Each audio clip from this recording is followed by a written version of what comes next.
Good evening, everyone. I hope everyone's having a wonderful evening today. Special shout out, of course, to Zordon for sneaking in first and claiming the best seat in the house. But, of course, as always, a good evening to everyone in the house tonight. With that Zordon, 19, Post, Shiro, and anyone else that might be working out there tonight. I hope you're all having a wonderful evening tonight, and I'm very happy to have you all here today. I'm Stratos as well. We've got Stratos here as well. Hello, Stratos. Zordon misled me, telling me it was 7 p.m. It's part of his plan, you see, Stratos. He's trying to sneak it in so that you don't get the first. Strictly speaking, I will admit I do tend to put my schedule in a little bit early. I think on my schedule it is actually written at 7. I like to start just a little bit earlier. It's just a bad habit. It's just a habit that I've gotten into. Lady Helm kind of drilled into my head when I was very young. I always operate on the same principle of, if I am on time, that means I'm at least 5 minutes late. So I always like to be at least a little bit early for everything. Well, first is the worst. Exactly. First is the worst, second's the best, and third... Well, there's all kinds of different versions of that. The one we always had was third. Third was the one with the hairy chest, which I never really understood that. Was that... I couldn't work out if that was meant to be an insult or a compliment. I don't know. Like, it's a weird flex in any case. But either way, I hope everyone's having a wonderful evening today, and I hope you guys are excited for a bit of Spyro the Dragon. I am looking forward to trying this game again. I had the full trilogy of Spyro when I was very young, but it was never quite as much as Crash Bandicoot for me. It wasn't my big nostalgia game like that. And I did replay it when the trilogy first came out, but it's been a long while since I... Zordon! Zordon, 4 months and looking forward to more. Much love to you. Zordon, it's always a pleasure to have you here. Thank you so much for your resubscribe. As I always say, I just do this for having fun. You know, I love hanging out with you guys. I love entertaining you guys. The fact that any of you guys would want to, subscribe or donate some bits or whatever, that really does mean the world to me. And Zordon, you're always a pleasure to have around. So thank you so much. That is the one with Air Neos. No, not Air Neos. We're gonna get sucked into the Phantom Zone. I really want to know the truth behind Air Neos. Konami are never gonna tell us at this point. I kind of honestly think at this point, Konami are deliberately doing it on purpose. I honestly think they know that Air Neos is this big meme, and it's funnier to them to not say anything about it, because I reckon if they did tell us the truth, it would be something really disappointing, right? It'd be like, yeah, it turns out Air Neos is just like, yeah, we just can't do it because of like some small, tiny, trivial copyright. Really boring, actually, you know. But you actually own an Air Neos, Stratos? That's amazing. Well, keep it careful, keep it close to your chest. You don't want Mr. Konami to come over and make you disappear now, do you? Oh goodness, I'm actually going to be trying to get my hands...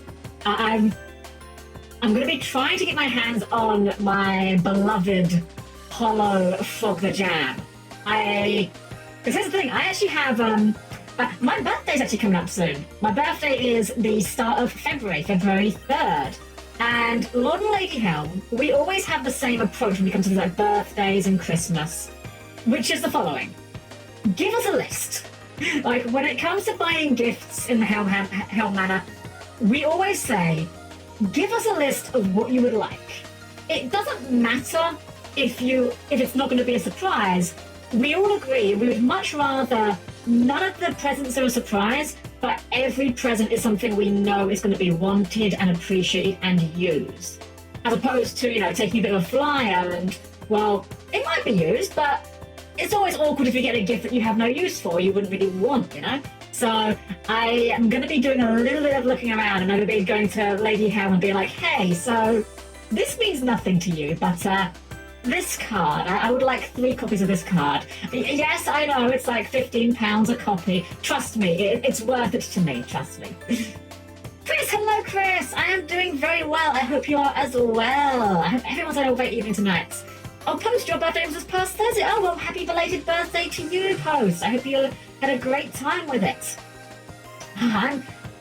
It's kind of funny, actually. I know quite a lot of people with birthdays around this sort of general time of year, which is kind of good because it does mean that I don't have to worry about remembering loads of them in the middle of the year. In fact, I have 2 friends whose birthday is within the same week as me. It's kind of crazy like that. But yeah, so I haven't got a hard plan for the birthday, but I do want to do something. I don't know what yet. I'm not gonna say like, yeah, subathon, heck yeah. I mean, subathon sounds like a fun idea. Problem is, I'm not actually going to be available on my birthday itself. I don't actually. What day is my birthday this year? Hold on. What day is the 3rd? It's a Saturday. Yeah, I won't actually be available on the Saturday. I have some time off near that, but not on my birthday. So it might be like a. If I did do some sort of subathon, it might be like a belated subathon, I guess. Which I suppose that's still fine. Yeah, that £15 from each of us to get Helm-Chan toast. Well, yeah, here's the thing. I have 3 Frog the Jams. I have 3 English Frog the Jams. And they're perfectly fine. Like, I don't need the Japanese ones. But, Japanese Frog the Jam, or to use the technical term, Kairu Saraime, he came in a super rare. Actually, no, not super. Was it super rare or an ultra rare? Hold on. It was one of them. Was it super or ultra? Just a moment. Wait, where's Wikipedia down? Hold on. Frog the Jam. Wikipedia. Oh, Wikipedia is down. Dang, that's annoying. I was going to use that to check. It's something like this, right? Oh, that page worked. Strange. Yeah, here we go. So, Frog the Jam, aka Slime Toad, has had, I believe, 2 printings in Japanese. One of them, he was just a common. However, there was a pack released on August 26th, 1999, called Premium Pack. That's literally just the name, Premium Pack. This pack contained exactly 10 unique cards. It contained Exodia, Goddess of Whim, Meteor Dragon, Turipurun, Dancing Elf, Dharmakan, Cosmo Queen, oh my god, how do you pronounce this? Mikazuki no Yaiba, and Slime Toad, aka Frog the Jam. It also contained Time Wizard. Every single card in this set was an ultra rare, apart from Time Wizard, which was a secret rare. So obviously, my new goal now is I need to get a full playset of ultra rares, because I think the only way... I've said this before, my plan is I want to go down to local. I want to go down to locals and inflict the sheer psychic damage when I look my opponent square in the eye and I say to them, activate unexpected die, normal summon Frog the Jam. And the only way that I think that I could improve upon that level of psychic damage would be if I instead was to say, activate unexpected die, special summon Kairu Saraime, and then just slap this holographic Frog the Jam on the field in Japanese. Technically speaking, it's not legal. I know OCG cards are not legal in the TCG. I am fully aware of that.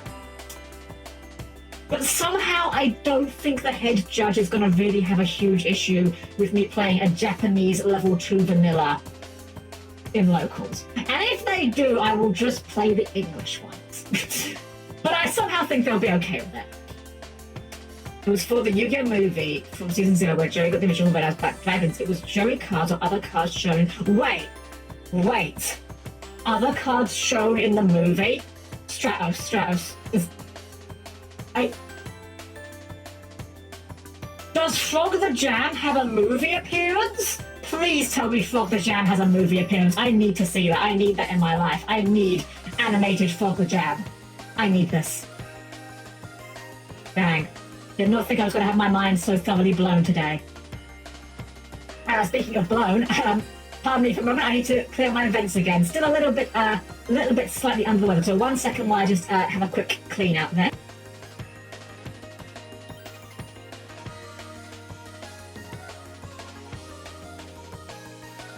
Excuse me about that. Apologies, still not quite 100% here. We're largely pretty much fine. Just a little bit of lingering cloggage I'm still trying to clear out. Remember, don't accept the Frog the Jam, accept Frog the Jam. Exactly, we always accept Frog the Jam in this house. I actually do kind of want to look into building a different deck. I mean, the Sprite Frog the Jam deck works. I mean, it works about as well as you could reasonably expect a deck running 3 copies of Frog the Jam to work. I'm I'm sure there's other ones I could do with it. Maybe like Wetlands Beatdown or something. It's probably worse than playing Sprite, if I'm honest, but I think it would just be very funny to just make as many permutations of the Frog the Jam deck as I physically can. I think that'd be very funny. Frog the Jam and biscuits. Oh my gosh, Frog Jam, let's go. Alrighty guys, so, lights out. Well, okay, so actually, I want to keep an eye on this. So, last couple of streams, we had some issues with this redeem where the lighting wasn't working properly. I believe I fixed it, and it seems to be currently working correctly, so that's good. I think what it was, I think somehow after the certain color redeems had caused the issues. I believe the purple one, I think it was, had been turning off the lighting on my model afterwards. So hopefully we're good now, hopefully. And making, hello, how's everything? It's going well. I hope you're having a wonderful evening yourself. We're about to get started with Spyro very, very soon. I am looking forward to seeing how well this game holds up. It's been a hot minute since I last played it. I will admit, from my memory, I do vaguely recall that I had a bit worse of a time with Spyro than Crash, but we'll see how it goes. Dark Thunder, hello! How are you since we first did on Yu-Gi-Oh? I'm doing well. I'm doing very well. I hope you're having a wonderful evening yourself. We're actually just talking about some Yu-Gi-Oh! Just talking about cards, basically. And how my goal is now to find a full playset of the Japanese version of the one and only Frog the Jam, now available in blue. I tell you what, it's never going to happen. It's never going to happen. This is 125% never going to be a thing. However, if I was to wake up tomorrow and John Konami, who as we all know is the man that runs Konami, you know, his name is just John Konami, obviously, clearly. If he was to come up to me and say, Helm-Chan, we've seen your streams, we like what you're doing here, we would like to extend the opportunity for you to make a Yu-Gi-Oh card. What would you like your Yu-Gi-Oh card to be? I would not even think twice. It'd be, okay, John Konami, Frog the Jam. Make an actual card called Frog the Jam. Because you errated away the old Frog the Jam, we're going to make a new Frog the Jam. He's going to be the best frog support you've ever seen. And that will be it. That will be the new card. Year of the Dragon and Spyro's our first one. Oh my gosh, you're right. I didn't, I shouldn't have acted with surprise with that. I should have acted like that was intentional. But that was not intentional. That was a happy little coincidence. But you know what? I'm perfectly fine with that. Oh god, some people know I had Zordon's Cyber Slash has only one printing. Yeah, well actually, Cyber Slash is getting another one, isn't she? I believe, I cannot remember what the set's called, but I know there was a new set coming out in Japan soon that they teased, a Cyber Slash reprint. Memento retrain of Frog the Jam, perhaps?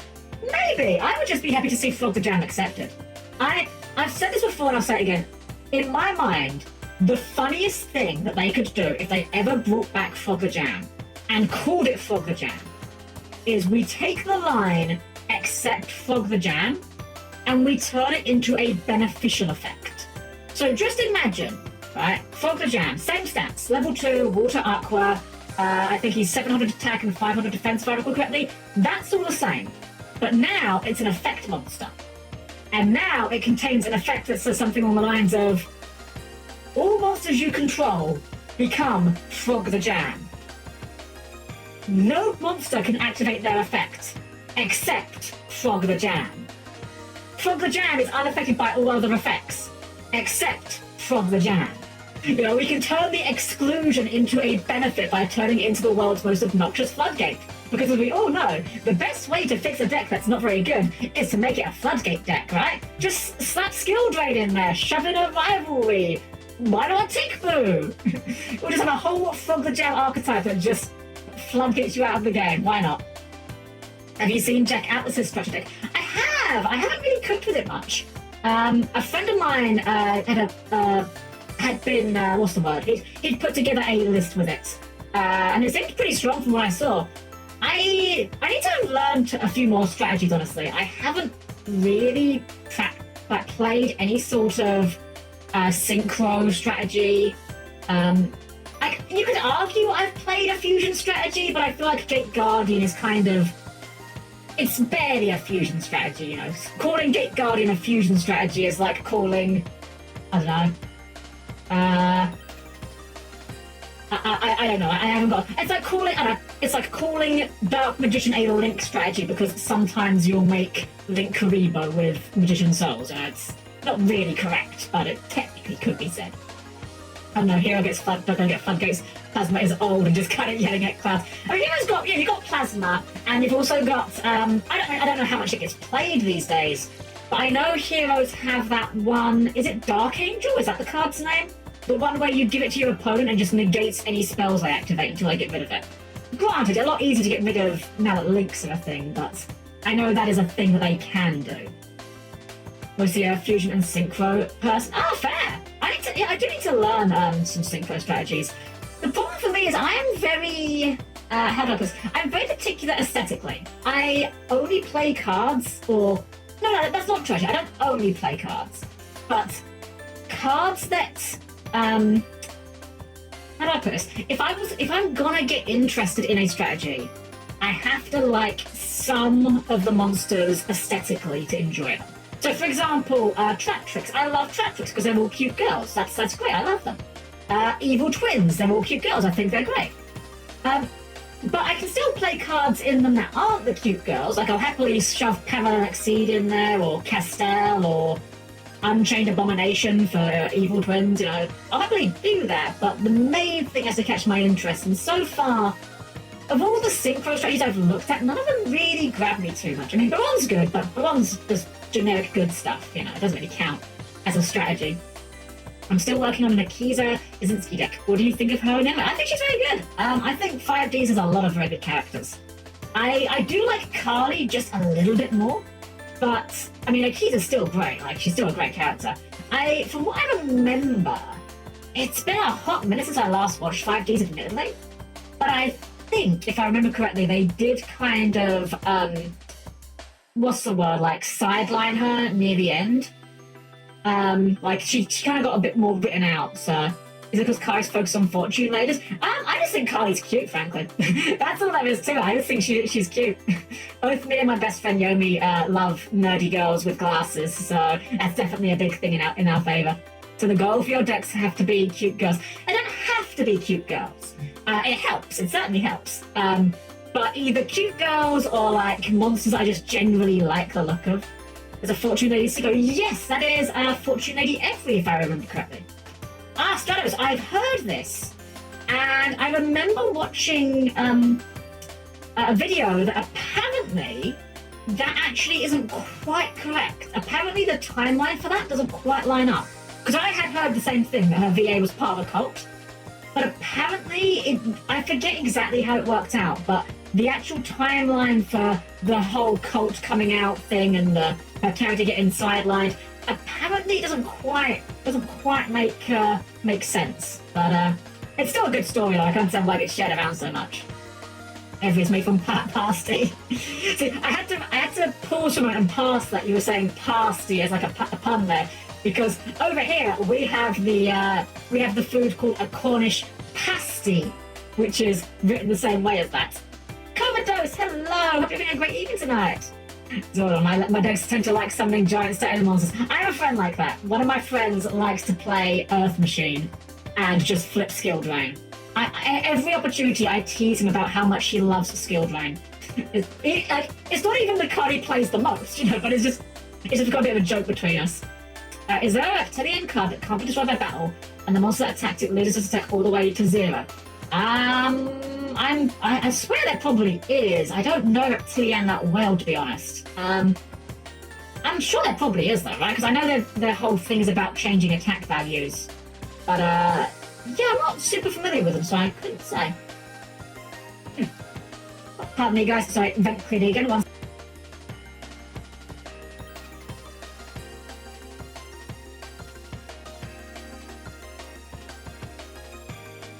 Okay, sorry about that again. Just a little bit still, a bit coffee here, so just playing the vents out every now and then. What means a literal god Lord machine appliance. It's written out from the cult that a lot of Season 2.0, that Crow being a sign of it and sharpening the O's Dragon until 8. See, I thought again, I've heard some things about that Stratos that I'm not saying I know one way or another, but from what I've heard, a lot of that stuff's kind of very theory. I'm not saying it's not true for certain, but I don't think a lot of that stuff is very confirmed at the moment. But I do wish that 5Ds had... I don't know, I do wish some of the characters had a bit more love. Carly definitely got a bit shafted, I'm afraid. But it is what it is. I'm just trying to find some ways to watch Reigns at the moment. For some reason, Yu-Gi-Oh! Reigns is extremely hard to find legally over here. By which I mean, I have seen exactly one place I can watch it, but it's not something I can watch whenever I want. It has to be on a specific schedule, basically like watching live TV, which is kind of a pain. But I'm going to get a chance to watch it one day, I'm sure of it. I just want to see Playmaker do some of the big guys and say it with his sexy voice, okay? Do you think the kids had a really hard childhood? I don't remember, to be honest, stuff. It's been like a long while since I've seen it, so I don't quite remember some of it. 5Ds is my favourite, but it's been a good few years since I actually last watched it. I was watching it with my best friend Yomi. We just finished... What's the arc called? Was it called the Fortune Cup, or am I thinking of Zexal? But, you know, the one where they're having the tournament in the arena. Akiza battles against the guy in the armor. I think that was called the Fortune Cup. I might be getting the names mixed up. It's been a hot minute. Yeah. It's confirmed. The Spyro the Dragon was in the flashback, but not Spyro the Dragon. The cult thing isn't confirmed. What other reason would a VA be randomly changed? I didn't think they did change the VA. I thought they just wrote her out. I could be wrong on this, but I thought they just wrote her out of it. I thought she was still doing it before then. Again, I'm not an expert on this. I'm just kind of repeating what I've heard. Fortune Cup was fun. Okay, so yeah, I think it was the Fortune Cup that we were watched up to. And then we were watching that, and then around the time we finished the Fortune Cup, that was when Yomi started streaming. And so obviously, at that point, she was a lot busier. But she's getting less busy these days, so maybe we'll pick it up again sometime. I've never watched 5Ds. Is that criminal? It's not criminal. I would say, though, if you haven't seen 5Ds, I will say it's a great series to watch. Personally, I watched 5Ds ironically at first, because, you know, haha, look, it's a funny card games on motorcycles show. Obviously, this show's going to be really bad, right? And I started watching it kind of as a joke, and by episode 3, I was unironically super involved into it. Like, if every single card game was removed and instead was replaced with like a high-speed chase or a fist fight, like the card games themselves actually don't matter that much in the grand scheme of things. It's kind of weird. Of all the Yu-Gi-Oh shows, 5Ds is the one that could easily function the best without the card games. It's kind of strange. Also, Lee, hello, Lee. So I didn't mean to ignore you there. I was kind of on a bit of a rant there. Hello, I hope you're having a great evening tonight. That's Jack's dub voice in dub from sub is a huge difference. I'm gonna be honest. I really like Jack's dub voice. I don't know. I like big guys, like big strong guys, and big strong guys that are kind of like a bit soft spoken. I think are kind of underrated personally. I watched all the 5Ds in sub, just so I could watch the last season and didn't get translated into English. You know, that's completely fair. Completely fair. I personally prefer watching things in dubs. But the reason why I prefer dubs is because I can't just sit and watch a show. If I'm sitting down watching an anime or a TV show or even a movie, I have to be doing something else with my hands. Like I'll be playing a game or I'll be doing some drawing or something. I can't sit still and just watch a movie. Even if I go to the cinema. When I go to the cinema, I always get a big bucket of popcorn. Not even because I'm necessarily hungry, just because a big bucket of popcorn ensures I've got something to do with my hands the entire movie. Otherwise, I'll get bored about halfway in and want to leave. Are we going to summon our purpley thorny dragon tonight? We are, yes. We're going to go get our interplanetary purpley thorny dragon tonight in Spyro the Dragon. Unlike big strong guys go to jazz. Hold on. Yeah, but I mean, I don't only like big strong guys, but big strong guys are one of my favourite type of guys. Some people like the skinny bishy guys. I'm like more of the big strong guys. That's just me. I get that so much, like I'm doing pixel art right now. You get it, yeah, you get it exactly, Chris. I'm the same, like if I'm in someone's stream, like watching someone's stream, I'll always be doing something else on the side, you know. Like I'll be doing some drawing or whatever, or playing a game or whatever. Come like to Welt. Welt is another good one. Yeah, so Welt is another one. Like that sort of smart guy. He's very well composed. I like that he has a cane for his weapons. I think canes are very classy, very cool. Welt was actually my first 5-star, well, my only 5-star I have in Star Rail right now. And I was actually really lucky because I was looking at the 5-star banner. I say the 5-star banner, but the welcome banner. You know, the banner you're only allowed to pull on 50 times and you're guaranteed a 5-star. I was looking at all the characters on that and I'm like, none of these characters really like interest me that much, apart from Welt. He looks pretty cool. I like him. And then I just pulled him first try, so hey, we'll take it. Welt is effectively adopted by the Honkai form. Oh, okay. I do know that there is I know a little bit about it because I played a very small amount of Honkai Impact 3rd, and Yomi actually played more of that and was telling me about the characters from it. And apparently Welt in that game is kind of a giant jerk. I don't really know the full behind it, but it seems like Star Rail's kind of doing its own thing with it, which is cool. I don't mind. That's perfectly fine. I know that Bronya, for example, is a very different character to the one from Honkai Impact, so I guess maybe they're just kind of like using them as sort of like actors, I guess? Something like that. What does someone think about Egyptian gods, sacred beasts to earthbound immortals? Well, I think of those, I would say, I like the gods the most. Probably in that order, probably gods, then beasts, then immortals. However, I will say, if you guys haven't heard of this, something extremely funny is going to be happening with the earthbound immortals. They're getting new support, right? But we're getting into another Frog the Jam situation because there is a terrible old vanilla monster called Earthbound Spirit, which is not part of the Earthbound archetype. So I can't wait to see a whole bunch of new Earthbound Immortal cards that all say, except Earthbound Spirit. I'm just saying, we might have to make room for a new friend when that happens. Every character in Yu-Gi-Oh! 5Ds is close friends with Akiza and was the only one that left the Arcadia movement. Months later, during the events of the Fortune Cup in the Dark Side, he wears Darth Vader-like armor and does the deck. Oh, nice! That's cool. Earthbound Servants. I'll be honest, I don't super know the Earthbound ones that well. It's been a hot minute. Helm, do you have the Streaming Servants 2B? Reigns is on there. You know, I've never heard of it, but let me do a quick 5-second Google and see if it is. Nope, we're sorry. Tubi is the largest free and movie and TV service in the US. Unfortunately, we're not currently available in this area. You hate to see it, but I appreciate you for telling me anyways, Lodon. Blake, hello, Governor. Mate, what are you up to, bruv? That's me going extremely British right now. Oh, sorry, one sec, guys. Sorry, vent clear, one moment. Oh goodness, Spencer, a little bit more clogged tonight than I thought, but we're okay, we're doing fine. I found some stuff from Arc V. Right, I see. Oh, Moro Idiot. I hope I pronounced it correctly. Welcome in, thank you for the raid. Welcome raiders, I'm Helm-Chan, perfectly normal robot maid. We're about to be going into Spyro the Dragon. Thank you for the raid, let me give you a shout out there, Moro. Let me make sure I'm spelling this correctly. There we go, I think I got that correctly. There we go, welcome in. What were you up to, am I asking? Hope you had fun with your stream, whatever you were doing. If you need to take a chance to rest yourself off, of course, totally understandable. You've had your stream, you must be tired. Time to get your VPN, hell. I'm not gonna make the VPN jokes out loud, but we are gonna pretend we are. Got you recommended and wanted to say hi. I see your questions. Oh, thank you. Thank you. Well, hello to you as well. Yeah, I'm a big fan of both of them. We did Crash Bandicoot 1, 2, and 3.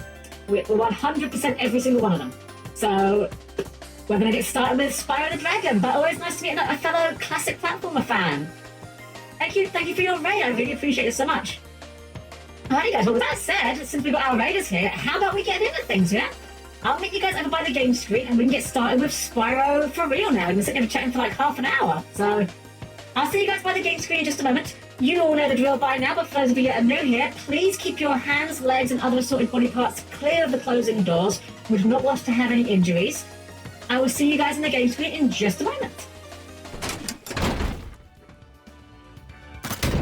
Alrighty guys, here we are. We are on the title screen. I have been sitting on this title screen the entire time, and you know what? I have to just say, they put way more effort into this title screen than they needed to. When I say that, I mean the music here on this screen. It's a really long track. This track plays for ages. I've been sitting here listening to this for like, a half hour chatting with you guys, and I haven't got bored of it. Like it goes so long, it doesn't become tedious, I've lost 18 body parts to the closing doors. 12 big arms. What the heck? Dr. Leon, hello, Dr. Leon. I hope you're having a wonderful evening tonight. Welcome in. You arrived just in time. Alrighty, guys. Well, I say, let's get ourselves started, shall we? We're going to jump straight into it. Completely new files. I literally loaded this game up. For those of you that remember, in fact, minor PSA. I'm going to reiterate this PSA. For anyone that wants to stream Crash Bandicoot The Insane Trilogy, if you want to stream it via the PC version, I'm going to spare you the trouble I had. Be aware that for some reason the PC version of the Insane Trilogy, for some reason it, enumerates every single USB device you have multiple times per second, which basically means if you have a USB microphone, it makes it go terrible. There is a fix for it on Steam, but if you ever feel like streaming it yourself, please do yourself a favor and sort that out first, because when I was trying to stream Crash Bandicoot, I nearly had a panic attack because I spent 30 minutes trying to figure it out live on stream because I had no idea this was a thing. Thankfully, we have tested this one out. I tested this one off stream to make sure that this one didn't have similar issues. So that's good. I love playing Spyro in this game as well as Skylanders. Oh, nice! I've never played Skylanders. I kind of wanted to, but I did not have the funds at the time. But I do think the idea of the whole Toys to Life gimmick was a very cool idea. If it had come out when I was a little bit younger, I know for a fact I would have been all over that. I would have had so many of those. Anyway, guys, we're going to start a brand new file.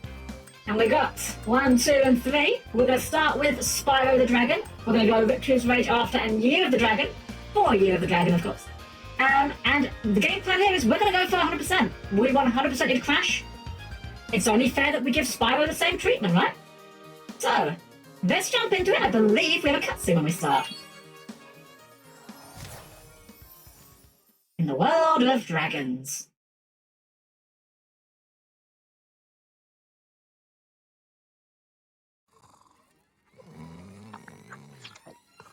Okay, rolling.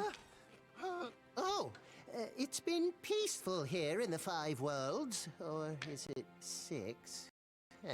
For a dragon's age, we now have 12,000 treasure, or is it 14,000? What about this Gnasty Gnorc character? Now, I understand he's found a magic spell to turn gems into warriors for his cause. I'll take that question.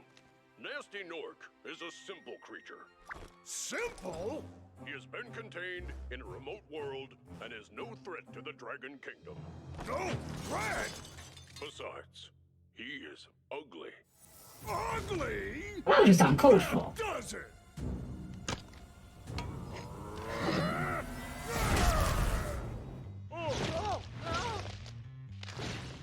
Huh? Looks like I've got some things to do.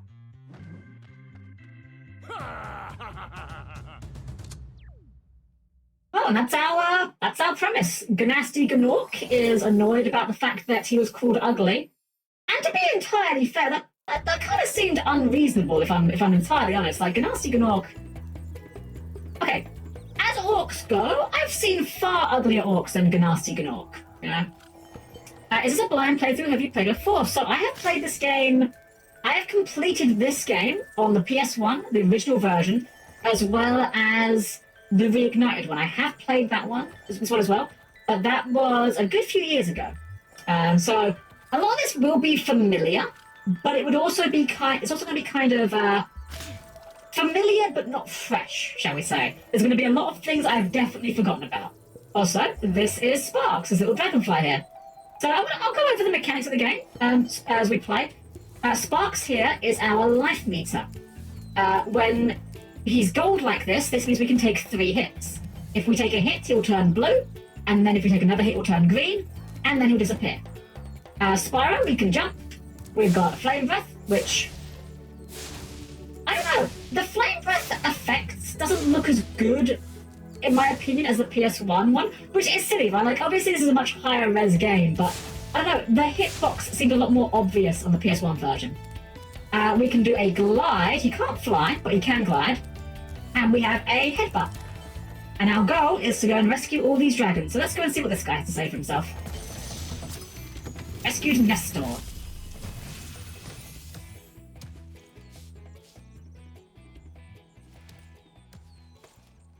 Thank you for releasing me, Spyro. Free 10 dragons in the artisan world, then find the balloonist. He'll transport you to the next world. What about Nasty Nork? I'm going after him. Find dragons first. That's all I can tell you. Okay, so I'm going to say this for this game.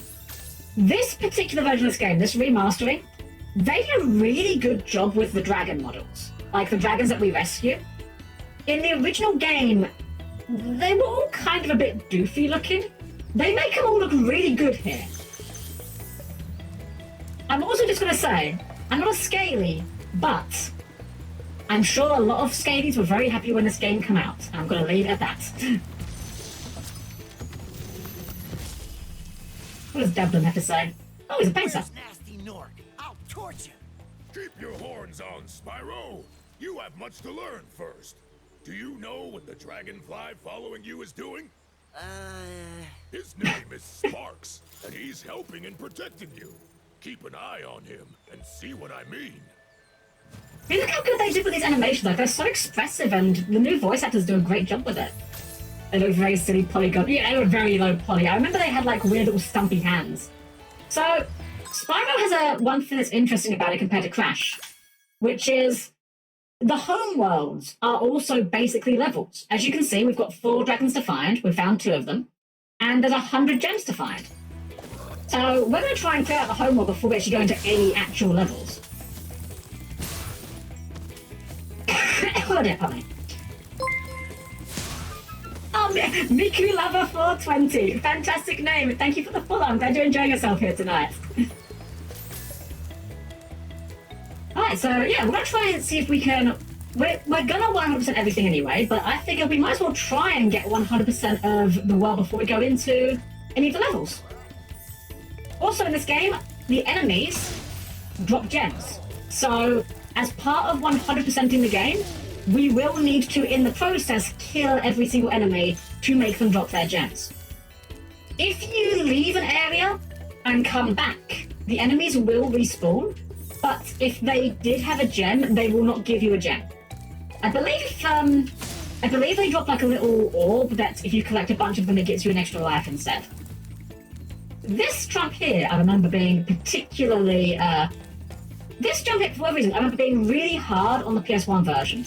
And so obviously we just did it first try. Chests can just be torched open. And these sheep here, every stage has their own kind of critter. Oh, camera's a little bit more sensitive than I remember. We can just torch them and they drop butterflies, which Sparks will eat. That's how we recover health. Oh, we've got another dragon in here. Hello, sir. What do you have to say for yourself? Argus. Cool flash. Do that again. The artisan's boss is through a portal in the dragon mouth, but you're not yet ready, Spyro. First, you must complete one of the other artisan lands. Okay, fair enough. So we've got to get a bit more pro before we can deal with the boss. And you can't spell Spyro without pyro. True. 100% true. This game is just very relaxing. This sort of era of gaming, I don't know, the games that came out around this time were all just very comfy games. This game is not particularly difficult. There's a couple of sort of the challenges that come a little later that can be a bit hard, but something about this game is just very relaxing to play. Like the Dragon Design Studio just carries it there. Yeah! Bonus melon, let's go! I think my favourite game for this era... Sorry, I think my favourite game for this era of games was the medieval games. So, oh, bonus laugh. So, Medieval was a game I really wanted to like. I never owned Medieval, but I had a demo of it. And they released a remastering or like a remake of it.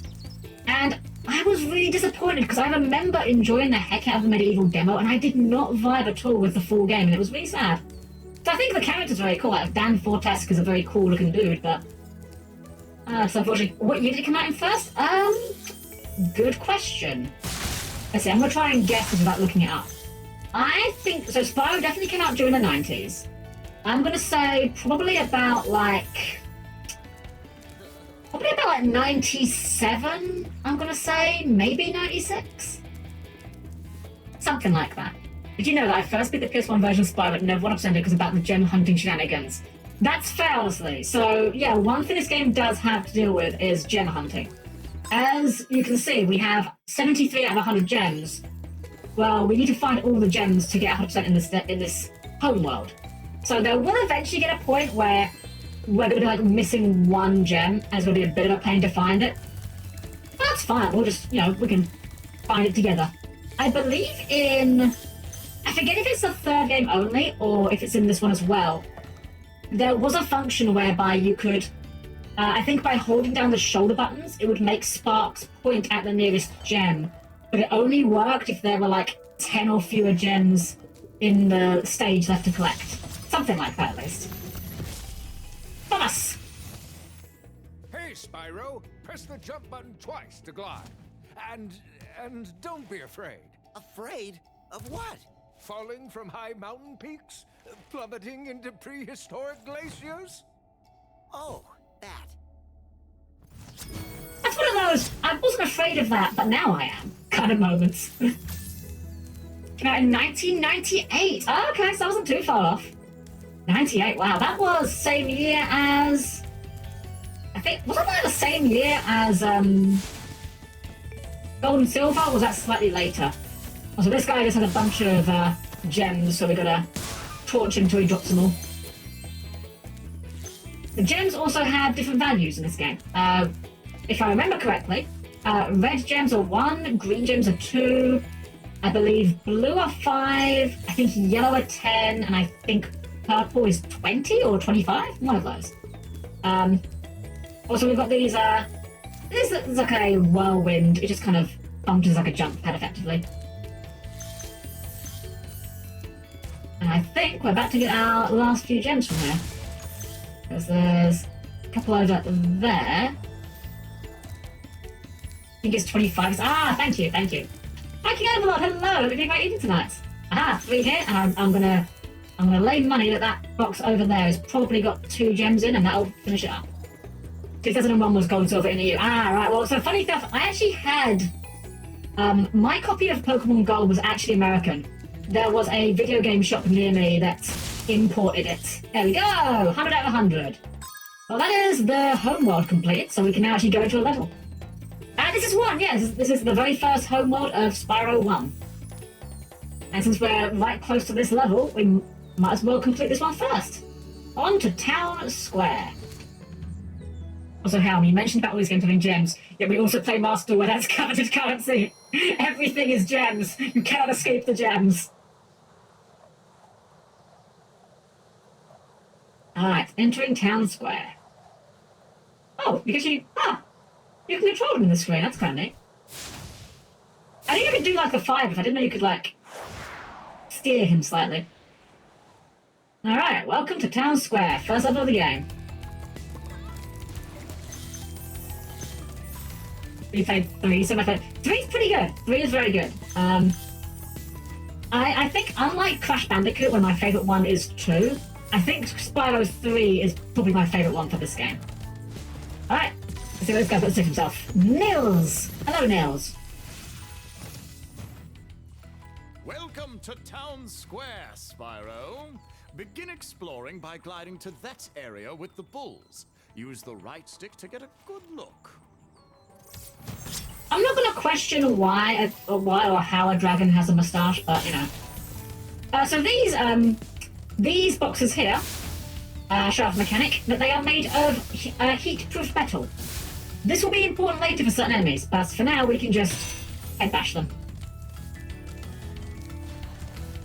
I like when Helm talks about Pokemon. I don't know why I'm really want to play Pokemon. I like Pokemon, yeah. I've been a long-time Pokemon fan. I've played every generation of Pokemon. pretty much on launch day. Not necessarily exactly launch day, but quite close to it, if not on launch day. Yeah, I think Pokemon's a pretty good series. I wish that there are things I wish it did better these days, but I think Pokemon as a whole is just a good time. So, another mechanic here. These chests here. If you head bash them or flame them, then the gem pops up, and we just gotta grab the gem. Very simple. Let's go over here. We've got a little... I love these little boxes, these little guys. I don't know what they're meant to be. In fact, I actually do not remember them having hands. I don't remember these boxes having hands when they peeked out. I remember the eyes. But, anyway, these always just contain extra life, so we'll just grab that. This, I'm not going to show this off, but Spyro cannot swim, by the way. So, if we land in water, that will be pain. Would Pokemon ever take up an RPG spot in your schedule in the future? Possibly! I've actually said this before, one thing I would love to do for Pokemon. So for those of you that don't know, my favourite Pokemon of all time is Magnemite. Unfortunately, Magnemite is an electric steel type Pokemon. And that means it is quad weak to ground. And yet, Magnemite, in every single appearance of the Pokemon, is very clearly, visibly hovering off the ground. And yet, Magnemite cannot get the levitate ability. So one thing I kind of would like to do is do a solo run with Magnemite, where I hack it to give it the levitate ability, just so it can finally enact its revenge. About Magnezone. I don't like Magnezone. I like Magneton. Magneton's very good. Magnemite's my favourite. Success! Oh, Cheshire! Hello, Cheshire. I hope you're doing well this evening.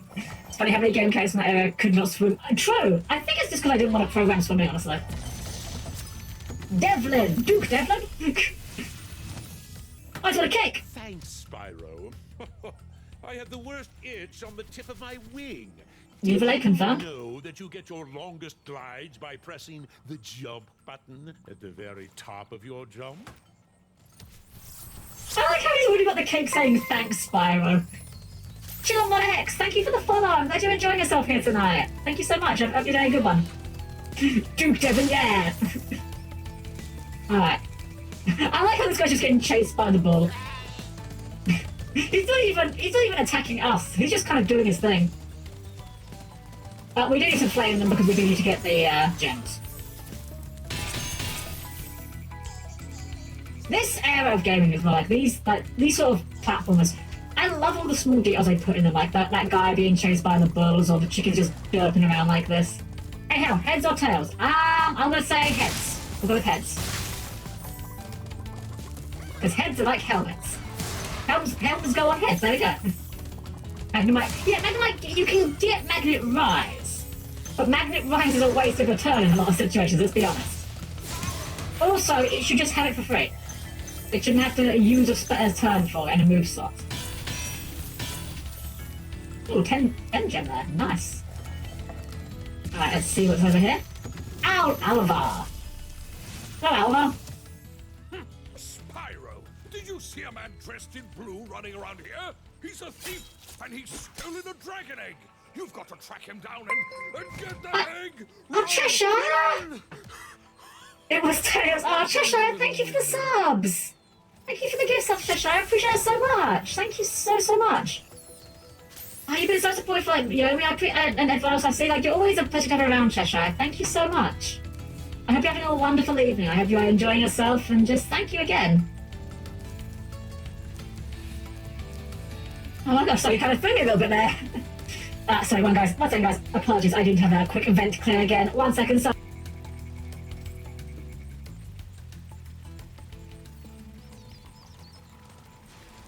Oh goodness. Sorry about that. But thank you so much, Cheshire. Thank you so much for the gift subs. I hope you're having a wonderful evening. Alright, well, where do we go from here? We actually just jump this. That is too high to jump. Alrighty. With Magnemite though, the thing that gets me with Magnemite is more that it more bothers me the fact that it has Magnet Pull as an ability, which is literally useless in most situations. She's fainting. She's kind of sus. Dum, dum, dum, dum, dum, dum, dum. Dum, dum, dum. Okay, I think we go back if I remember correctly, actually. It's been a while since I've done this, but I think if I recall correctly. Can't make that jump. I know there's a secret passageway somewhere that will get us up there, so I have to remember how we get to it. So here's the thing, we could just leave right now. Like, we can just return home. But we don't want to do that, because if we return home, when we come back here, all the enemies will respawn, and we'll have to kill them all again. Otherwise, we won't know which ones we haven't beaten. I'm not gonna lie, I'm mildly embarrassed in that I can't remember where we go from here to get up there, but I'm sure we'll figure it out.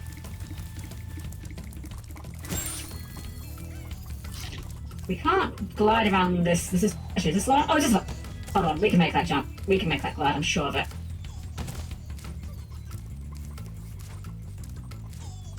We just glide at the very top. Oh, come on, sir. I don't know if this is the intended solution, but this feels like a very plausible solution. It's so close. Come on, Spyro. You got this. You got this, son.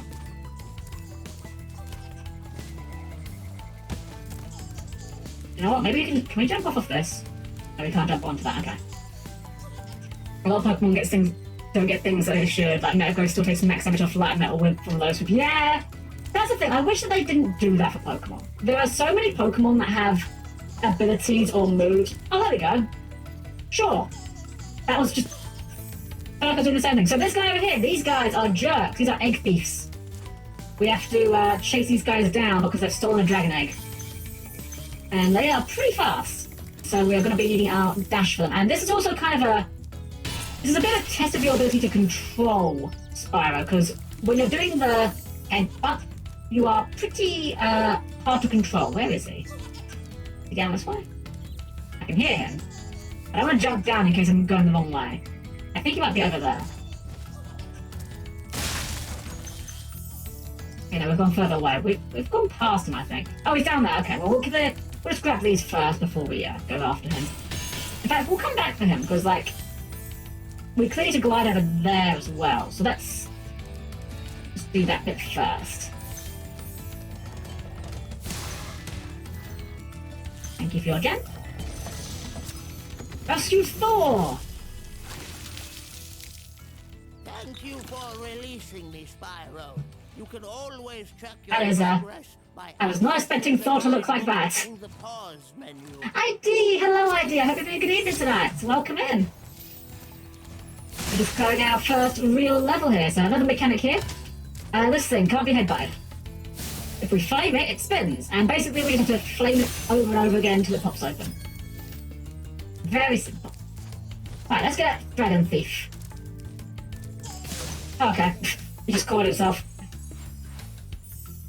Alright, so the dragon egg is part of the completion. It doesn't actually get us another dragon, but as you can see, 100% level complete. I think I'm going backwards here. Yeah, those dragon thieves, dragon egg thieves, they are not all going to be that easy, I can assure you. We made that one look particularly easy, I think. No, not that way.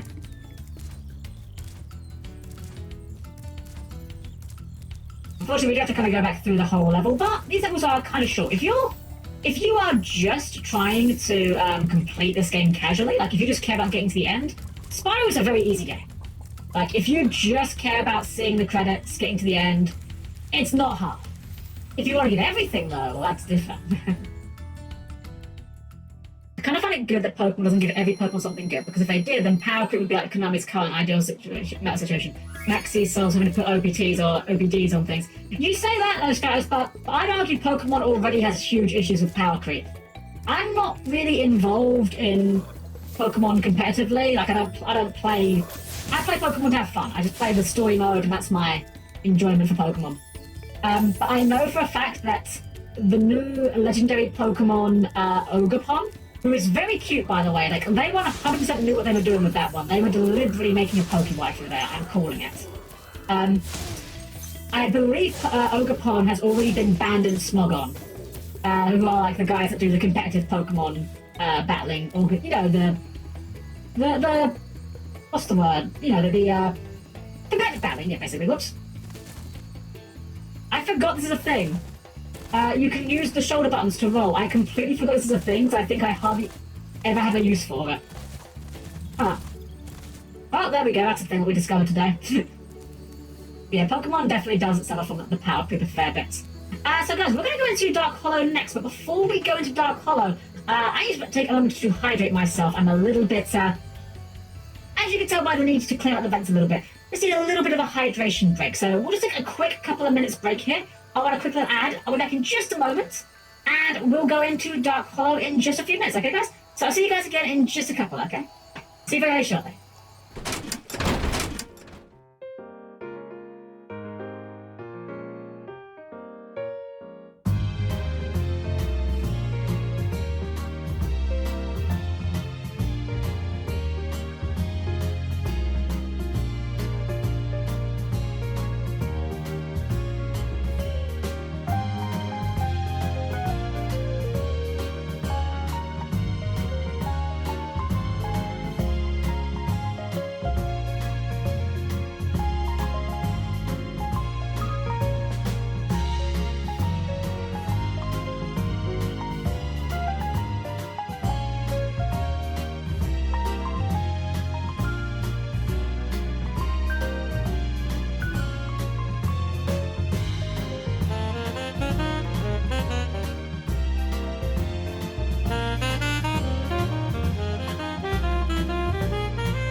Alrighty, we're back, guys. And apparently I must have nudged my mouse a bit because Spyro's moved a little bit. Hope you guys had a good chance to stretch yourselves, get a drink and whatnot for yourselves. As I always like to say, everyone always talks about streamer self-care. Viewer self-care is also important. I don't want you guys to be sitting here and, not getting food or not having a drink. Take care of yourself. I'm here to serve you after. It wouldn't be doing me any good if you guys would get yourself sick. That said, though, let's get ourselves into Dark Hollow, level 2. I mean, technically level 2. I don't think these levels have an official complete order, but it's our second level. Got some jelly beans. Oh, nice! You got, like, fancy ones or just, like, normal ones? I really like, what's that one brand called? I think it's called Jelly Bean Factory. I'm not the biggest fan when it comes to, like, gummy sweets, personally. But those ones in particular, they have, like, a kind of sugary glaze on them that gives them just a little bit of crunch. Not, like, much, just a little bit of bite, And it just makes them a lot nicer, in my opinion. Sour apple. Ooh, nice. Very nice. Frog! Frog spotted! Hold on. There's a frog. There's a frog sighting. Let's bring the friend back. There we go. Alright, Frog the Giant is back in the house. Bonk.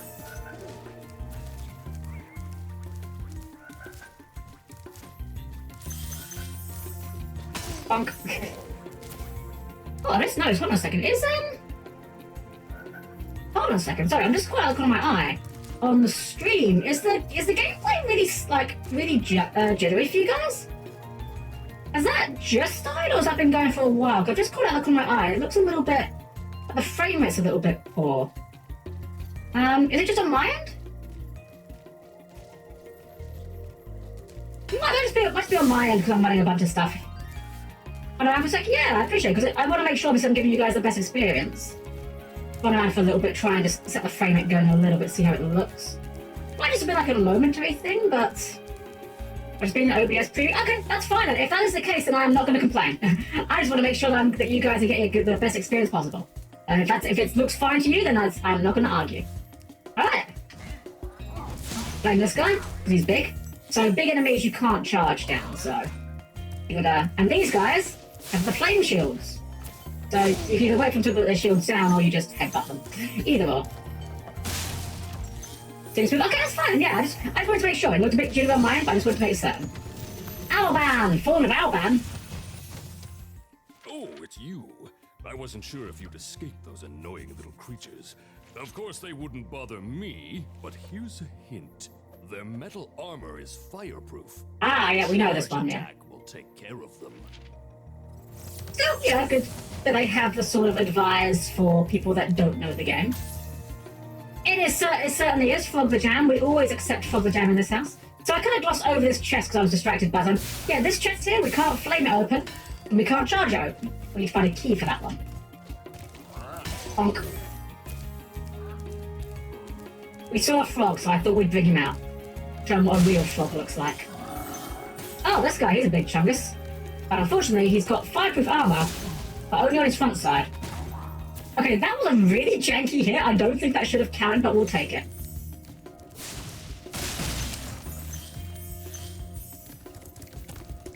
Oh. Okay, that time it didn't work.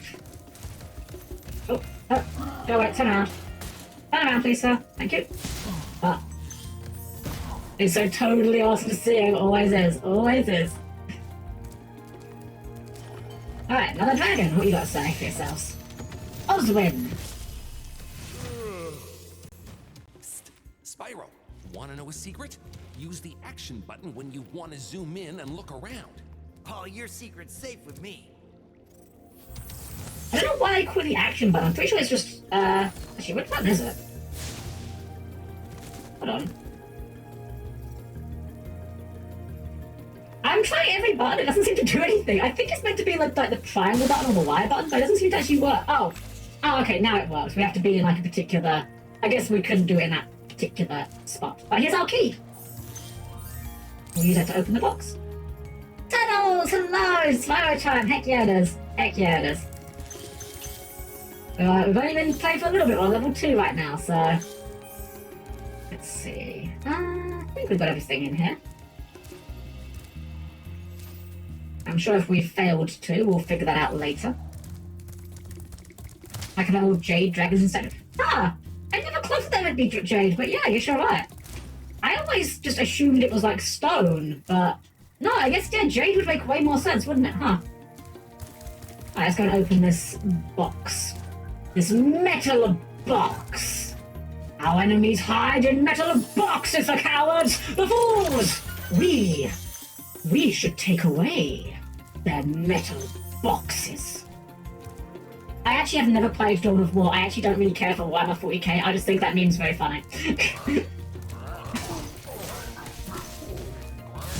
Oh. Chicken! Giant chicken leg! Actually, the giant chicken legs, just remember that for later. You know, just put it in the back of your mind. Also, I think this actually does something. Yeah, you can actually ignite the fires here. I don't know if it's meaningful. Oh, I got an achievement for it. I'm gonna obviously glide for that one.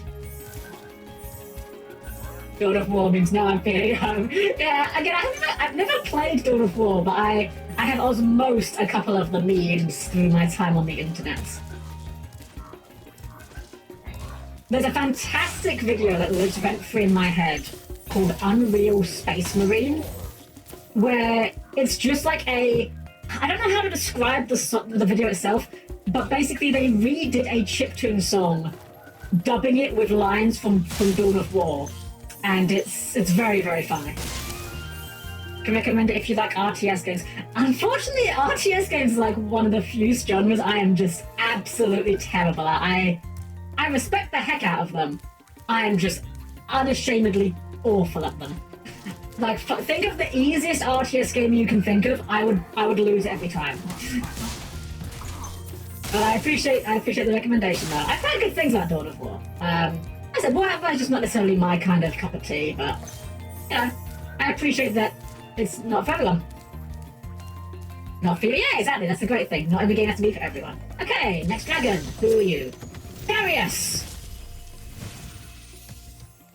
Big enemies like this Nork with the club cannot be charged, but a quick flame, that should defeat them.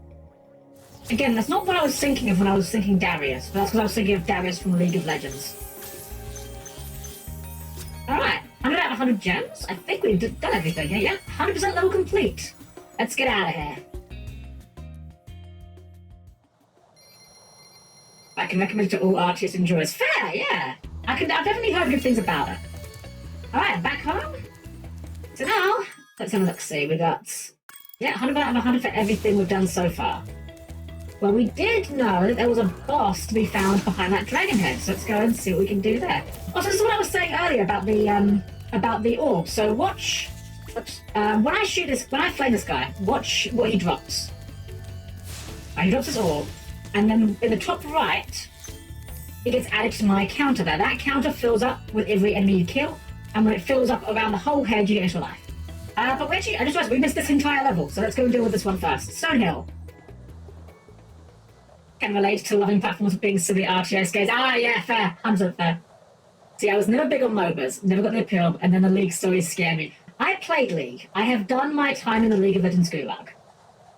I don't like the game, but I can, in a weird way, see the appeal in theory. I think if you're gonna play League of Legends, the only way to do it is with a full party of people you know. Otherwise, you're in for a bad time. I have a friend that still plays League of Legends, and the number of times when I'll watch him play having a miserable time and just getting increasingly frustrated because his party won't surrender even though the game's clearly lost. I'm just like, oof, that's hang on for me, Chief. That being said, there was one MOBA that I loved. Right? I absolutely adored this MOBA. One of my favorite games of all time. Technically still playable, I believe. I think the servers are still up. It's kind of in maintenance mode. It's a game called Awesome Noughts. And it's a fantastic game that we have never had anything like before or after. Imagine a MOBA, but rather than it being a top-down kind of RTS sort of Diablo control scheme, it's a 2D platformer where you run and jump and shoot. It's all real time. And it's all got a very Saturday morning cartoon aesthetic. That is Awesome Noughts, and it's a fantastic time.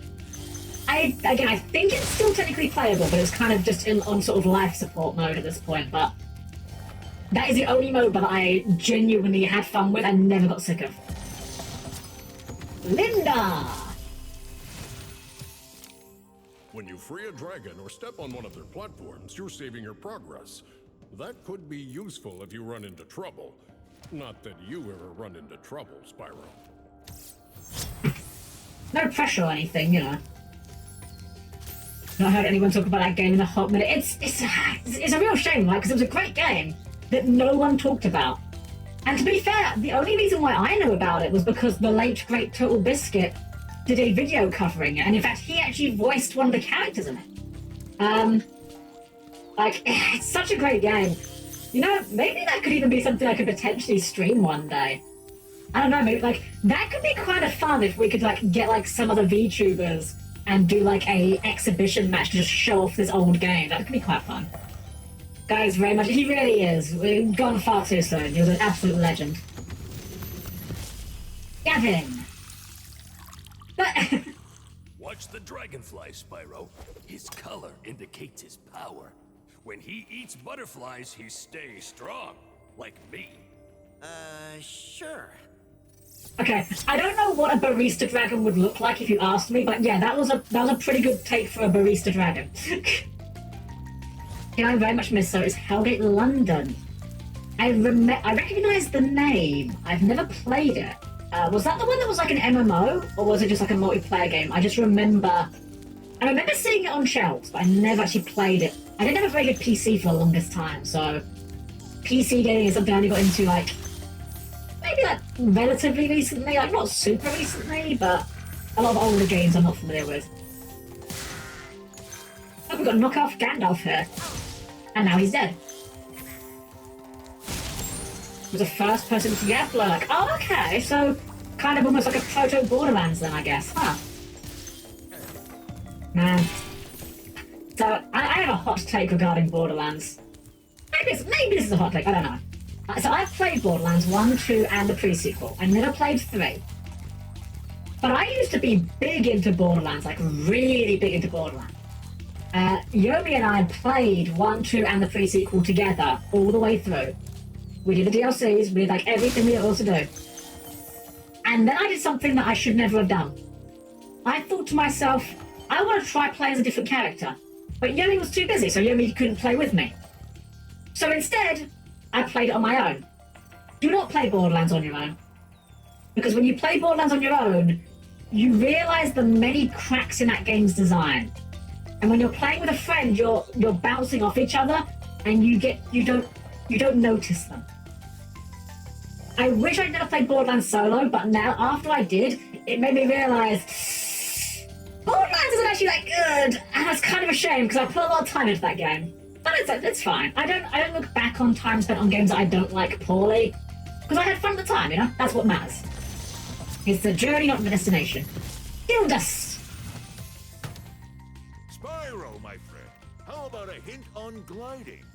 You bet.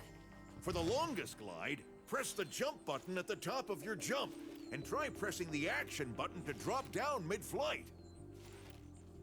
It's very funny that they keep saying action button. Action button is literally the triangle or Y button, depending on what controller you're playing with.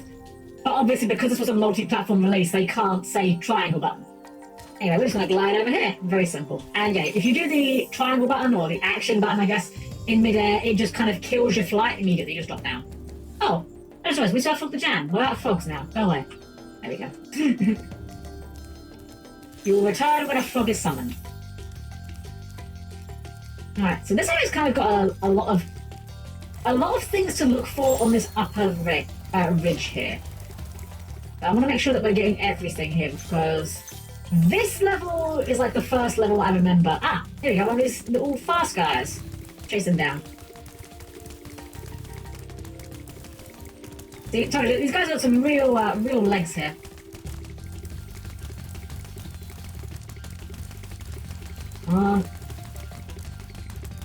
Try and take the... Oh, dang it! I need to try and take the corner as close as I can to try and cut him off a little bit, but he's a little bit nippy fire. There we go. There we go. 2 dragon eggs. I thought... Oh, right, okay. I was about to say I thought this did something. Right, this is just a literal invisible wall to stop you from going out of bounds. Although I wouldn't be surprised if there is a way of getting out of bounds. Thank you, Cheshire. Oh yeah, Cheshire gave you a gift sub. Yeah, heck yeah. That's awesome of him. It's just a nice guy, honestly. Right, so I want to make sure we're not missing any of the gems, but I think we've got all the ones on that side. Hop onto this little castle bit up here. It's really strange playing a full 3D platformer where you've got like camera control after having come off the back of Crash Bandicoot. It's such a very different beast by comparison, but I love them both. They're both great series, I think. Is there anything up here, I wonder? I'm not sure if that was an invisible wall or a failed jump. Let's try one more time. It might just be an invisible wall. Okay, that's an invisible wall, 100%.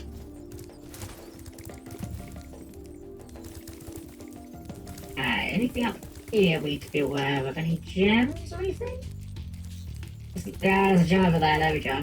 Thankfully, I'm not sure if this is a limitation or a design thing, but it kind of seems like the gems have higher render priorities and you can see them from a distance, which honestly, probably a design choice, but it's very good. I want to abuse exploits. I'm good. I like to play games legitimately for the most part. Sometimes there'll be a game where I'm not enjoying it so much and I wouldn't mind an exploit here or there, but generally speaking, I do like to try and play games legitimately when I can. I think we've got everything up there, but if we can't, we'll go ahead and just come back there. How are we doing on gems? 147 out of 200. Okay. I think we're missing a key, actually. I'm sure we'll find that in a moment. Survive? Jargon? Astor Phoenix? Oh no, he's got someone DPA. After you've freed all the dragons, pass through this fancy vortex thingamajigger. It'll take you back to the artisan home. But first, let me tell you a story. No thanks. See ya! Oh man.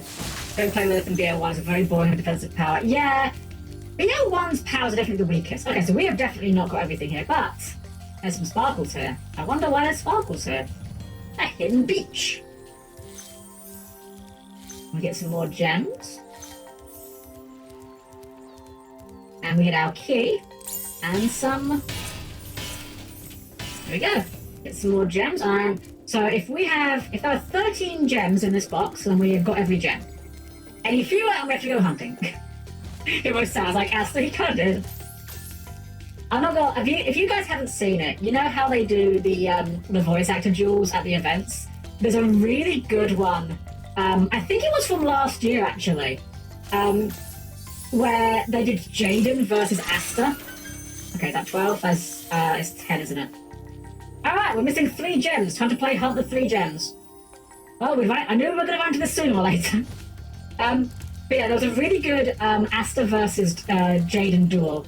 And it was really funny because there was 2 things that made me laugh. The first was the fact they actually had him summon DPE.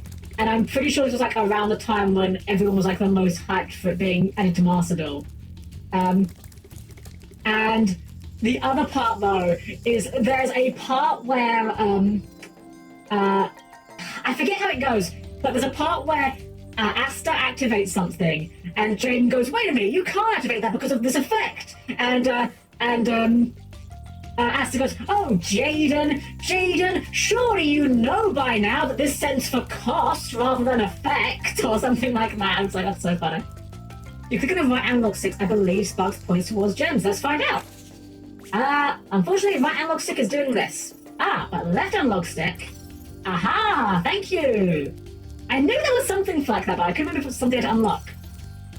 Sparks, radar, engage. Oh, I can see them. They're up there.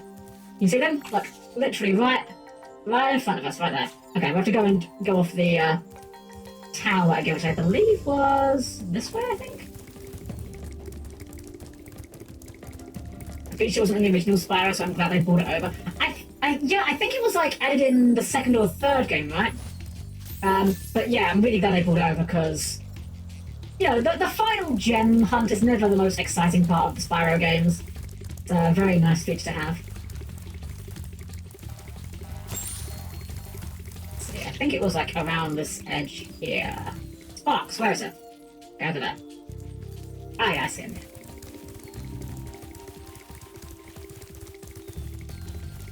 They also cheekily mentioned how DP was splashed into almost everyone's deck at the event. Oh, I missed that bit. That must have gone past me. There we go. 200 out of 200 gems. 100% level complete. Let's get out of here. Yeah, I love the voice actor duels. You know, I don't think it would ever happen, right? But imagine a world where they decided they're going to make new Black Scorpion cards, and they actually got the Donzalug guy doing the Donzalug voice, where he's just doing a Christopher Walken impression.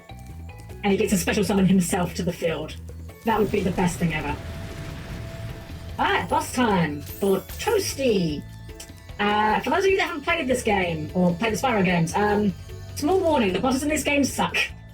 Spyro is a fun game, but the bosses are very underwhelming, to put it mildly.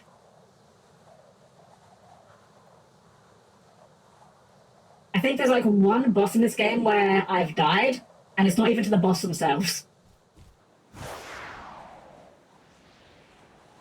Alright, so just like every other level, this is a level with dragons and gems, so the boss is kind of secondary to the game, to the actual level itself. Toasty! Oh, right, yeah, right, these dogs are jerks, right. So these dogs are kind of the first instance in this game of enemies that take 2 hits. After the first hit, they will try to belly flop you, and as you can see, we took a hit, so Sparks has gone blue. He's blue, dabba-dee, blah-blah-die. We gotta flame them, dodge the way, and then flame them again. They're too big to ram either, so not that hard to deal with though. Just gotta make sure you're reacting. Oh, actually, wait, can we just combo them? Oh, you can. Okay, never mind. I thought they had ice frames, but apparently not. Make sure. I don't know. I've got a feeling about this ledge here. Okay, I feel like there might have been a hidden platform there or something. These Black Scorpions would be cool, especially making the Weapons Master final one because he's part of them, but he's at main one. Oh, ha! I never knew that. Yeah, I just think they're goofy and fun. Oh, dang it! Oh wow, literally on die here. Okay. Essentially, so now we're going to be a bit more careful. We've lost Sparks. I don't know if there was anything we can heal off of back there. Let's have a quick look, see. So, part of losing Sparks that's extra bad is, okay, yeah. Not only are we down to 1 hit point now, but Sparks is actually the one that collects our gems for us. So when we're on 1 hit point, the gems won't magnetize to us. We actually have to run into them personally, which is a bit of a pain. Play a little bit more cautiously. There we go. Oh, use Guardian support. I'm not gonna lie. I really want to try. Okay, this is extremely bad. What I'm about to say is objectively a terrible idea. No one should do this, but it's a very funny idea. I want to put Arsenal Summoner into my Gate Guardian deck. Purely because it technically can search Ryoku Guardian. It's super bad, it's a terrible idea, but it's very funny. Anyway, here's Nevin. Nasty Nork has put one of his most devious henchmen in charge of the artisan world. Bring him on. Oh. I think I smell a barbecue. I just got it. Be careful. I just got it. It's the artisan world, which is why they're all like painters and crafters and things. Ah. I'm gonna be entirely honest, I literally never clocked that until just now. I've played this game about 3 times. Dog. Excluding Celtic Guardian, Wing Guardian. Yeah, exactly, yeah.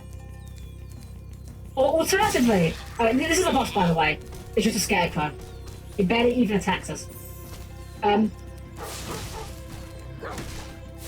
yeah, alternatively, you could put Arsenal Summoner into Eldritch, because Arsenal Summoner can search Guardian of Cursed Eldland. Also, surprise, it's actually a sheep on stilts.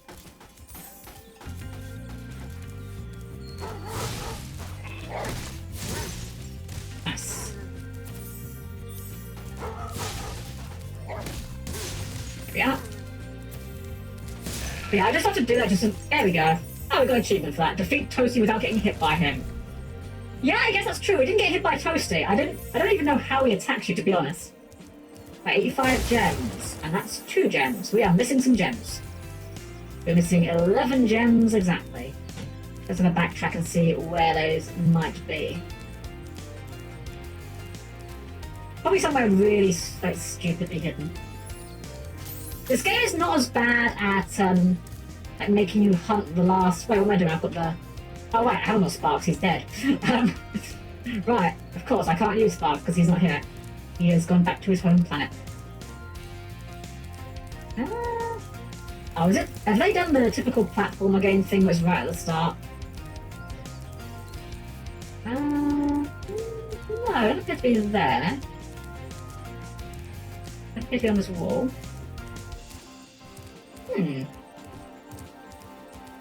This side, perhaps? No, nothing. No! Oh, no, no, no, no, no, no. Oh, no, oh, no. Well, that's our first death. On the plus side, that'll get our Sparks back. Right, Sparks, where are we going? This way. Wait, what? This direction? How? Oh. Oh, okay, sure. Yeah, this is just literally right here. Okay. Fair enough, I just... Oh, gosh. Got no jump scare. Okay. Sure, that worked.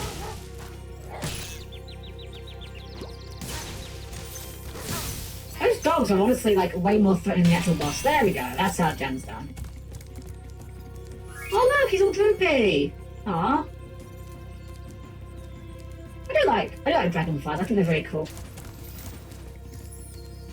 I remember when I was younger, I knew someone that had a Tyranid army in Warhammer, and they gave their Tyranids wings, and they admitted, right, they weren't made very well. Yeah, we were both very young, so none of us we weren't very good at making models. But the Tyranid wings I gave them were dragonfly style wings rather than dragon style ones, which I think fits them much better. Alright, back home we go. Ah, the bugs. Yeah, exactly. Yeah, I think making Tyranids more bug-like fits them a lot better than giving them like dragon wings that some people do. Alright, so we've done everything in this world. We've taken care of the boss. Let's just refill Sparks in. Jump. And a jump. Also, those, these, I forget what they call that critters. Here we go. Every so many critters you kill, you've got a blue butterfly, which is a full heal and an extra life. That's kind of nice. I can find my flavor insects here. Some of them everywhere. Man, I kind of wish I could see them more. I hardly ever see them over here, but then again, over here the weather is miserable, so I can't blame them. Alright, well, we're done here, so let's go and talk to the balloonist. Whoa. Marco, the balloonist. I see you've been busy rescuing dragons, Spyro. Uh-huh. You may travel to the Peacekeepers world if you like. Are you ready to go? Let's go to Peacekeepers.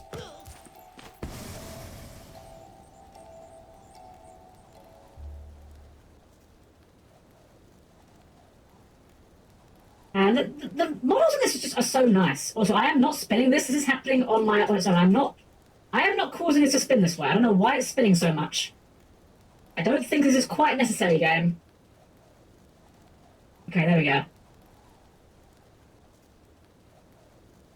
Okay. So we did not quite need the spinning there. This isn't Crash Bandicoot. Alright, welcome to World 2, the Peacekeepers. We get a dragon to feed us. Titan! Out on another Titan. Welcome to Peacekeepers. Look how our treasure has been stolen and turned against us. Please, recover our treasure, Spyro. Collect treasure. Got it. Who knows when those flies beat Dragon D's nuts out like these don't. Got them. So yeah, in this world, it's kind of an irony thing. They're called Peacekeepers, but there's all guns and weapons and things. And this guy's got a cannon. And we can actually use the cannon. Like, we can actually fire the cannon ourselves. It's a nice little thing. But first, let's go around and mop up all these schmucks first. This one is definitely a bit of a step up in terms of difficulty, as it usually should be, second world. But still not that hard. As I said, Spyro is a fairly easy game if you're trying to play it casually. These guys are great. Oh, are these the ones I think of? Yeah. They run into their tents. And you flame the tents. And then they moon you. Or they get scared, one or the other.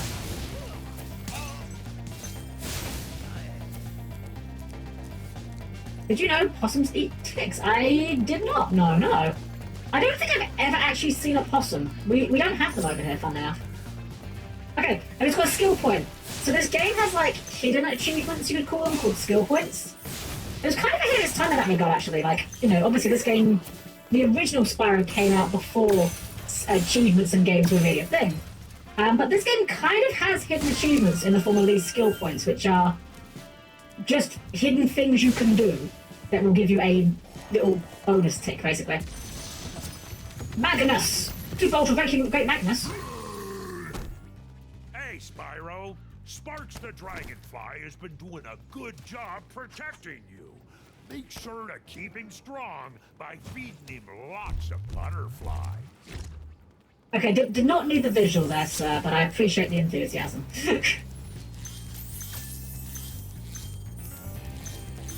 Alright, we'll come back here. Again, we're going to try and clear out the whole homeworld in one trip. Because if we go into one of the portals, all these guys will respawn. And only some of these guys will have gems at that point. And I don't want to kill every single enemy to find out which one we missed. We have possums, they have a tendency to disappear due to cars. Oh. Yeah, I mean, we have our equivalent here. We have a lot of foxes and squirrels that unfortunately tend to meet a similar fate. We have a lot of foxes in our area, actually. There's like 3 foxes that I hear almost on a daily basis just screaming at each other outside. And when I say screaming at each other, I'm not taking that out of context. Literally, they just look at each other and just scream. They're not like fighting. They're standing like 10 feet away, just screaming at each other. Also, little puzzle here. This chest over here, well, we can't open it with a flame. Can't headbutt it. But, thankfully, these guys left us some cannons. Okay, that one's not... That's... Okay, this cannon's obviously clearly too close. But, we can probably get that box over there with it. There we go. We just need a different cannon for this one. A bit too close. Be very careful here, because I've definitely run into this portal by accident when trying to clear this world out before. And then I'm like, oh, no, I'm going to kill everything again. I love when foxes do that so unhinged. I only get deers. We get deer around here, but I've never seen them. It's kind of like on like the back roads you see them, but I know they're around here, just I don't tend to go those ways. You've never seen a living fox in the wild? Really? Huh. That's crazy. But then again, I suppose, you know, different wildlife, different areas. It's like, I know people that are like, wow, you've never seen a raccoon? I'm like, yeah, they just don't exist over here. It's weird. Alright, where do we go from? Oh, I think I remember what we do with this, right? If I remember correctly, I think we use this cannon. And I think we use this to, like, shoot over here, right? I remember this right? I'm not remembering this right. This is not the correct solution. Okay, let's go back around the middle.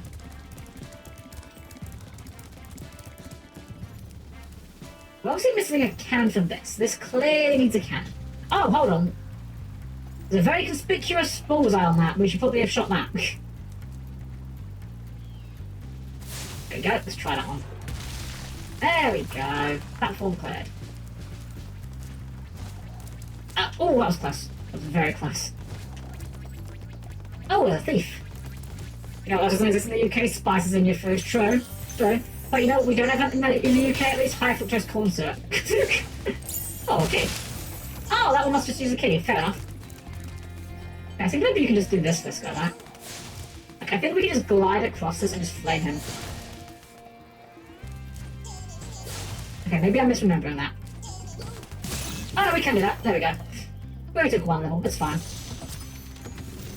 Gah! Well done, Spyro. Oh, he's pretty cool looking. Good work, and I know you'll fulfill your destiny. Destiny? I mean, terrible dental work, but it does look pretty cool. Enemies and collect the treasure. Alright, all dragons found. As floated around in the chat, all wildlife exists over here. I mean, we just had an alien visit recently. I mean, to be fair, I wouldn't put it past American news reporting, like, a squirrel as an alien. Like, it's just a weird squirrel that's, like, you know, hairless or something. Alright. 162 gems. Well, missing quite a few, but I think there's a few places we haven't quite been to yet. So is this for this box here? No, this is not for this box. So, we clearly can for that, but this cannon is too close, right? Like if when I spun this back, it's just going to fly over the top, right? Oh, okay. No, I just wanted to shoot the far ones first. Okay. Those alien bastards are real. The government confirmed it. Duke Nukem, probably. I love that guy's videos. My favorite one of that guy's, I forget the guy's name, like Giano, something like that. I'm very bad with names. He does like all the Duke Nukem parodies. My favorite one of those is the one where he's like, damn, these bitches gay. Good for them. Good for them. I don't know why. That one just always tickles me. It's just so wholesome. You know a guy who knows him? Children. Oh, awesome. He seems like it, yeah. He does. The other one he has that is very relatable for me is, I like playing Monster Hunter, but I don't like it when all the monsters get hurt. Especially when they limp away, it's just too much. That's me. That is me. I don't like hurting the cool monsters in Monster Hunter. I want to make friends with them. Alright, 100% level complete. I think we can make this glide, hopefully. There we go. Okay. Alright, well, we've done the home world. Let's go ahead and just feed Sparks in. Feed him with a banui. And off into Dry Canyon. Yeet. I think this level was actually like the last one that I did in this world, the first time I played this game. In fact, if this is the one I'm thinking it is, it might actually be one of the last ones I did, period. Hold on. I might be misremembering this completely. Hold up. Because when I played this game the first time, I definitely missed a level in this entire home world. Did not realize until I got to the end of the game and then found out that I hadn't 100%ed the game. So I missed an earlier level. Okay, no, it was not this one. It was a different level. A different dry level. But I need the tail for a cool sword. Oh, this guy's got a gun. Let's, what's that? Yeah, Monster Hunter's a game I respect the heck out of. I didn't really vibe with the gameplay loop. That's a curious thing. Yeah, I just didn't like the grindy aspect of it. I enjoyed fighting the monsters like once or twice. Like, the idea of every fight is basically a boss fight is cool. But I didn't like having to grind the same monster over and over and over again because I didn't get the one drop that I needed. I actually remember, I was playing it on the 3DS on a trip. And I can't remember the monster's name because it's been a long while since I played the game. It was some sort of a Yeti monster from what I recall. And I remember I fought this thing like 6 times, and I got every single drop that it could drop, apart from the one that I needed.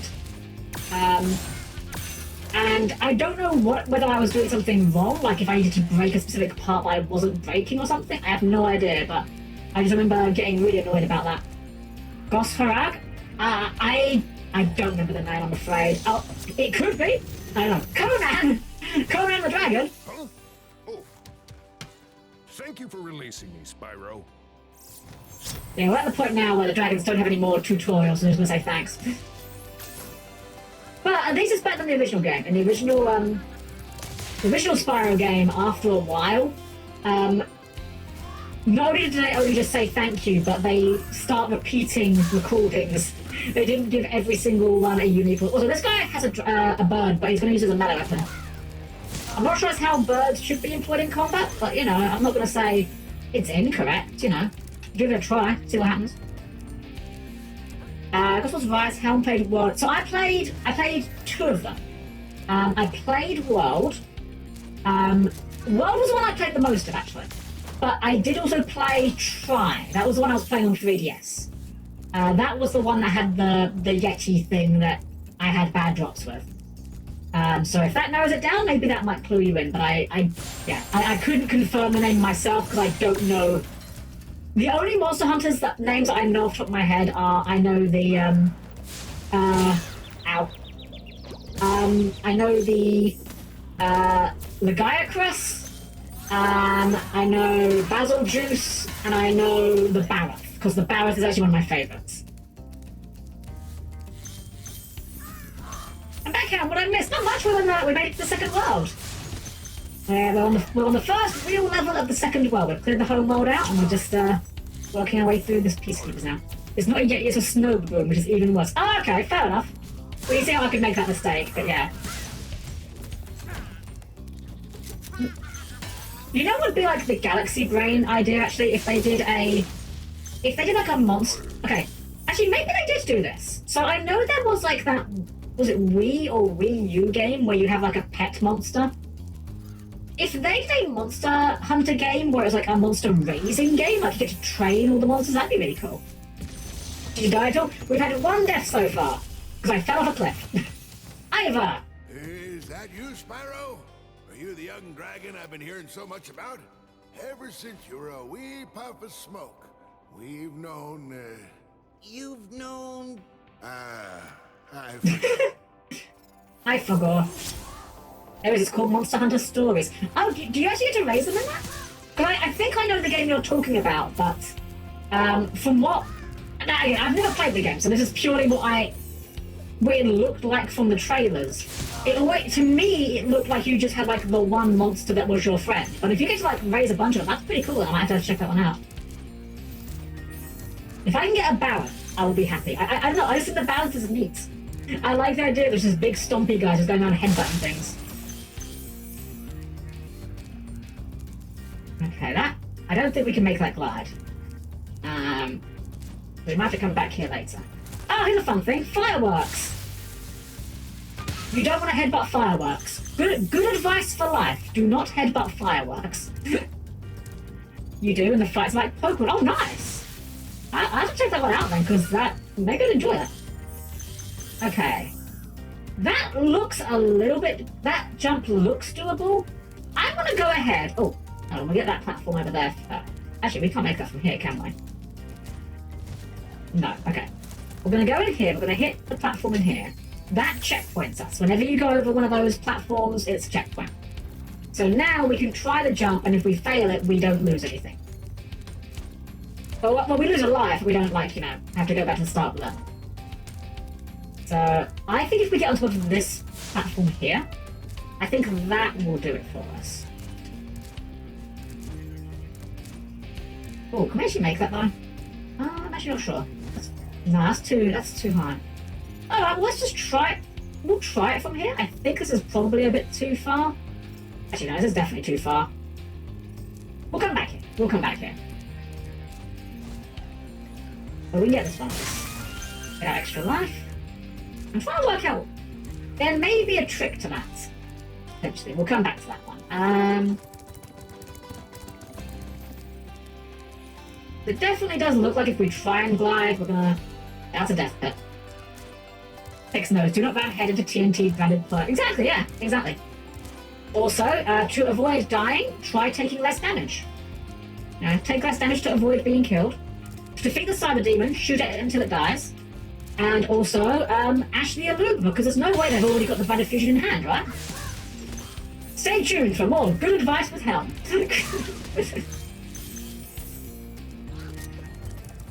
Bonk. Right. Who we got here? Boris! You don't look like a Boris. Rewards good gliders. You are a good glider, eh, Spyro? I was born to glide. Wait, there's a side. Where's the side? Oh no, I'm just clowning. It's an old I forget what magazine it was, but there was an old video game magazine that had the tip to kill the cyber demon, keep shooting it until it dies. It's like, well, yeah, duh. It was actually for Duke Nukem, funnily enough, talking about the Duke Nukem. Yeah, I don't know one. It's an old meme. An old meme back before they were called memes and we still called them jokes. But be careful we don't accidentally run into the warp out of here, because I don't want to have to redo the whole level again.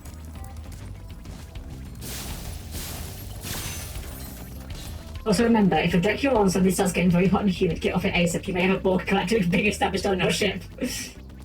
We've had a Cyber Demons, but that would be a heck of a mod. Spyro in Doom. I guess something called Helm's Hindsight, where you taught everyone something you should have put after the fact. Man, that would be the superpower. Okay. There's a guy over there. We clearly need to get over there, but we need to glide for it, I think. But from where is the question? Maybe if we go around this way, we get a better look. Okay, we can't get there from here. What's that noise? Oh, it's the bunnies down there. I have the misfortune of owning the Duke Nukem Forever Clever Edition and Balls of Steel Edition. Oh, man. It really is a shame, because it's kind of like... Okay, I'm going to try this glide. We're going to limit test our gliding a little bit here. It's a shame, because, like, no one wanted Duke Nukem Forever to be bad. Like, we all wanted it to be good. And it's a shame that it ended up the way it was. It's very funny as well how, like, Duke Nukem Forever does a lot of things that it pokes fun at other games for doing. It's completely non-self-aware like that. I thought to ask was like having your own photos of it. Oh, hell was steep. Oh my gosh. Alright, so we've got a few things to pick up here. We've got to figure out how to get up there. We're going to clearly need some sort of glide for that. Also, we need to work out how we're going to get into that other place. Let's try taking the low route first, just to see if there's anything here we care about. Okay, so we've done... Okay, this seems fine. Still better than the last session for Colonial Ruins. Ooh. And, you know, that would be an interesting, like, Twitter thread. What's the worst gaming thing you own? Like, the one you're most ashamed to own. Bonus points if you thought it was going to be good, yeah?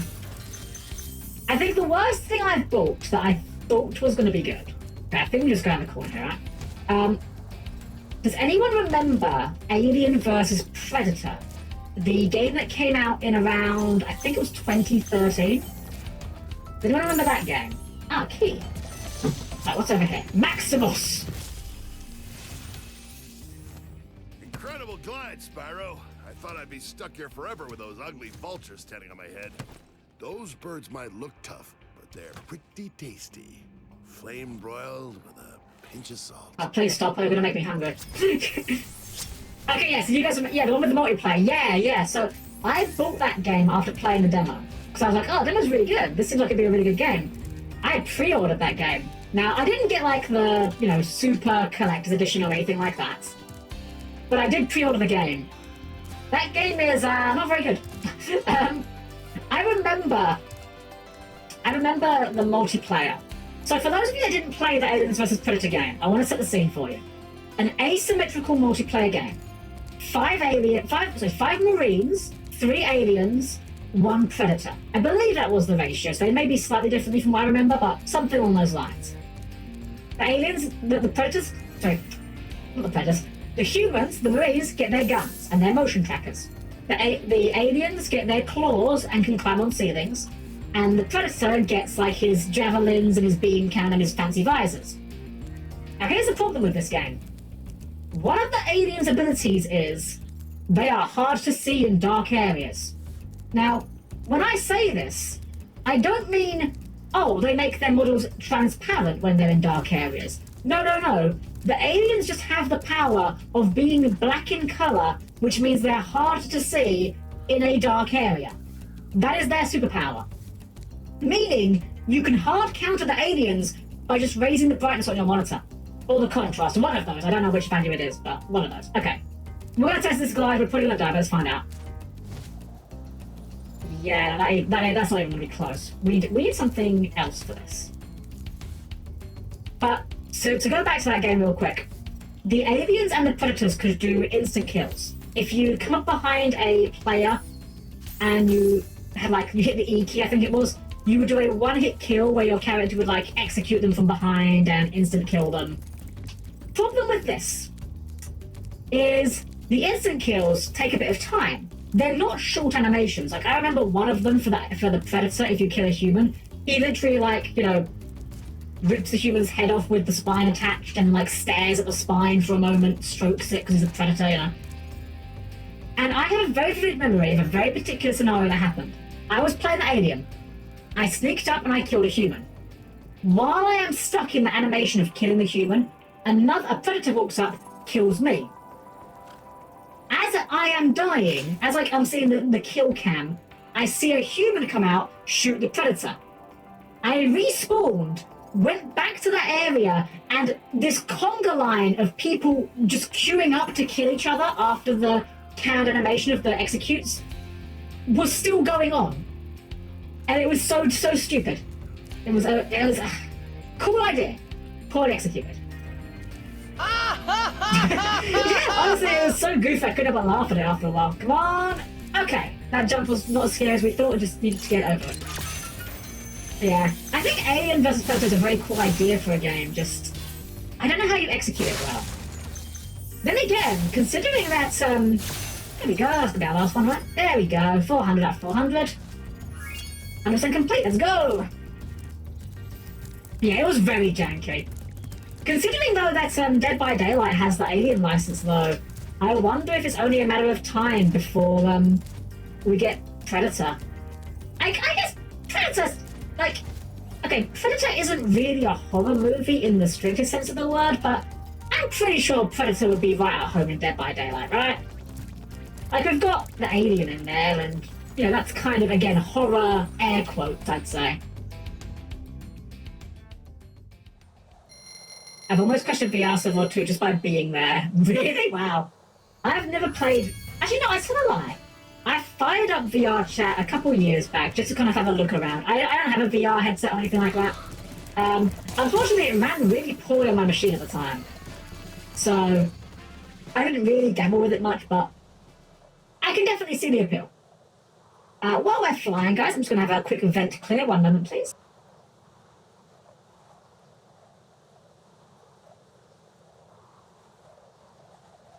Excuse me. We have to be an ad break coming shortly, guys, but I'm actually going to play through it this time. I'm feeling alright, I need to hydrate, so yeah. If Predator was added to DVD, he'd be the most bastardized version of him. Well, kind of. I mean, no one is faithful in DVD by virtue of the fact you can't kill anyone until they're on death hook. Okay, these guys are really cool.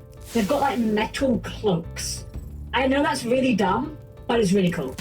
Also, this was the level I was thinking of.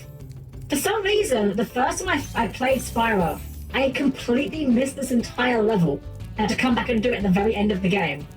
I don't even know how I did it. The plot was very obvious. This aluminium foil sheet, true, could be.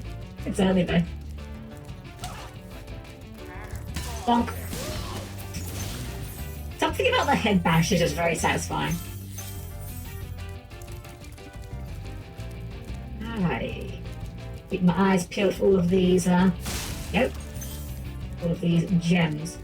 Can I get a vote on a Star Wars book to order, Helm? I'm afraid I don't really know that much about Star Wars, Darth, I'll be entirely honest. I'm not the biggest fan of it. Like, I have nothing against it, it just was never really my cup of tea, so I'm afraid I wouldn't be able to give you much of an opinion on that one, I'm afraid. I have a VR headset, but after an update, the software became useless was an older one, the Oculus Dev Kit 2. Wow. Wait, they actually just like bricked it? That's terrible. Man, you gotta love modern, ownership, quote unquote. Oh, hello. Ow. There we go.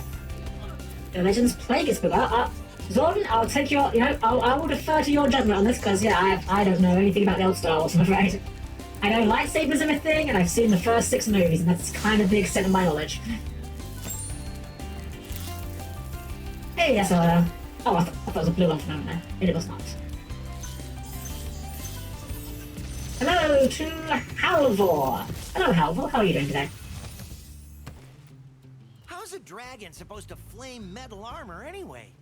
Remember, Spyro, flame won't work on metal, but charging with your horns, that should do the trick. Something about the fact that guy had a bit of a surfer bro accent is just very funny to me. Alright, another thief. Get over here, thief. Stop, thief.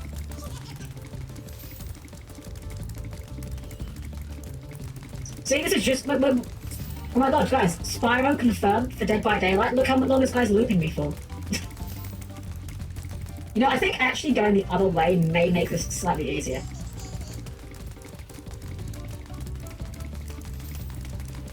There we go. that is definitely throwing me slightly from this, from what I recall.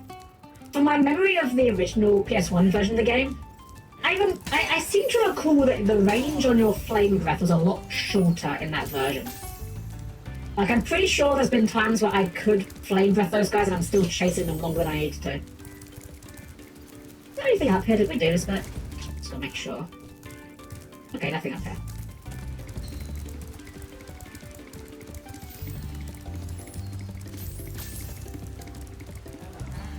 Ah, the delicious grape soda waterfall. Why is it that colour? I guess it's a good way of telegraphing that it's dangerous, but we've already had regular water that was dangerous, so it kind of seems a bit unnecessary at that point.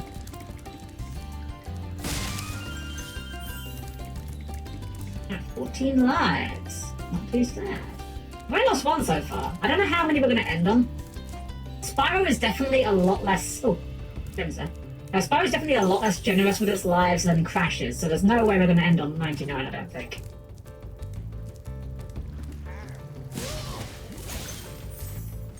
It's not just water, it's death water! Stop falling in the death water! Is that a Proton John reference right there? Because I don't know whether yours was, but mine certainly was.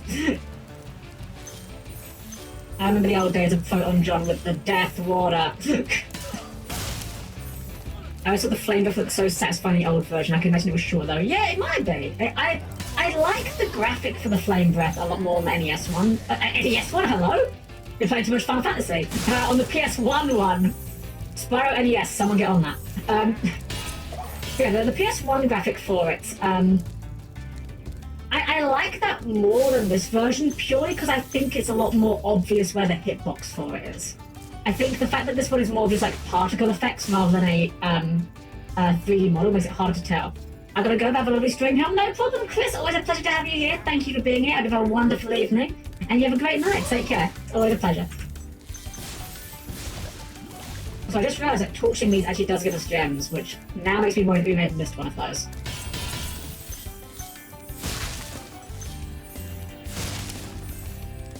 I'm back and I found my 3D printed device I got from... Oh, nice! Thank you. Alright, Enzo! Hey, what's on the other side of that river?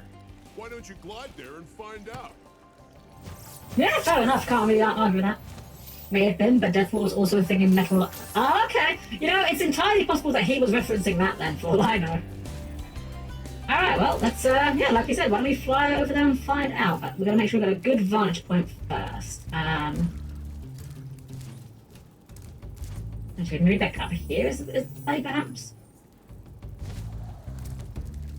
Yeah, I think from here, this should be a high enough spot. And a glide. We gonna make this? Okay, we make it, cool. Slightly nervous there, but we get away with it. Oh, hold on. Almost missed that one.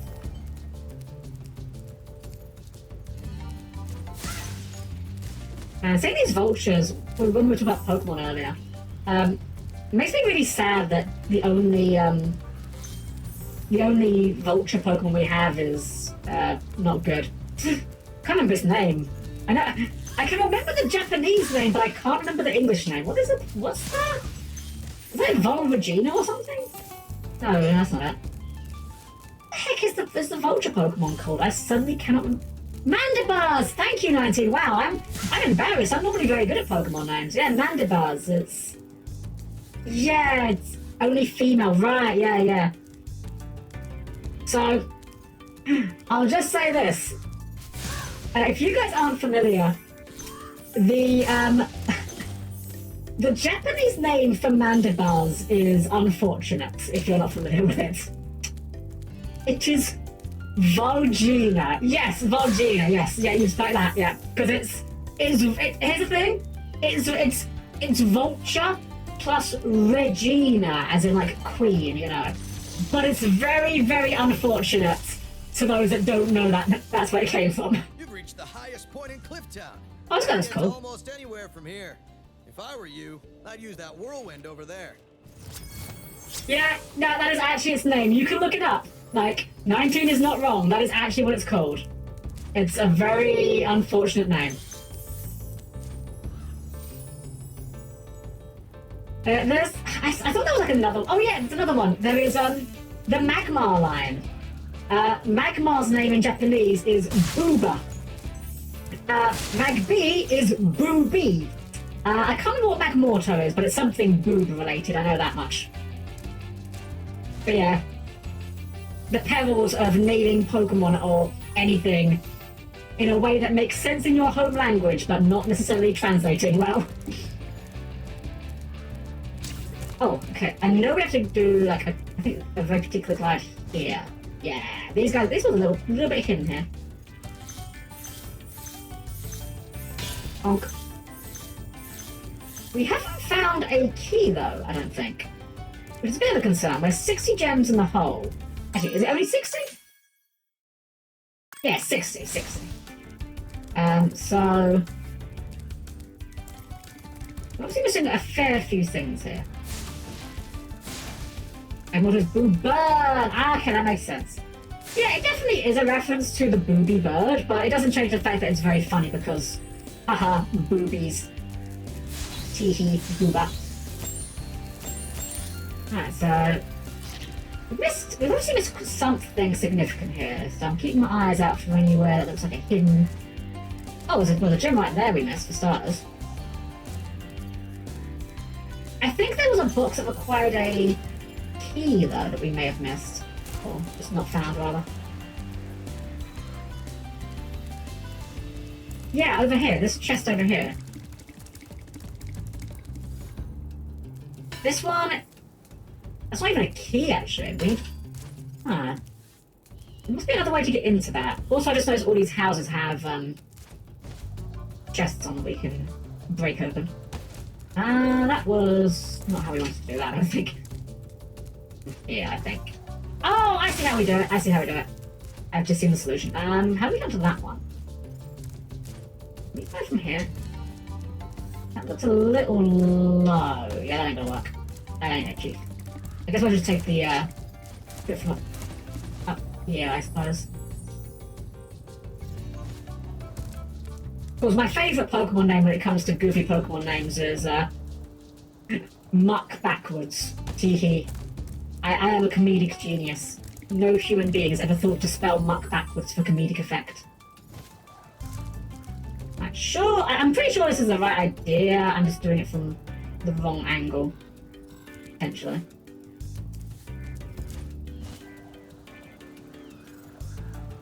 Oh, okay, here we go. Now we're here. This is how we do it. Firework. This will fire off, and that will get that chest for us. There we go. And I think from here we can get to these two as well. Perfect. Right, hopefully that's everything we've missed. If not, we'll have to go on our little Easter egg hunt. And Charizard is Lizardon. Geese nuts! Got him! How about Ekans and Arbok, Snake and Cobra, inspired names. If you're going to get a chance to, look up some of the original beta names for Pokemon. Some of the original names were pretty wild. Like, the Machamp line were originally called, like, Aid. They were called, like, Judo, Karate, Kung Fu. Gyarados' original name was Skullkraken. But the one that is the funniest to me is originally Coughing and Wheezing were just called LA and NY. Yeah, you got it, 19, yeah, LA and NY, just because, haha, get it? Get it, guys? The poisonous gas Pokemon because the cities are very polluted, haha, funny. I'm not gonna lie, it's kind of fun. It's a little bit funny. It's a bit funny. It would have been even funnier if they did that and then when they made the Galarian and Wheezing, they just called it London. Right, into the ice cavern. It's very out of place for this world, but sure, why not? We're gonna have our obligatory ice level somewhere, I suppose. You wish they kept NY and LA? Yeah, I guess it would have been funny. There was... I can't remember what it was now. Oh, I remember what it was. One of my favourite, actually, beta names was... what's it called? Magnemite and Magneton. In their beta names were literally their Japanese names, which are Coil and Rare Coil. I don't know. I just think they're neat names. I tend to call my Magnemite Coil whenever I catch one in my runs.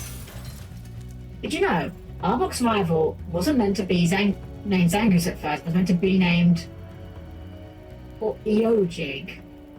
What? Spell Eojig backwards, wait.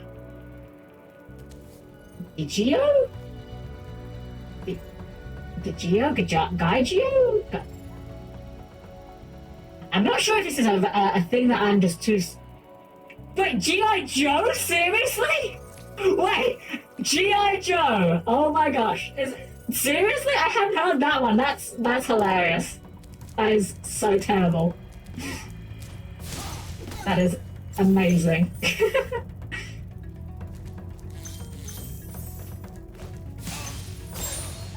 You mean Survivor? Oh, well, technically 19. They're the same thing, right? Because as the anime taught us, our book evolves into Survivor, right? That's how that works. Alright, who we got here?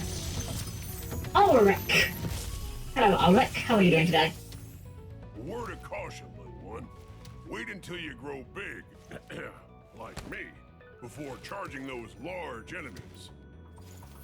It's very funny that they still give these tutorials this far into the game, but then again, it's kind of one of the problems with the design, right? Like, I like Spyro, don't get me wrong, but the fact that the game is non-linear means that they kind of have to have this road. They kind of have to have the tutorials peppered all over the place, because they can't guarantee that, you know, what order you're going to play it in. Like, there's a non-zero chance that this could be the first level in this world that you play for some reason. Personally, I don't mind a game being linear. I think in this case it's fine, you know, it's whatever. But I do think that I think that some games certainly could benefit more from being more linear. Todor! There's a bow. Spyro, some big Norks up ahead are wearing armor. And in the ice cave... Oh, he's got feathery wings. That's kind of neat. Very slippery. Is that the first dragon we've seen with feathery wings?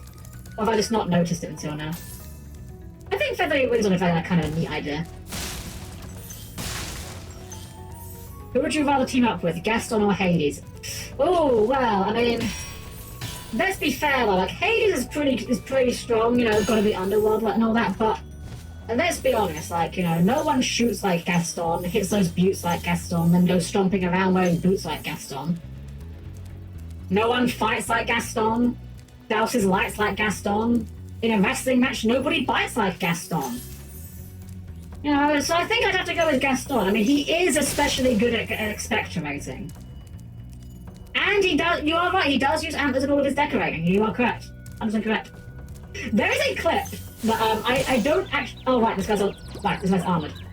But we can just shove him off a cliff because it's slippery. So, there's a clip with Gaston. I don't know for certain the origin of it.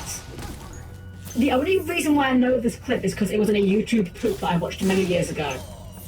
But there is a clip where canonically, like, you know, Gaston himself actually says, "No one orders decaf like Gaston." And that to me is just the idea that Gaston drinks decaf for some reason is the funniest thing in the world to me. Speaking of which, have you guys, like Gaston and like Disney, have you guys seen the Disney card game? I haven't played it yet. Apparently it's kind of interesting. Like, there's alternate universe versions of them. Andor. Hello, Andor. Thank you for releasing me. Fair enough, fair enough. Takes no Gaston is a burly man in Helm. It's like, okay, Zordon, listen, look, listen, okay? There is no man in town half as manly, okay? But yeah, there's a Disney card game. I think it's called Lorcana, Lorcana, I think. I may have misspelled it. It came out recently. Apparently it's pretty good. I've not played it myself, but I know that it has, like, as I said, like, alternate universe versions of characters in it. Like, there's a, version of Belle, where she's like an inventor. And Gaston as well, where he's like an intellectual powerhouse, they call it. It's very funny. I'm just backtracking because I think I saw somewhere to glide to. It's like magic. Oh, okay. I've never played magic, funnily enough. I think there's a non-zero chance that I would enjoy magic if I actually tried playing it. I just don't like the aesthetic of Magic the Gathering. It just doesn't do anything for me. I think we can make that, right? If we don't make it, we die. We'll find out. Yeah, there we go. Well, can't just look at some packs. Oh, okay, nice. Yeah, it looks neat. The problem is I don't have anyone that would play with me. That's the thing. Like, I haven't got anyone local enough that I could get into the game. I have a hard enough time getting people to play Yu-Gi-Oh! Have you tried the Digimon TCG? I haven't, no. Again, same sort of issue. It looks really cool. And I think I probably would enjoy it if I tried it. The problem is that I don't get enough of a chance to, I don't get enough of a chance to play it as the issue. Like, I get to play Yu-Gi-Oh! In person maybe like once a month, once every 2 months or so. So it's kind of a hard sell to try and get into a whole other card game. I'll get up there. Oh, I see it. Because we've got to go on this one instead. I play Yu-Gi-Oh! So much saying, yeah, I love Yu-Gi-Oh! Too much. Fantasy Villainous, made by the same people made Arcana. I should try it on Totem. I might give it a try. I do like Tabletop Simulator, actually. In fact, let's see what he's got to say first. Thanks for freeing me, Spyro. And now, where was I? Well, I'm glad we stopped to listen. But no, yeah, I love Tabletop Simulator, actually. I might have a look at it on there. So, I've said this before, but me and some friends of mine have actually been making a game on Tabletop Simulator. And we are, you know, it's literally just 3 of us doing it, so it's not exactly the fastest development.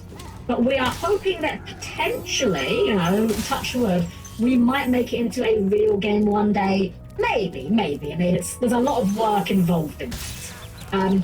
But what I can say to you guys is, we've been working on this game for over a year now. We actually started working on it in December of 2022. That was the very first draft we did of it. And coming soon, it's going to be going onto the Steam Workshop.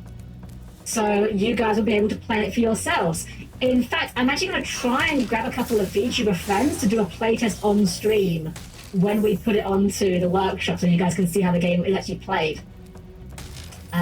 We've got, in fact, you know what? I'll take a quick pause real quick. I want to show a thing off real quick. Because we have so there's 3 of us working on this game, as I said, real quick. But we have one guy that is working on the artwork. And our artist does a fantastic job. And I want to show you guys, I've showed off one before, but I want to show off another one. I'm not going to show you guys every character because I want to, you know, keep some of them a secret for you guys to be surprised by. But this is one of our characters in our game. And this is the heroic Artorias. He is a knight. He is one of our defenders, or you might think of them as a tank character. He is a heroic knight and a gigantic ham. So much so that he cannot stop himself from making dramatic poses in the middle of combat. But it's okay, because those dramatic poses inspire his allies to even greater feats. This is one of the 4 playable defenders that will be available when this hits the workshop. We are going to be launching with 16 playable characters. Technically 20, but 4 of them are designed to be kind of fill-in characters. They're not necessarily full-on characters. So this is just one of the characters that you'll be able to see. You know what? I'll share one more. I'll share 2 more. Because one of them, I've shared this one before. This is one of our healers. This is the adorable Mitsuki. She's a monkey girl. And she is a Miko. She is one of our healers, and her focus is she doesn't have as much raw healing as the other healers, but she makes up for it by being able to put up barriers and protect the allies from getting harmed in the first place. And since we've shown one of every role, I'll show one more. So we've shown a healer, we've shown a defender. So which of the DPS shall we share? Who shall we share? You know what? I'm going to share Kaini. So this is Kaini. He is a hunter. He is a kind of owl man. And he has his main focus is his bow, but he also has a sword for melee attacks. And he marks his prey as he fights them. You'll build up stacks, and eventually when you build up enough stacks, you can pop all those stacks for bonus damage. And there's a very particular reason why I've shown you guys Kaini today, because Kaini is the only character we have that currently has 2 artworks. We're going to get more artworks for all the characters, of course, but we're currently in the process of getting action poses done for every character, and Kaini is the only one that has an action pose currently, so this gives me an excuse to show off one of our action poses for you guys. All our cards at the moment are very placeholdery. We only have 1 or 2 images for them, but the game itself is very playable. So we're going to be hitting Workshop fairly soon, so please look forward to that. And yeah, we'll definitely be doing a stream where we get to show you guys a bit of a playtest in a session. The game is a little bit complicated, but we have some Yu-Gi-Oh enjoyers in the house. If you understand Yu-Gi-Oh, you'll have no trouble understanding the game. But yeah, I just wanted to give you guys a little tease for that. I love the hair for Owlman is giving feathers. Yeah, he's got feather hair. Looks a tad like Owlman. He does a little bit actually. The reason why Kaini got the artwork treatment first is because Kaini is our artist's favorite character, or one of his favorite characters, I should say. He actually designed the character first, so obviously as the artist, he gets to put first dibs on what character gets to get redrawn first. But yeah. Anyways, little tease for you guys there. Oh, sorry, 1 second, guys. Me talking there. I need to play my events. Oh, hold on. No, don't bully Spyro. I need to pause. Hold on. Pause. Thank you. 1 second, guys. I need to clear my events out again. Sorry.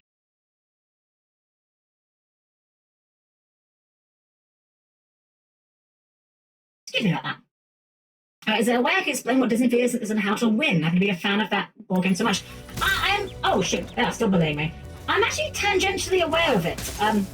Bang, we actually died. That's unfortunate. Yeah, I am vaguely aware of it, because a friend of mine, funnily enough, found a tabletop sim mod of Villainous, where you play as Seymour Skinner, making your steamed hams. Oh, that was what the heck? That was interesting physics interaction. But yeah, I do love me some steamed hams memes. I love a lot of the old-fashioned memes, like steamed hams. YouTube poop is also one of my favourite things. Same emoji, but oh, there you go. Yeah, you know the one I'm talking about. Yeah, I love that. It's great. Yeah, I love me some old-fashioned memes. Like, I love the old CGI King Harkinian. I wonder what's for dinner. I'm very easily amused. In fact, there are like some YouTube poop things that live rent-free in my head years later. Like, okay, gonna be a little bit crass here. I don't swear very often, but there's a YouTube poop that I remember from years ago, and I cannot remember for the life of me who made it or what it was called. But the reason why this one YouTube poop still lives in my head is purely because there was a 2-second moment where they sentenced mixed the announcer from Smash Brothers. So you know how like you've got the Smash Brothers announcer saying like, break the targets and home run contest. They sentence mixed the Smash Bros announcer so that he says, shit on the targets. And that just lives in my head. That clip's probably like more than 10 years old. It's probably not even on YouTube anymore. But every now and then I will just think of it and just smirk to myself in public. Do you want to go around or two with me sometimes you want to play? Maybe, Darth, yeah. I'm going to be making a Discord soon. It's one of my New Year's resolutions. So once we get that going, we'll definitely have some game nights on there. Speaking of Tabletop Sim, actually, one of my favourite games on there. If you guys have never played this game, consider this a very strong recommendation. Red Dragon Inn is one of my favourite games of all time. It was actually a small source of inspiration for our game. Our game's called Final Encounter, by the way. So it was a small source of inspiration because, dang it, one thing me and my friends love about Red Dragon Inn, it's a card game, but it's not a TCG. You don't build your deck. Instead, you play as a particular character that has a pre-constructed deck. Which is great, because a lot of people I know like card games, but don't necessarily enjoy the deck building aspect. Let's see what Ragnar was about to say, and then I'll continue. You've done well, Spyro. Some dragons thought you weren't ready, but I knew they were wrong. I'm ready, all right. Ready for what? Good question. Red Dragon Inn, perhaps. But yeah, so Red Dragon Inn, the premise of it is great. You are adventurers. You know, maybe you're a rogue, or you're a mage, or a sorcerer, and you've done the adventure. The adventure's over. You've beat the bad guy, you got the treasure. Now you're at the after party. The game is a game about quote-unquote drinking at a pub, where you and your friends are all getting increasingly blasted. And the way you win the game, there's two ways you can win the game, actually. Either you are the last player who is still conscious, because you haven't passed out from drinking, or roughhousing. or you are the only player left with money to pay their tab. It's a very light-hearted game with a very fun sense of style, and if you like the card games, I recommend checking it out. It's a very good time. Alright, so we're missing like 30 gems, and I am not quite sure where, so I guess we're going to have a little bit of a backtrack. Does it contain Red Dragon Archfiend? It doesn't, but you could probably make a mod for that, honestly. Put Jack Atlas into it. Some of the characters are really fun. One of my favourite ones, I forget his name. I think it's like Morgath the Blessed. He's like this super edgy Dark Knight guy, right? But he's got a holy sword, like this blessed holy sword, and the holy sword hates him. So he's trying to do all this villainous stuff, and the sword is just trying to stop him at every turn. It's a very fun idea. Oh wait, that's... You ever watched Hell of a Boss? I have! I couldn't get into that one, fun enough. I liked the pilot for Has Been a Hotel by the same people. For some reason, I kind of bounced off Hell of a Boss. I don't know why. I have nothing against it, like, the style's very cool, but for some reason, just the story just didn't really stick with me. Alright, there's a box over there. We've got a key. That's clearly the way to go. How do we get to the box? Oh, I see. We just do this. Very simple.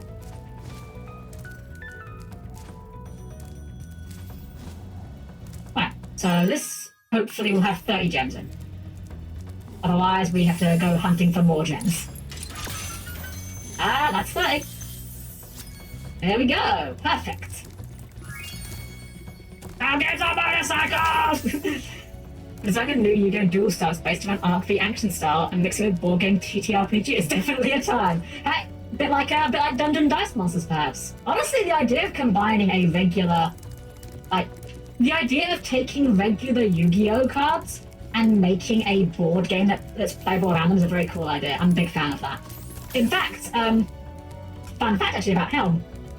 When I was at university, one of the things I did study was game design. And one of the games I actually made was a card game, with the gimmick being that the cards could be played in a kind of board game mode, or a more traditional kind of, Yu-Gi-Oh! Magic the Gathering dueling kind of mode. Wait, so you're saying he's light and dark, like BMS Envoy at the beginning. Let's go. Oh, that reminds me. I need to check when I need to have a look for when the Blackluster Soldier model kit's coming out, because I really want to get my hands on one of those. Alright, I believe this is the last level for this world. Dr. Shemp. I say level, this is again one of those boss levels in air quotes.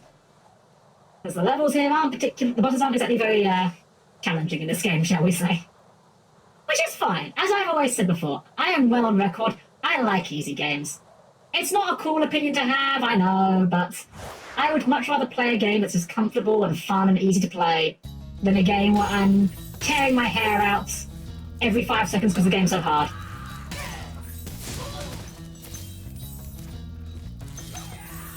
Having fun is good. Yeah, having fun is good, exactly.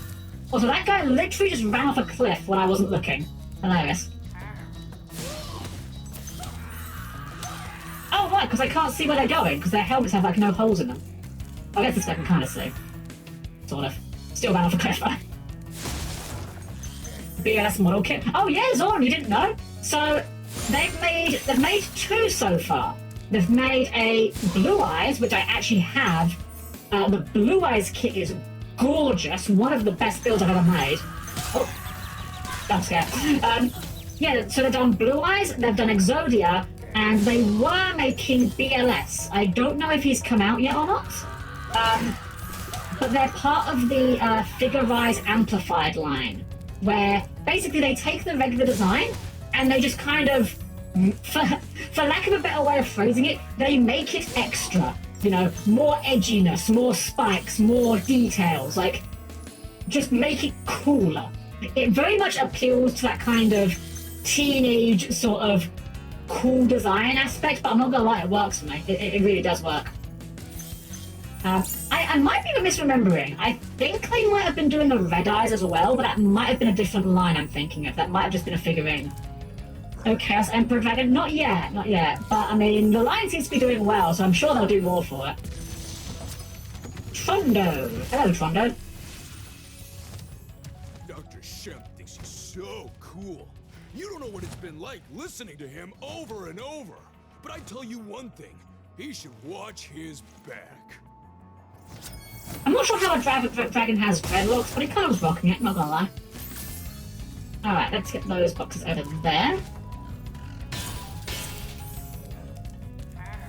Anything over here? Just you. Look.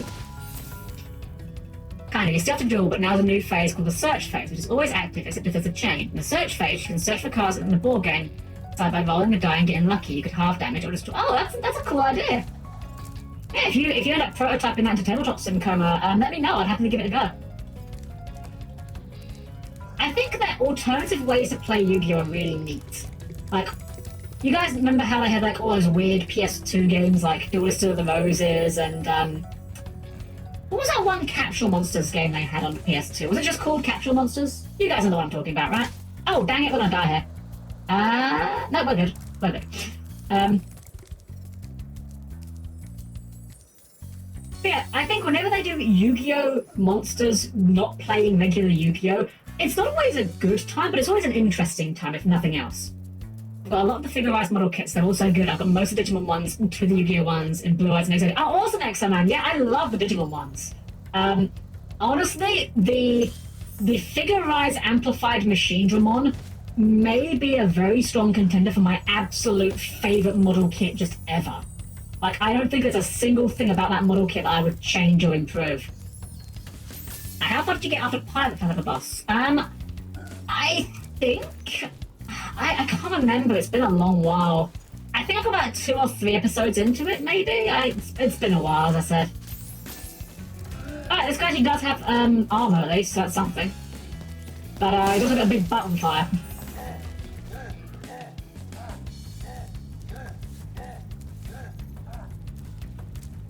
Twitch, this counts as artistic nudity, right?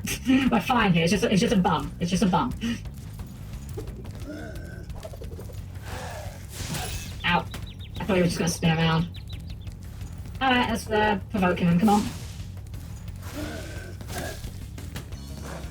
Okay, maybe I do just have to actually hit him when he spins.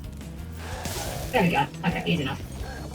You could have seen her character named Rossica Maiden. Yeah, I remember her. She's got a nice design. I like her design a lot. It's very pretty. One thing I will say that I do like about the design, like the aesthetics for Hello Boss, I do love the really over-the-top long eyelashes they give all the female characters. I don't know why, I just think that's very attractive, personally. Okay, no more gems here. Rashida was one of my first, and I still have on display today. The most recent one I got is Shine Greymon. Same, actually, Exo-Man. I bought Shine Greymon at Comic-Con in October. I have not built it yet. I might build it next week, actually, because I'm actually quite free next week. I've not much work going on. I tell you what, I'm really looking forward to, and that is the Metal Greymon one. Because Metal Greymon is one of my favourite Digimon, just period. Like, the Metal Greymon Amplified kit looks like mwah. Chef's kiss, beautiful. Maybe there's a Venice character if you want to go and see me. Oh, neat! Cool.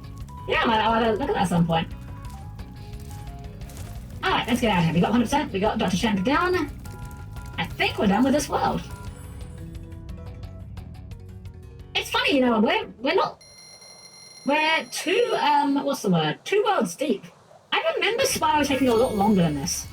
But it might just be because I was very young when I first played it.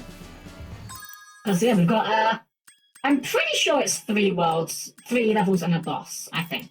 I mean, we'll soon figure it out if we're wrong. So now we need to work out where we go from here, and I believe it's this way? No, that's the ice caverns. Oh, it's right here. I can't believe how fast you found so much stolen treasure. Hop aboard for the Magic Crafter's world if you're ready. Off to the Magic Crafters it is. How many worlds are there again? I think 5? I think 5. It's either 4 or 5, I'm pretty sure. Also, I don't know why this is still spinning out of control. I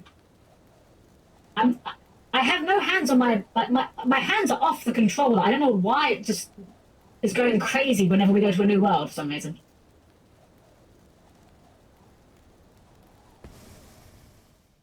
give you a warning about the Shine Greymon kit. It has some of the smallest stickers in the Amplified series so far. They're so finicky to put in, I actually end up using pins to put them in with the greatest accuracy I could. Oof. Ugh. Never like hearing the S word when it comes to model kits, but yeah, that is unfortunate. Especially because that so far that line is pretty. Well, we're not going out there. We'll have to go the other way, I think. That line is pretty good about not having stickers for the most part, so that's kind of a shame. Wait, how do we get up there? Huh. Oh, you're wearing armor. Okay. Bonk.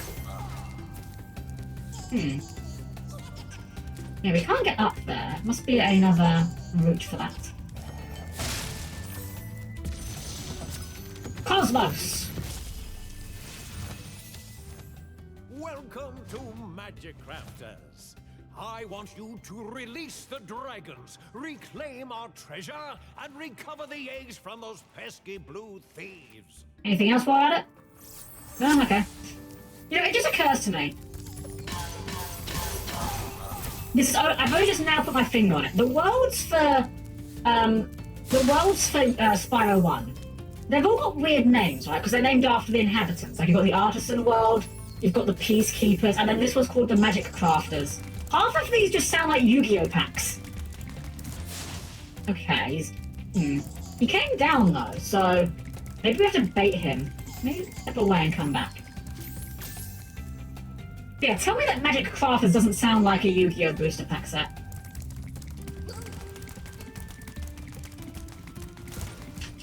Okay. I think we just have to figure this out. I'm pretty sure, like, I've got the idea, but I just gotta make sure I actually execute on it. Okay, back down. There we go, there we go.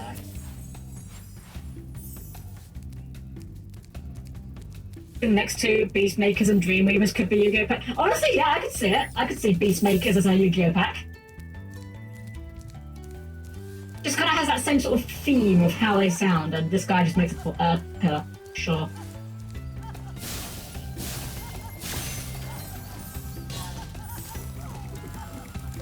Bonk. Next one will be Spell Rulers. Exactly, yeah, exactly. It's just got that kind of vibe. Like, a lot of Yu-Gi-Oh! Packs are just like adjective noun or something, you know? You go, oh, Maya, I'm always here for a hug. You know I'm always available for hugs. I hope you, whatever's bothering you, I hope whatever it is something that can be fixed soon for you. Hope you can, even if we can help you take your mind off it for just a little bit here.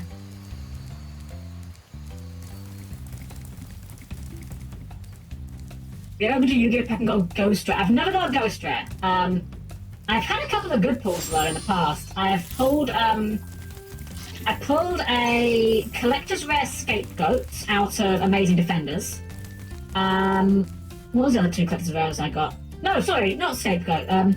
I pulled a Collector's Rare Isolde from Amazing Defenders, which, oh boy, I'm glad I pulled that card, right, now that it's banned. I pulled a Scapegoat from something. I can't remember where I pulled the Scapegoat from. And then I pulled a collector. The best one I pulled a Collector's Rare Stake Your Soul from the Wild Survivors, I think it's called. The Vanquish Soul pack. Also, this guy's kind of a jerk. How do I catch you? Stop running. Okay, there we go. Good enough. I know if I ever play a Digimon game, I'd like to have a Diaboromon. Well, not necessarily a hearty recommendation, but I will say, Diaboromon is available in Cyber Sleuth. He's quite easy to get in that, so that might be a good one to try out if you want to try a Digimon game. I got Collector's Rare of an Amazing Defenders box for me as well. Got Collector's Rare Rescue Ace Hydra. Nice! That's a nice one to have. Very good. Xantor. When you see arrows like these, you can charge along with them to begin a supercharge. Supercharge? Excellent. Go ahead. Try it. Oh, well, this guy's getting disqualified because he's only drawn 4 cards with his opening hand, but that's okay.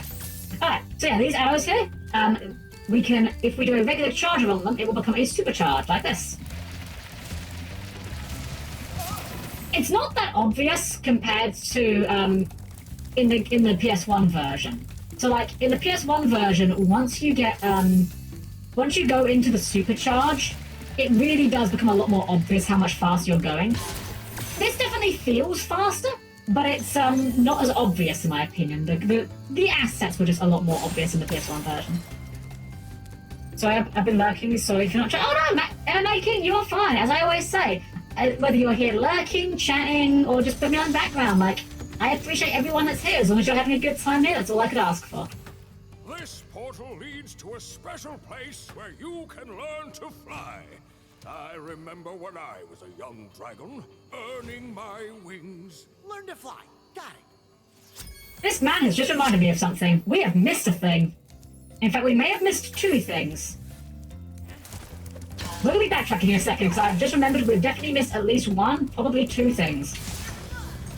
But we're going to clear out this world first. Okay, chest there, so we're going to need a E for that one.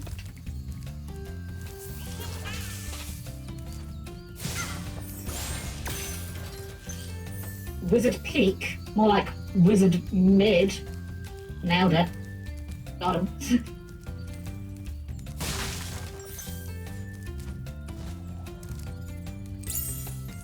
If I'm able to get the bomb one, I'll look into. Oh yeah, cover. You can 100% you can get. I know for a fact you can get Diaborum on because I've done it. Oh, this is actually not a oh, this isn't the chest. This is a destructible box, or a almost indestructible box. I know what we need to do with this. Also, this stage is called Blowhard. That's the boss name. It's perfectly innocent. It's because he's like a tornado. It's not sus. It's completely innocent. It's completely wholesome. He's like a tornado man. It's nothing. Just make your own blow jokes here. I don't need to make the jokes. You're already making them. You're already making the blow jokes in your head. I don't have to say a thing. I just need to sit in and play the game. So what we need to do here is we need to actually use this super boost here, because when you're in the supercharged state, you can actually destroy the almost indestructible boxes. So it's a little hard to control, but oh, we missed. Hold on. We missed. We're going a long way around. Some right. Well, as I said, I hope you, whatever is bothering you, I hope that you take care of yourself. But as I say, if by being here I can be even a slight source of comfort for you, then I'm more than happy to be doing that for you. Okay, there we go, that's what we need to do. Oh, bang, we went the wrong way. And you were left there. I have one question though, is there character customization? That is unfortunately one of the aspects that the game's not so good at. You get to choose between boy or girl, and that is about it. There are mods you can get for the game. I did not mod the game myself, so I don't know too much about it. Yomi, she actually was playing it off stream before she started streaming. She had some mods that gave her like different color options. I don't know how you go about setting those up though. I can't really give you information regarding that. There are some other t-shirts you can get though in the game, from what I remember. But you can't choose like hair color or anything like that, unfortunately. Alright, we're missing like 60 gems, I think. Oh no, not as many. 35. What's lights out in your rewards? It will turn the lights out for a little while. It's got a very cool effect because you see, as a robot, my eyes and my dress glow. So when the lights go out, I get to glow in the dark. It's quite a nice effect. Feel free to redeem it if you like. Perfectly harmless. Doesn't do anything to disrupt the stream. Oh, here's a guy. Didn't even know there was a guy here. Hey, there we go. Lights out. Heck yeah. Now we get to glow in the dark. Get that authentic sitting in the dark playing video games at 3 AM experience. Jokes on you, it's only 2:30 AM here. Haha, I lied to you. Alright, so we just gotta find this chest. Get one to get. Oh no, you're fine, yeah. Yeah, I put this in because I like how it looks in the dark, but I don't want to be in the dark all the time. But it does make for a nice contrast. It also works with any of the other color redeems. If you'd like to change the color of the lighting, that will also still work, including the RGB mode. So if you want to make me yellow or green or pink or any other color, that will still work even with the lights out. I don't have that many redeems. I'm going to try and work on some more soon, but I am happy with the ones that I have got currently. Where is this box?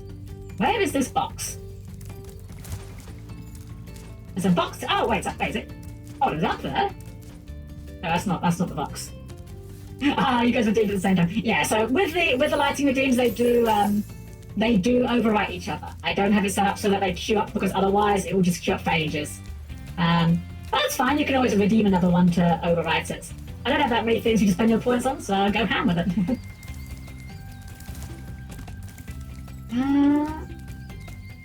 Trying to work out where this locked box is. Is it behind this portal? That'd be very sneaky. No. Oh wait, does this work for the... Hold on. Does this work for the locked box, I wonder? I don't think so, because it's kind of... Wait. Oh, there's a cave there. I see. I glide into the cave. No. Dang it! We died in the home mode again. Our redeem when? But is that something you guys would like? Would you like? I'm not opposed to it, but like, is an Ara redeem something that you guys would want me to do? Do I have that energy? I don't know if I do.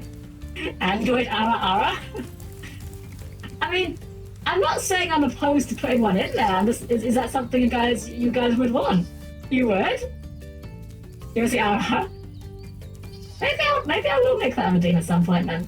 I mean, oh, you know what? Let's see if you guys would want the Ara, okay? Let's do it. I'll give you one for free. Ara, my guests. I hope you're all having a wonderful evening tonight. Ara. Alright, well, that's my first Ara. Hopefully it was worth it. I say worth it. It didn't cost you guys anything. That was a good one, really? It was a good one? Was it a good one, really? Am I good at this? I don't know. I'll take your guys' word for it. Alright, well,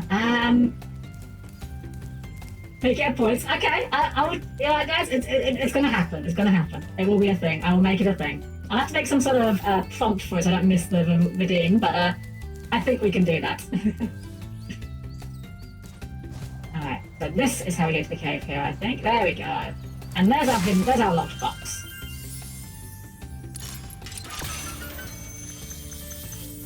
I'm glad I could help. Alright, so now we've got our box. Oh my gosh, you guys are embarrassing me now. I didn't think this would be something I'd be good at, but I guess this is one of my... You know, I'm not good at Yu-Gi-Oh, so I guess I had to be good at something.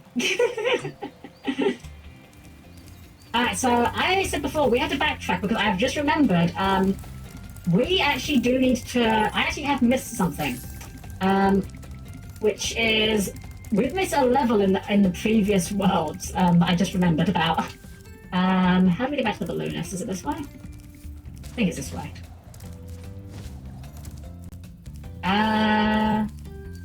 Right. Oh, okay. I think we have to actually go into a level and then leave a level. So I'm gonna just do that because I think we have to do it to respawn the balloon guy. So we're gonna do that first. Have you ever played Arkham games? I played Asylum. That's the only one I played. Funnily enough, it was one of the first PS3 games that I ever actually played.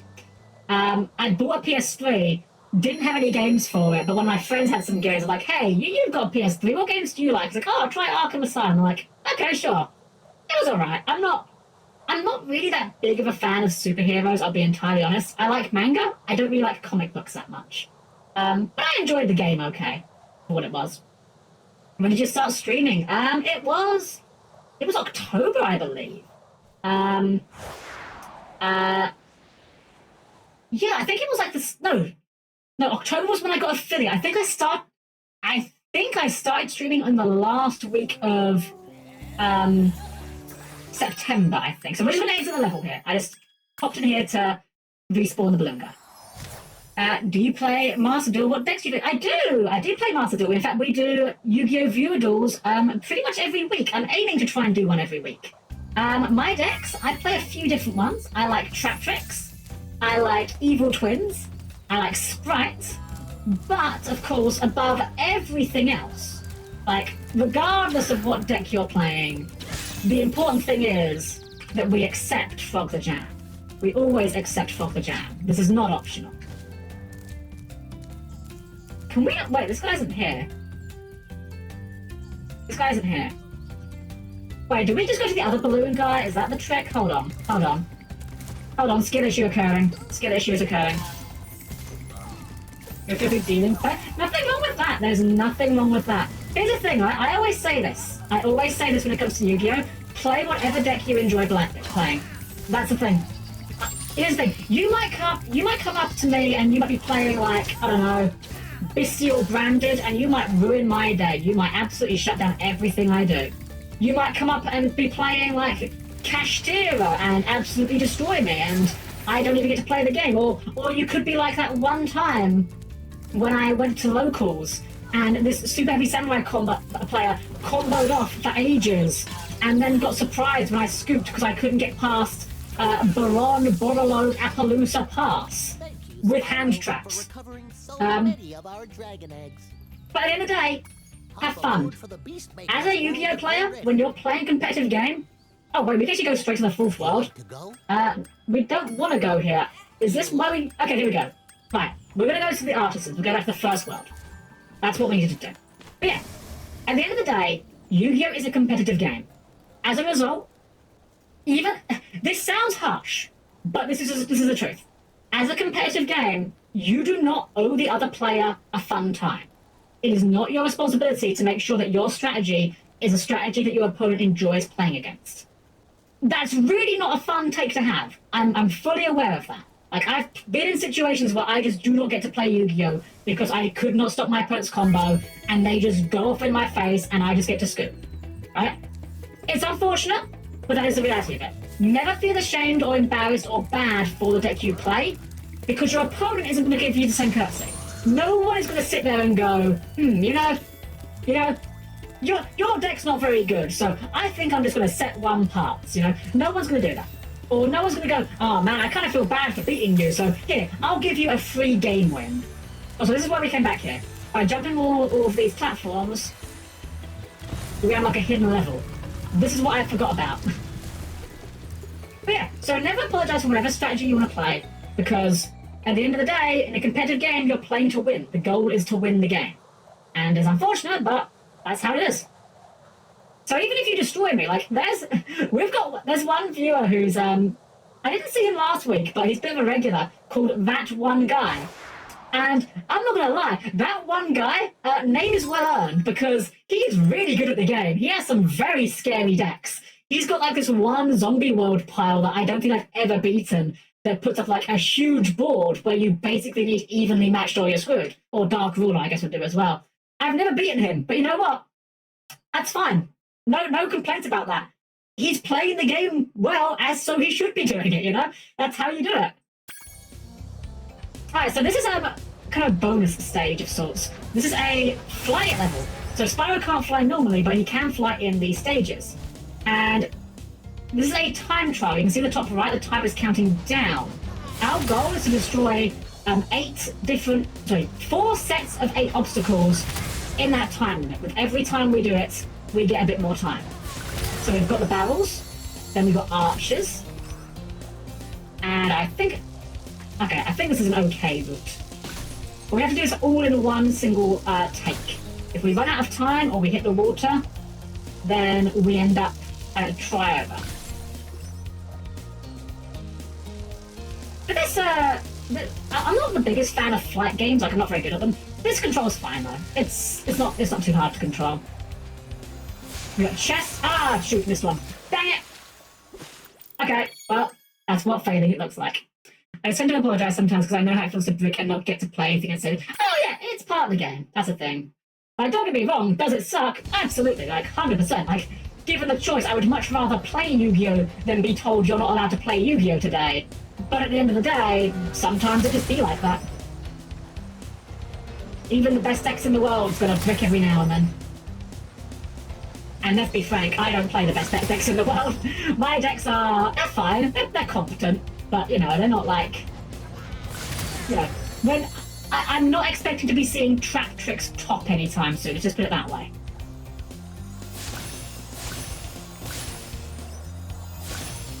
a little bit quiet here. These stages are a little bit challenging for me. As I said, Spyro Casually is quite easy, but if you're trying everything, it can be a little bit challenging. In fact, I've done this wrong, because I think you usually save that one for the chests till last, but we'll see. We might be okay. I think we go this way first. Yeah.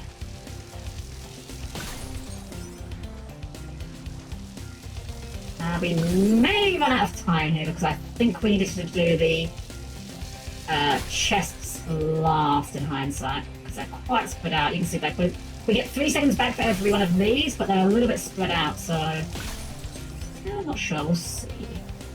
Okay, planes over there are another one of our objectives, so we can maybe make up some time on the planes there.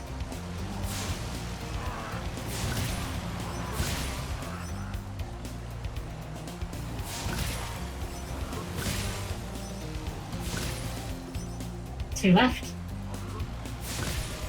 One left. There he is. Perfect, perfect. That's actually perfect, because now he's lined up with the archers, and last arch will do it. There we go. Let's go. Heck yeah. You know what? Second try. I'll take that. And that's all we needed it for. We just got the gems out of it. There's nothing else to be getting. Actually, no, I don't think it is in this one. In some of the other Spyro games, I think there is other stuff to be found in the levels. I think. I might be wrong now. I'm second guessing myself here. Hold on. Let's check the guidebook. Okay, yeah, Sunny Flight we have 100%ed. There we go. I just want to get to a point in Yu-Gi-Oh! Where I can make a viable home for deck and not have to net deck strategies. Well, at the same time, Zordon, I would argue that in the same vein, net decking is nothing to be ashamed of, right? Because think of it this way. In any other game or any other sport, it's never like a sign of shame to take advice from other people, right? Like, for example, I don't know, say Pokemon. If you're someone that does competitive Pokemon, there's nothing shameful about looking at... Man, I really wish I knew why this is... Hold on, I've got a theory. Testing a thing. Nope, okay, I thought maybe it was something to do with my mouse being there, but no, it's just doing it. Let's get rid of Fox down for now. There we go. But yeah, like, say you're doing like Pokemon, like competitive Pokemon. You know, there's no shame in looking at what other people are doing and going, oh, well, that was just, that's hilarious. You know, there's no shame in looking at what people are doing and it's going, oh, that works. I'll do that, you know? The way I like to do it personally is I like to start from a net deck and then find ways I can tweak things from there. That's how I personally like to do it, but, you know, at the end of the day, whatever you enjoy doing, that's the main thing. I don't know what I'm doing after this, I don't actually need them anymore.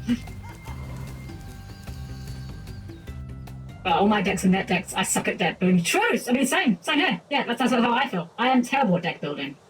I have tried building my own decks from scratch, but I often find it's better to just have something to start with, you know. Find a net deck that works all right enough for you. Use that as your jumping on point. Take cards out, add cards, and see how it goes.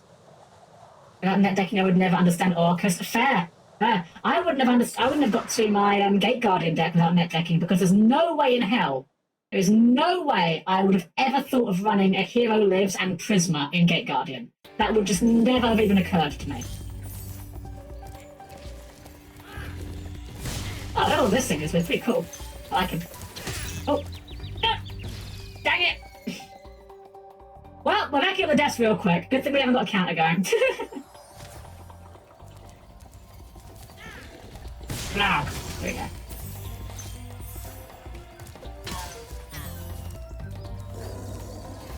New Gate Guardian cards. I don't know how to call them cracked, Nick, but they are fun. I do like that Riryoku Guardian just reads win the game in a lot of situations. That's very funny to me. Like that, honestly, resolving Riryoku Guardian is the only reason, not the only reason, it's the main reason why I love playing that deck, because it's just such a funny way to win. Alright, so this guy's casting spells to turn stairs into ramps. You know, everyone needs a hobby, I suppose. And now that we've got rid of him, they just stay as stairs. I do like that Spyro does this. There's a few places in the series where enemies are manipulating the environment like that. Never in a way that's like too unmanageable. Which is kind of fun. Okay. Zane! Now we're getting all the Yu-Gi-Oh references today, aren't we? Oh, Spyro, you're not afraid of those big, noisy, gigantic, awful beasts, I think this guy should have been called Cyrus. Oh, good. I didn't think so. Put into card instead and makes a square on your side. You can't use it. How do you mean a square, like a token? I know there are cards that give your opponent tokens, like Ojama Duo. Or Ojama Trio, rather. Oh, wait, oh, if you're talking about zone locking. Oh, yeah, if it's zone locking, probably Kashtira, then yeah. Thankfully, Kashtira is probably going to be dead pretty soon because, when is it? I think it's the 10th the ban list comes into effect in Master Duel. Fenrir goes to 1 along with Kashtira Birth, and I think that's going to be, I don't know if it's going to kill the deck dead, but it's going to make it really hard to play it. I think. It's a shame. I like Kashtira insofar as I think the artwork's pretty neat. I think the concept's very cool for the game plan. It's just unfortunate that the game plan just results in something that's just extremely unfun to play against. Which, as I've said, there's nothing wrong with your game plan being unfun for your opponent. But I don't know, even when I play Kashtira and I win with it, it doesn't feel that satisfying to me personally. Thank you for releasing me. But that guy's got corks in his nose. Oh no. Oh, I don't like that. Don't like that. Alchemist Dragon? Cool idea. Corks in the nose? Bad idea. That just looks painful.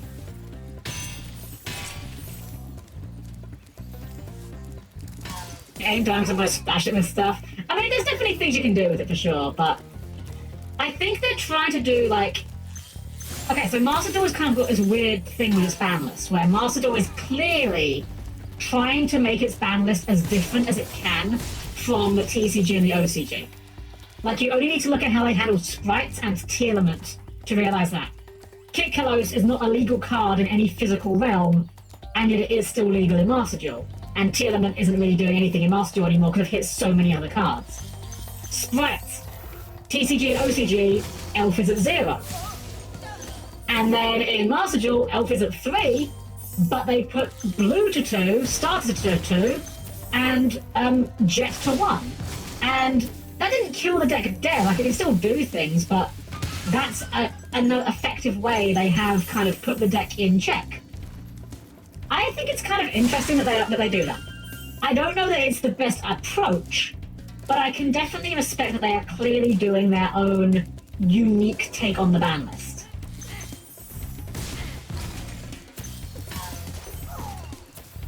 And I think it'll be very interesting to see what happens with how the ban list pans out. I only watched Yu-Gi-Oh! Anime and GX. I only know baking decks and cards. Oh, I say basic card. I say, no, King, you're fine. At the end of the day, Yu-Gi-Oh! Is an exceptionally difficult card game. And it takes a lot to learn. It's not for everyone. And yeah, if you haven't played it in a while, then I can definitely say you might not be up to snuff for the new stuff. Great work, Spyro. If you keep this up, you'll... He's got crystal wings. Guys, crystal wings sing for a dragon. Favorite Yu-Gi-Oh card. So my favorite card, that depends on what we're asking. So when you say favorite Yu-Gi-Oh card, are we talking artwork or are we talking effect? Because those would be two very different answers depending on which of those we're referring to. Because, well, my favorite card artwork I still play, but it's not necessarily my favorite effect. Okay, we're gonna go this way. Begin with artwork. Okay, so artwork is easy. Artwork is 100% easy. My favorite artwork is Evil Twin Kisakill. That's not even I don't even think about that. That is not even a question in my mind. I love the Evil Twin artworks in general. Like, they're both super cute. But Kisakill specifically is just absolutely, like, hands down my absolute favorite artwork. Just, yeah, love her. Absolutely love her. If we're talking about effects, that's a bit tougher. How do we get over there? That's curious. Maybe I have to go around. Talking about effects, Yeah, I don't know if I have a good answer for that one, actually, for like, my favourite Yu-Gi-Oh! Card effect. I mean, Rinryoku Guardian is very funny. That's pretty good. Maybe him? Or it, rather. I find it... Isn't it funny that D-Link players are saying their deck is dead with the Chaos Rule that I'm with and ban, but rarely it is up, so they have to relay their combo line. I mean, to be fair, D-Link is never dead. Like, you know, you could ban almost every card in D-Link and they'd find a way to make it work somehow, I'm sure. It's one of those decks that just does not seem to be willing to die. Alright. I'm assuming we glide over here, into this little cubby here. Aha, here we go. I'm a thief. We'll come back for the dragon. We'll come back for you.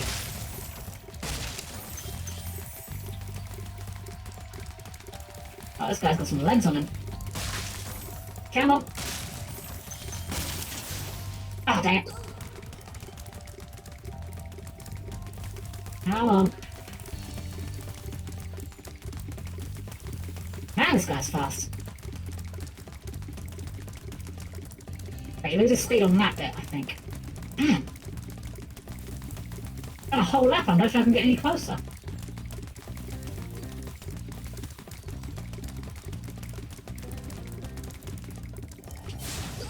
Nope, that's still not close enough. Come on.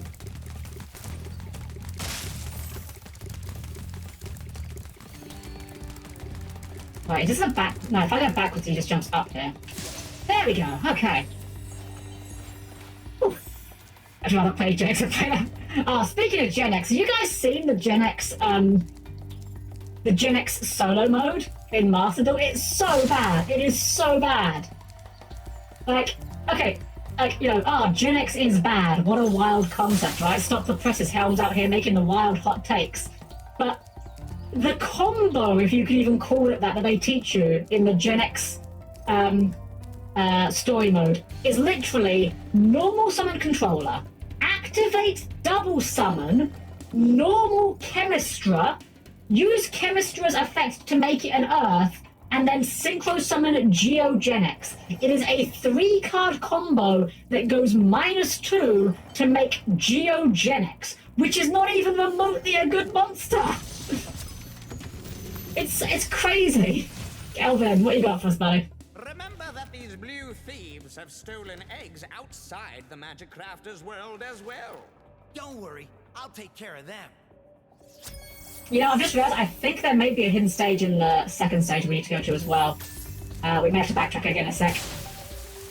Let's just set the fireworks off. You do not want to be near the fireworks when they go off. They will actually do damage to you. Oh, like that. Dang it, and I fell in the water. I want to be clear on that, but I guess not. Would you consider a man-made Digimon like BEM1 applicable as Digimon partners, or do you like man-made Digimon when you say BEM1, I'm not quite sure what you're referring to with that. It might just be something it might be something where you will mention it and I'll go, oh yeah, that, but oh, dang it. I got stuck on the hitbox. But yeah, I'm not sure. The Genex mode is actual gut. It really is. Yeah, they really should have waited for the new support. It's a really bizarre way of doing it. I don't know what they were thinking. There's a question for you guys. I think I know what some of you might say to some of the options, but if Master Duel, if you could choose what the next solo mode would be for Master Duel, what would you like to see for solo mode? You guys know what I'm going to say. I'm going to say Trap Chase, I'm going to say Evil Twins, of course I am, but I'm curious what you guys would like to see as a solo mode. Whether it's because you'd like some lore or some accessories, I'm just curious what you guys would be wanting. Okay, we're missing still quite a bit here. Okay. Oh, there's a gem. It's a man-made Digimon from Digimon Mode 3 that became the final boss. Oh, I see! I never finished 3, so I never got that far. Another way I see Digimon and Digimon. You know, I think that all Digimon are equal and acceptable.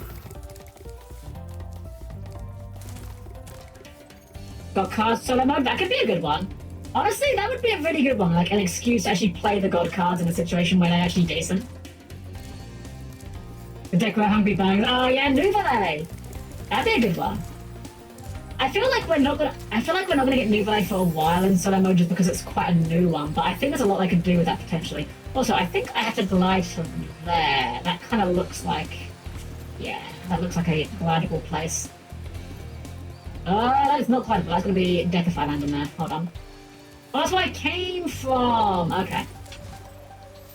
Ow, that storyline, kind of like what we did with World Legacy. I might hate Branded, but I'd love to see the lore set out like World Legacy. You know, fair. I'm in agreement with you. I don't like playing Branded. Like, I think that Branded is a pain in the backside to deal with, but I do think that, yeah, the amount of lore there, that could make a really good solo mode. Trains solo mode. I'm not sure how they'd do it. I'd be willing to let them cook and see, but I don't know how you would make train solo mode, but I'd be willing to see. Alright. There was an area we saw that we couldn't get to before. I need to work out how to get there. They have any Dragon Maids? They don't! No, Dragon Maid would be a great one, actually. Funnily enough, Dragon Maid as an archetype, they still need to finish it. We still do not have Chamber Dragon Maid's dragon form. So, I don't know when they're going to get around to doing that. Melanie! Hello, Melanie! How are you? I'm doing well. I hope you're doing well as well, Melanie. Always a pleasure to have you here. In fact, you missed it earlier, Melanie. There was a dragon earlier that had a melon. It was eating the melon. So, maybe, you know what? In hindsight, maybe good that you weren't here. maybe it would have been better that you hadn't seen it. Can we make this? Okay, we can make this. The glides in this game are... You can go a lot further in this game than I think you can. I keep underestimating how far we can just straight up glide. Melon Dragon! I think I can show you it later, actually. I think we can replay it. I can show you it. Oh, shoot. There we go. Dragon Maid, yeah, Match Red. There we go, yeah. Match Red. I do think Dragon Maid is a very cool archetype. I wish it was a little bit better. Like, I know it's not a bad archetype. It's certainly playable. But I would love to see them get a little bit of extra support, I think, just to give them a little bit of a boost. I think that'd go nice. I mean, Witchcraft, yeah, if Witchcrafters can get their cool new fusion monster with Vice Madame, I don't see any reason why we can't get something cool for Dragon Maids in the future. Right, we are 2 gems down. Let's use Sparks to find them. Oh, it's just here. Literally the Sparks. Perfect! 500 out of 500. Check the guidebook. 100%. Let's go. Actually, we can just exit level this way. It's not quite as fancy, but it saves us a bit of running around. Chamber Dragon Maid, in my opinion, is the best main deck Dragon Maid next to Tinker. Ooh, okay, that's fair. I think when it comes to the Dragon Maids, I think Laundry is the cutest one, which is a shame because I think she's also the worst one. Alright, actually, I am gonna be going back to... We're gonna go back to the second world, because I remembered. I believe that the flight levels is actually one in every world, and I think... No, wrong way. I think we actually missed the one in the Peacekeepers world, so we're gonna go and deal with that. Sure. Before we, continue through Magic Craft. So I want to try and minimize backtracking where possible. Unfortunately, minimizing backtracking is something we're only able to really do in Spyro 1 for reasons that will become apparent when we get to Spyro 2 and 3. That is called foreshadowing, my friend. That is a narrative technique.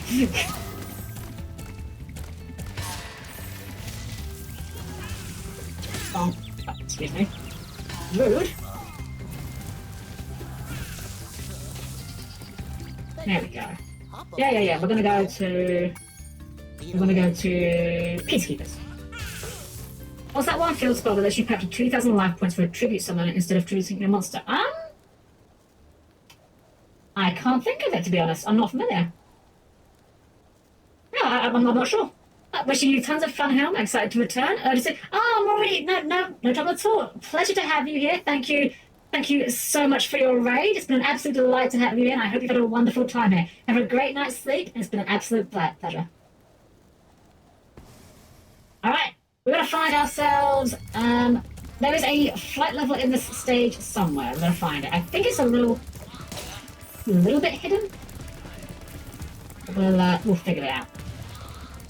Actually, hold on, is it in the middle here? Is it not hidden? Am I stupid?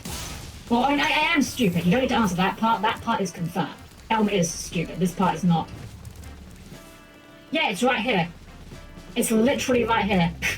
I even passed by this portal to kill this guy. I forgot about it.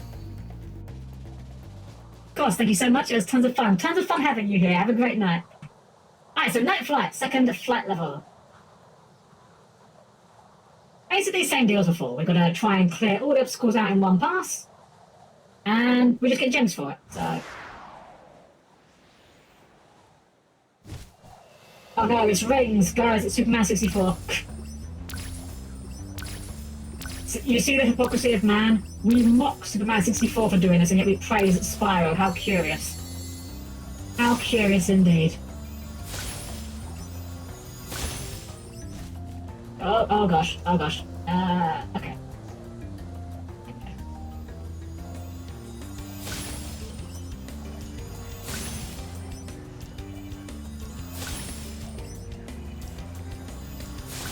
Be with you guys in chat in just a minute. Obviously these speedway levels take a little bit of focus here to try and not mess them up, frankly. Oh, well, I'm actually running low on time. I hope we have the time for this. We may actually fail this.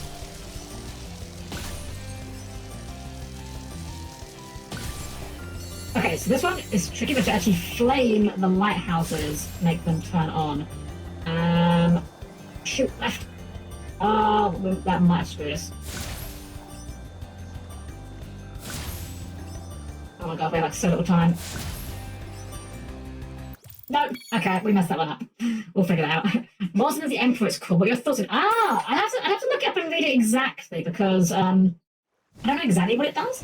But I feel like if it's just a field spell that lets you tribute out a monster without an actual tribute, I guess that could be good in certain decks. I'm sure Fluanda Reeds would probably quite like it. I don't know how good it'd be in modern though, because like a lot of decks don't really do tribute summons these days, unfortunately. Game's kind of got a bit beyond that point. And again, there are some decks that still do. I mean, okay, I'm going to just jump in the water because I don't know what happened with the hitbox there.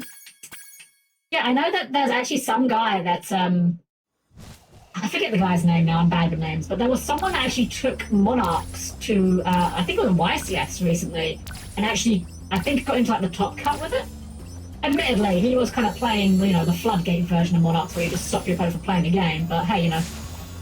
Dang it, what is with the hitbox when you go up? Do you collect cards and IRLs? I do, yeah, I don't have a huge collection. I thought my collection was actually a lot larger than it is, but I only have like one real box worth of cards. But yeah, I do collect them. Not massively so, but I do like to have them to play physically. I do play in locals occasionally. I'm actually hoping to get to locals this month. Unfortunately, where I live, locals don't happen very often. At least not that I'm able to reach. The only locals that I know of that is within like traveling distance of me is about an hour and a half by train or an hour by car, and they only play once a month. So if I miss the one, then unfortunately I have to miss a whole week, well, whole month rather, until my next one. So I haven't actually played in person since like, goodness, quite a while actually. I think I played in August last. I was gonna go in September, but we were in the middle of a huge heat wave, and I thought that if I went on the train in that weather, I'd overheat and have a bad time of it, so I kind of gave it a pass. And then we had the opposite issue where the weather was really bad, and also the trains weren't working, so I couldn't get down there. Which sounds like I'm making a lot of excuses, but I promise you, I was making every effort I could to actually get down there. I missed one of those flights as well, that's unfortunate. You have a dual disc, not a real one. I do have a VTuber dual disc though. When we do our duels, of course, I always have to get my dual disc ready, but not in real life, unfortunately. They're actually kind of hard to come by in real life, if you can believe that. They're kind of expensive. Once a month sounds wild for a tournament. It is, but there's not much of a scene around here. That's the thing. One thing that America has that we do not have as much over here is the local game shop. I hear a lot of stories, for example, of people that will say, maybe they'll play like tabletop games like Dungeons and Dragons, you know, and they'll say, oh yeah, I go to my local game shop and I just play Dungeons and Dragons there once a week. And I'm like, that sounds amazing. We have nothing like that over here. Like, the closest we have to like game shops are, they're either in the middle of nowhere or they're very small and they do not have room for tables. It's an unfortunate side effect of the fact that England is a very small island with a very large amount of people on it. And as a result, a lot of shops are very small and very crowded. If I could go to a locals more frequently, I would love to, but unfortunately, between the fact that Saturdays are not a good day for me most of the time, and where I'm located. Unfortunately, the one that I go to once a month is the best I was able to do for myself, unfortunately. Right, so I missed one of these lighthouses before, so I've got to make sure I don't miss it again. I think it was this one we missed. I think. There we go, there's the last one. There we go, easy peasy. Got 2 shops around here where you can play locals. Man, I'm jealous. I'm genuinely jealous. American game shops, like I've seen videos of people's like game shops where they do locals and stuff. They really are a proper, like, just we don't have them over here, you know. They look like, wow, I would be here every day of the week if I could, you know. We just don't have them over here. If you guys got a cart up us, we can pack every day like sardines. Maybe. I mean, again, the one I go to isn't even that busy a lot of the time. Like it feels like the tournament every time. Like we usually get like 20 players, but the actual shop itself isn't a dedicated card shop. They do like, well, you know, all kinds of nerdy things, you know, cards, figures, model kits, you know, that sort of thing. But even then, when I've been there, there's not that many customers, unfortunately, which is sad. You know, it's a shame. I don't want them to be doing badly, obviously, but it is just a thing that those sort of games will just, I guess they just don't do well over here, unfortunately. What are your facts that Earthbound Mortals stay on the field with a field spell in play? I'm not super familiar with them off the top of my head, to be honest. I know of Earthbound Immortals, but I'm not like mega well versed in their effects, I'm afraid. I remember them from the anime more than anything, and even then it's been a while.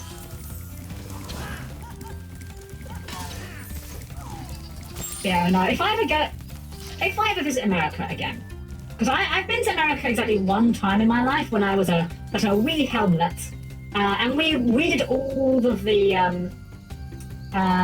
all of the typical touristy things. You know, we did Disney World, we did Universal Studios, you know, that sort of thing, and that was nice. You know, for when I was a child, I enjoyed that. Wouldn't really probably do a whole holiday based around it these days. But if I ever go to America again, I would want to go to an American game shop and just experience it, you know. Because like I see some of the game shops in people's videos, like literally, the American game shops are bigger than some small supermarkets I've seen over here. It's crazy. Like everything's bigger in America, I know this, but it's just wild to me how much bigger they are. I went to a UK Comic Con and I guess they were bad. A guy from The Chase. Wait, like The Chase as in the quiz show? Really? Huh. Never heard of that one before. Weird. The one I go to is, I go to the London one. Twice a year there's London MCN Comic Con, and that's where I go. And even then, like, it's, compared to American conventions, it's very small. Like, very, very small. Comic Con books out like a large room in a large exhibition center, but like from what I understand, American conventions book out the entire exhibition center.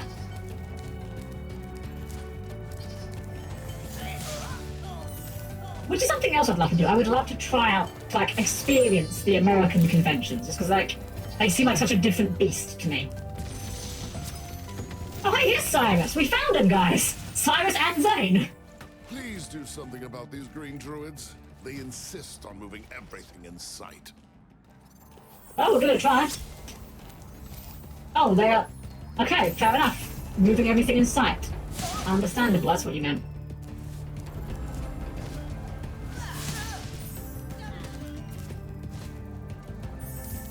Yo. If you ever come to America, you gotta visit...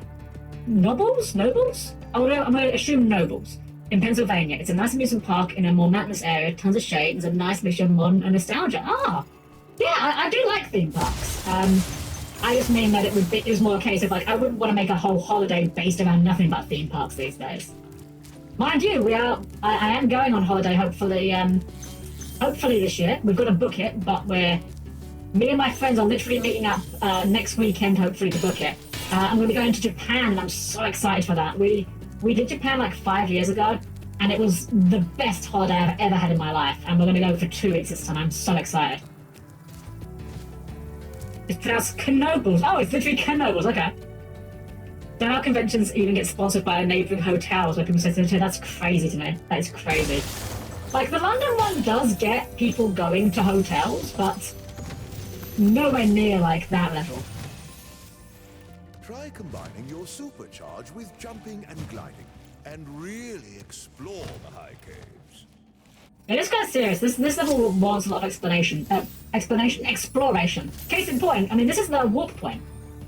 We could leave here, but we're not gonna, obviously. We're gonna finish the whole thing, but... Yeah, you can do... you can get to the exits in these levels astonishingly quickly.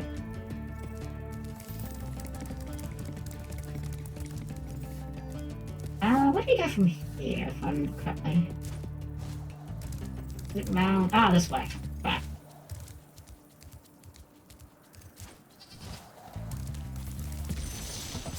Ajax! Hello, Ajax. How are you doing, sir? I hate those bugs. When I become big and strong like you, I'll squash them all. Until then, remember that supercharge makes you invincible. Now that's actually good advice. They never actually told us this until now. That's how we learn. You know, I just realised something actually. Before Ajax even appeared, I said, "How are you, sir?" And I just realised all the dragons in this game are dudes. There's nothing wrong with that. And considering how, you know, particularly these dragons are designed, it's maybe for the best that they're all dudes, but it just occurred to me that they're all guys. Right, so we're going to use a supercharge into the cave because these big spiders here, these guys are they're invulnerable. So we have to supercharge through the caves and use that to pop them. And we do need to kill them because, again, they do drop gems that we need to get 100%. This is one of those, oh god, this bit moments for me. I just remember it took me a while to get the hang of the supercharge for this area and getting all the spiders. The first time I did it, at least. I mean, it might make it look easy this time. Oh, that missed one. Missed that one, so we've got to try it again. Yeah, no, dragon maids, exactly, yeah. Again, considering how they're designed, it's not necessarily the worst thing in the world. Like, look, I'm just gonna say, not my taste, but someone on the development team was horny when they designed these dragons. I'm just gonna say it. I'm just saying it. Someone on the development team, don't know who, and I'm not judging them for it, but someone was horny when they designed these dragon guys. And they're allowed. I'm not judging. I'm not shaming. But that doesn't change the fact that it's very apparent. But who laid the eggs? Good question. Good question. Maybe not one we want to know the answer to, you know. Maybe some things are better left undiscovered.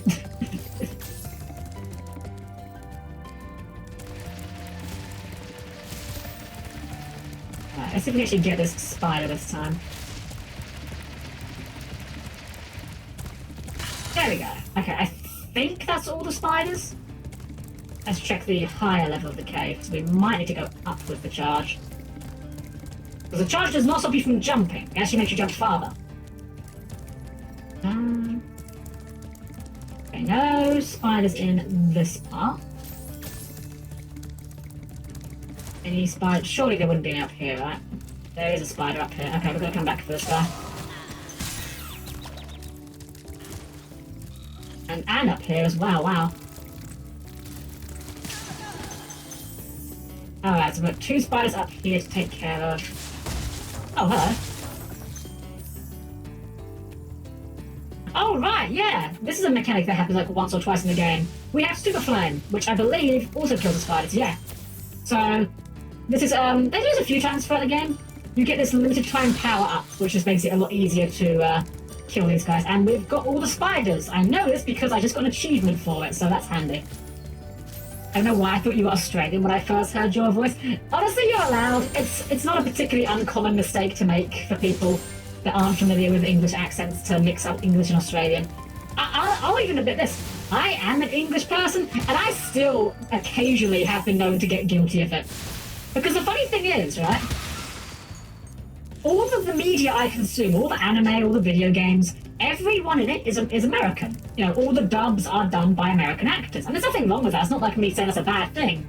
But there's a weird consequence of this, which is, as a result, whenever I hear a English accent in a video game, it sounds really weird to me. Like, they sound like they've suddenly become, like, mega British.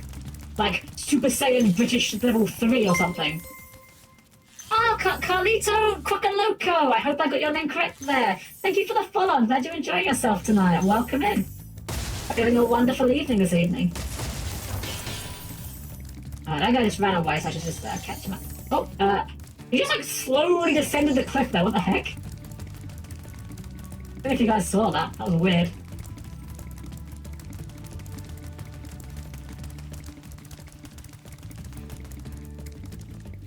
Oh, come on. These S-bends are kind of awkward. We've got to catch them on the straightaways, I think.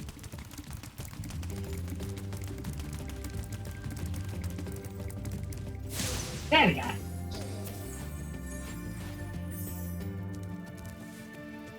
And they want someone to do a British accent. They want the stereotypical British people be. Oh, British people be like what? You want me to be doing me extra British accent? Do you? You want me to be extra British, do you, bruv? I can do extra British for you, bruv. I guess this is kind of extra British, isn't it, bruv? In it, you know. I mean, I'm saying the word "in it" like 5 times a minute, so that's got to be right, innit? That is my attempt at being ultra British. Ultra British would be like, yeah, Cockney accent, exactly, yeah, exactly that. Well, it'd be one of two things. Either you go mega Cockney with it, or you go for the exact opposite, whereby you become extremely posh and you speak with a perfect received pronunciation, and therefore you sound like you are extremely posh and higher class, and you probably went to a public school like Eton or something like that. And you don't possibly drive yourself. Driving is for the help. Wait, I'm the help. Anyway. How do we get out of here? Like Sir Patrick Stewart. Ooh, good example actually. Yeah, Patrick Stewart, he's got a very good posh voice. I like Patrick Stewart a lot. Is Jack Atlas British or Australian? Good question. I can't honestly tell you. I think, and this is pure guesswork on my part, I think the actor is American trying to do a British accent. I think. Also, I have no idea how I actually get out of this area without dying. I don't really want to die. Dying would be something that would be preferable to avoid, if I'm entirely honest. Not really something I'm keen to explore at this moment in time. I always say geezer, and my American friends don't understand me. Geezer? What's geezer in this context? Can't say I'm familiar with that one. Alright, I'm gonna just risk it for the biscuit, and if we die here, we die here. Okay, we die here. Oh, we don't die here. Right. I forgot about this because, yeah, this level has a unique mechanic whereby this whole area, you just can't die. If you would fall off, the fairies save you. I completely forgot this is a thing. So, and this has come from someone who had a family member read his memoir and described it to me, but I think he's from Norwich. There's a very thick Norwich accent. Maybe. I don't know Norwich very well, I'll be honest. I have an exceptionally bad grasp of my own country's geography, I'll be entirely honest. I've always been bad at geography. Wait, that's not where we want to go. We're going down that way, okay. Okay. No. That's fine. What are we actually still missing in this level? Must be some gems, right? Missing a lot of gems and an egg. We're missing one egg. Okay. Let's try going this way. Jumping here. Ah! Aha! I see. Got it up there. Okay, let's just jump in this hole so we can get our fairy warp. Oh, I see. Geezer as in like bloke. Right, gotcha. Gotcha. I'm following you now. Okay. Wait, did we need to be in here? No, we didn't. Where the heck are we going? Hilarious is from Massachusetts, so he's indeed American. Okay, that makes sense. Yeah, I don't know what he's trying to go for with the accent. Like, I don't know if he's trying to go for British or Australian, but I can't tell either way. Even if he was actually British, I would probably still struggle with it. That is a... Okay, we're stuck on the wall there. I think we need to charge over that area. Actually, hold on. Can we try... Let's try something different. No, we'll try one more side. I think we need to go this way.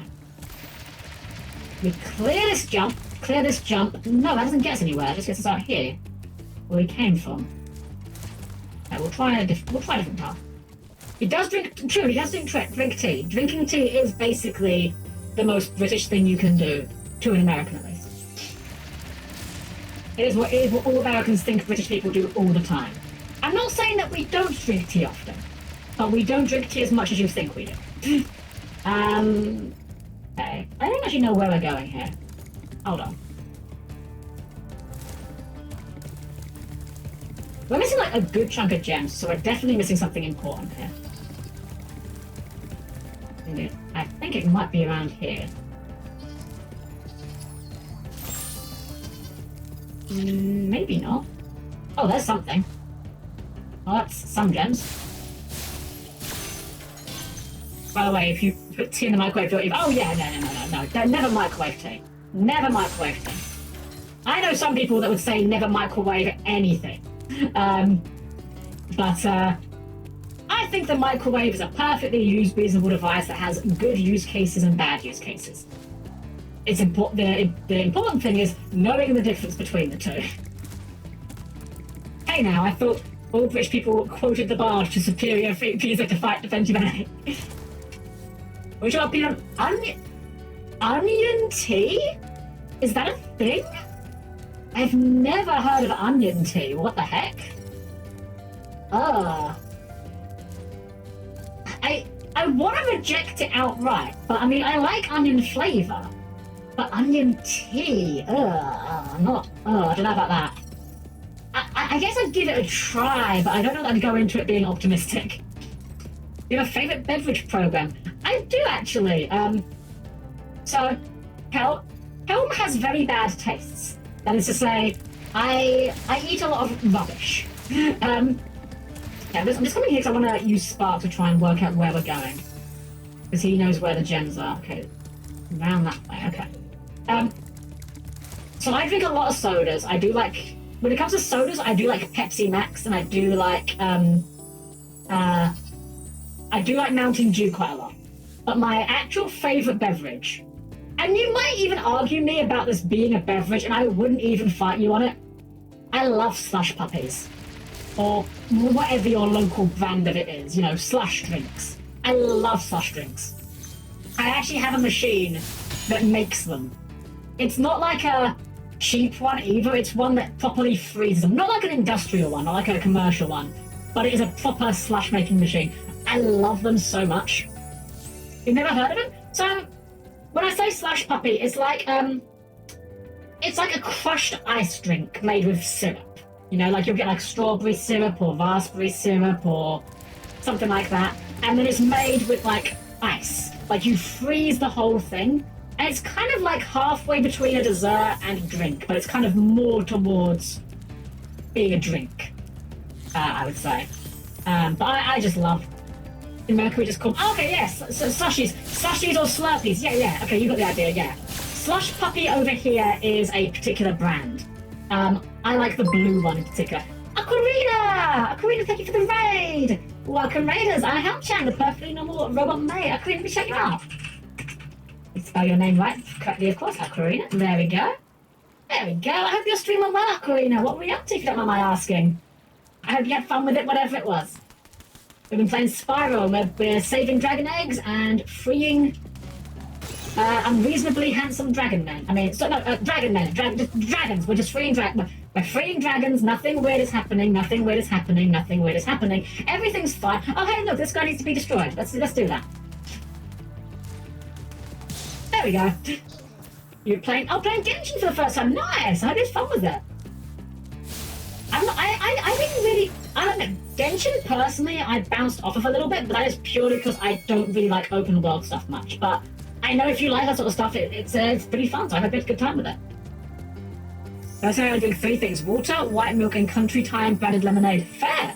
Nothing wrong with that. Sounds like a good balance. Speaking of which, we got all our gems done, so let's get ourselves out of here.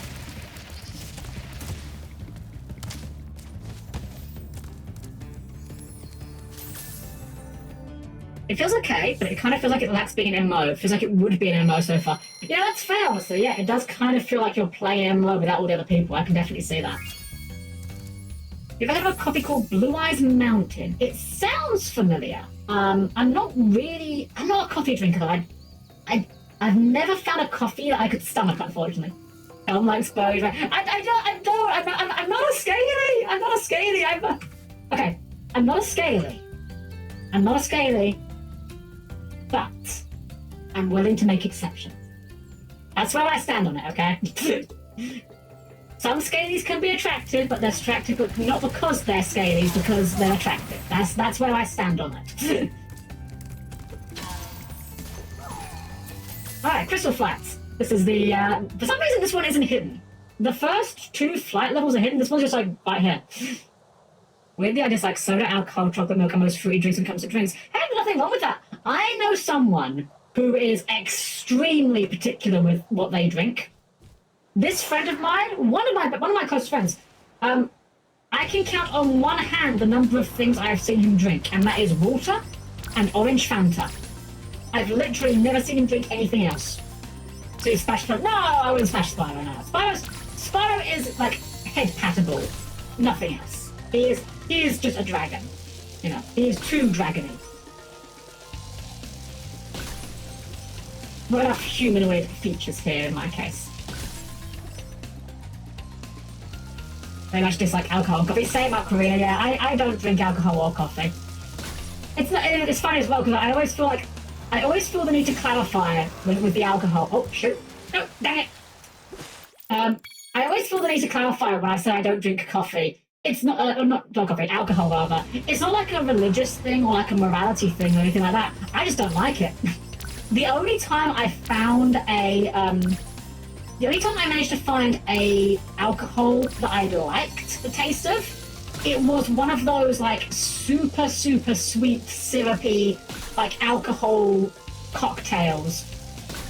The kind of thing that is like barely alcoholic, you know, like it's technically alcoholic, like technically children can't drink it, but like you would have to drink so much to actually get drunk off of it, it's not even funny, you know. That's kind of where I sit on that. Okay, let's get this arch first. Got a backtrack for the chest. No! Ah, dang it! I was trying to do a turn in the air, which didn't pay off. But, dang it, we messed that up.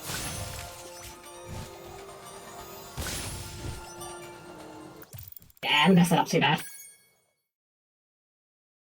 In fact, coffee makes spiders drunk. Really? Huh?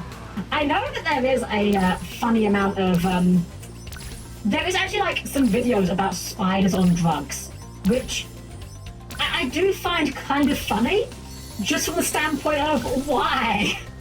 Why is this a thing we need to research? Why do we care what happens to spiders when they're on drugs? Always coffee as well. Oh, it's from Yu-Gi-Oh! Ah, okay, fair, yeah, fair enough. That makes sense.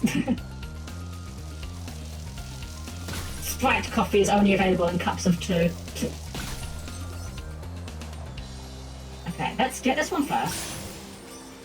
Ah, dang it! Okay, you can cancel your flight and then refly. I guess it's just a bit tighter than I remember it being. I'm wondering if this is even the right order to be doing this in.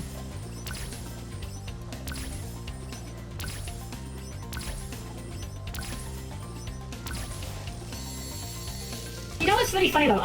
When we were playing Crash Bandicoot 3, I was complaining about the gimmick levels in that game, you know. I was complaining about like the airplane levels and the jet ski levels. I don't mind these levels actually, they're challenging, but for some reason I don't mind this anywhere near as much.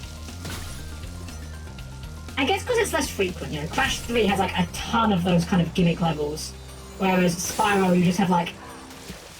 Okay, can you not redo that in air? Okay, I think I'm actually just going mad. What do you think of Josh Gad as LeFou in it? I didn't mind LeFou. I have to be honest, I did not like Gaston in that. And I don't mean anything to disrespect the actor when I say this, because I'm sure the actor's a fine man, I'm sure he's a good actor, but it's not his fault. I don't think any reasonable human being could pull off being live-action Gaston. I don't think there's anyone that is that strong and that charismatic to pull off Gaston. It's kind of like with the live-action Aladdin. I didn't like Jafar in that. And again, it's no disrespect to the actor in question. The actor was doing as good of a job. Ah, dang it! Dang it. Okay, I'm gonna try a different route. Like, I feel like no human being can pull off Jafar properly, because Jafar is such a weird-looking, like, cartoonish villain that I just don't think any human being could convincingly be Jafar. Ah, shoot, this is on the plane. Oh, this is terrible. I think this may be, this may not have been the play after all. Didn't like Will Smith as a genie. Honestly, that's fair. Okay, I don't mind Will Smith. I think Will Smith's all that guy. I think it's a impossible role to follow. You know, like the genie role was pretty much literally made for Robin Williams.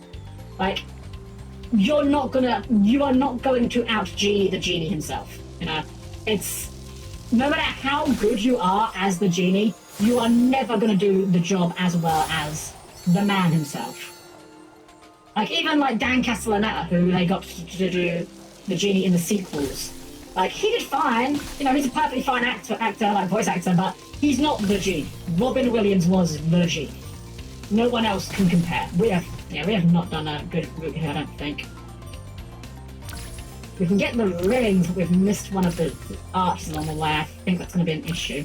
Oh wait, no, it's over there. We maybe make this. I don't think we do. We maybe do. Come on, come on.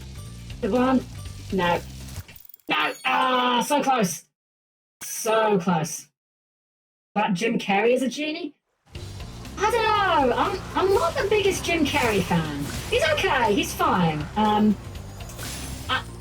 Maybe a hot take. I did not like his Robotnik much. I'm going to be entirely honest. I don't. I know that they were kind of trying to go for a more comedic take on the character. I get what they were going for. I just, personally, for me, I don't think it really worked. I get it, they're trying to make it more marketable, you know, they've got to appeal to a broad audience and whatnot. I do get it. I get that movies are their very own thing that have to be treated differently. I didn't really like Jim Carrey's Robotnik in it. I didn't like the Sonic movies that much, to be honest. They're fine, like, they're perfectly fine movies. The problem for me with the Sonic movies is I feel like the Sonic movies would be the exact same movies if you removed Sonic. Like, you could just make them about an alien, and it would be the exact same movie. Nothing about those movies has to be a Sonic movie. Whereas by comparison, I felt like the Pokemon Detective Pikachu movie, by comparison, I felt did a much better job of being a Pokemon movie and not just a movie that had Pokemon in it. There we go, we got it. Did Emma Watson do a good job of spelling your opinion? I'm going to be real with you, Garth. I don't think Emma Watson did a good job in any movie she's in. I don't think Emma Watson is a good actress, and I think she's an even worse singer. I'm going to be entirely honest. I'm sure she's a lovely woman. I'm sure she's a perfectly lovely individual to hang out with and spend time with, but I don't think she's a very good actress, and I don't think she's a very good singer. But to be fair, to be entirely fair to her, I don't think anyone would do a particularly good job in the live-action Beauty and the Beast anyway. I just don't think we need these remakes. I think that they're perfectly fine movies. Make something new. Did not like the realistic design of the Pokemon. Honestly, Niku, you're fine. That's perfect. That is not even a take I'm going to fight you on. I personally liked it. I thought it was a fun take on creatures that we liked. But I'm not going to argue with you on that. I can perfectly see why you might not like them. Did they put an Obi-Wan when you come? I think they did, yeah. They just kind of poofed into their robes. Right, Wizard Peak. That's not a wizard, that's an ogre. You can't fool me. Okay, that guy's a wizard. I gotta say, I do like these little cloud wizards. Like, they remind me of the black mages from Final Fantasy with like the glowing yellow eyes and the black face. Like, that's a very iconic wizard look. I love it. Yeah, they did just put Obi-Wan, huh? Well, it's all ogre now. It does kind of look... Wow, that's a hitbox you have there, sir. Oh, hell no. Ogre got the janky-ass hitbox. What's your opinion on Swing's voice actor?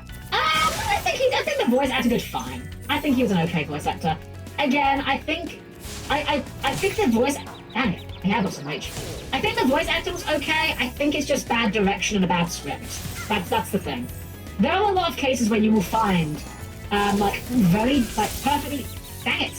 perfectly talented voice actors sometimes put out a performance that doesn't seem very good. And a lot of the time, it's not down to them being a bad actor so much as the script they've been given or the direction they've been given isn't good.